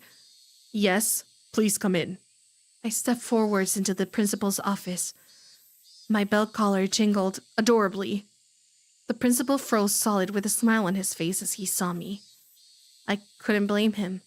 In this sacred place of study, especially in this office, though I said, "Excuse me," as I entered, the sight of a person entering with a school swimsuit, cat ears, a collar, and tail, and for it to be a young male student, without a doubt, any normal person's psyche would have stopped cold, but this could be explained.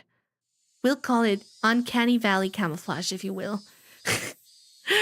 When humans see others, they can only begin to act after confirming this is human, meaning that if he could not comprehend what was in front of him, then those moments before he could begin to fully process the situation, his mind was completely blank.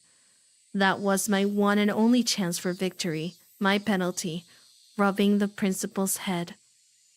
Principal, I'll challenge you! A zazzing sound echoed loudly. He went straight for the special move. He was prepared because of what happened with Mion. The principal said one thing to me. What does it mean to be a man? And in a heartbeat... What? What the hell? Oh my god. That tremor resounded throughout the Hinamizawa twilight. Oh my god. It's so good. All right, we'll leave it there, Parsleys. I know, it seems like a really innocent... Well, I don't know if innocent is the word, right? It seems like it doesn't seem like a horror story, right? Right, guys? Like, there's nothing to be scared about, right? Yeah, there's nothing to be scared about, right? Right? Right? Oh, yeah, I'm sure not. In any case, I guess we shall find out more about the story next time. Hopefully during the week I will be able to play it. I think I will play this pretty frequently so we can get through the story, because I think otherwise it's going to be impossible for us to do so, honestly. But yes, of course, like I said, the main character and some of the things that happen in the story are really questionable. Obviously, I'm not, I don't think it's okay or anything like that. So, yeah, I just appreciate the more overarching plot that we haven't really seen much of yet. So I'm excited to really show you the beauty of Higurashi. And I really think that, honestly, you might think, why is all of this fan service-y stuff happening? I earnestly believe that there is a purpose for it. I earnestly think that there is a greater purpose for it. But I digress. I shall leave that at that, and we shall find out more next time around, okay? Rubs my hands together. All right.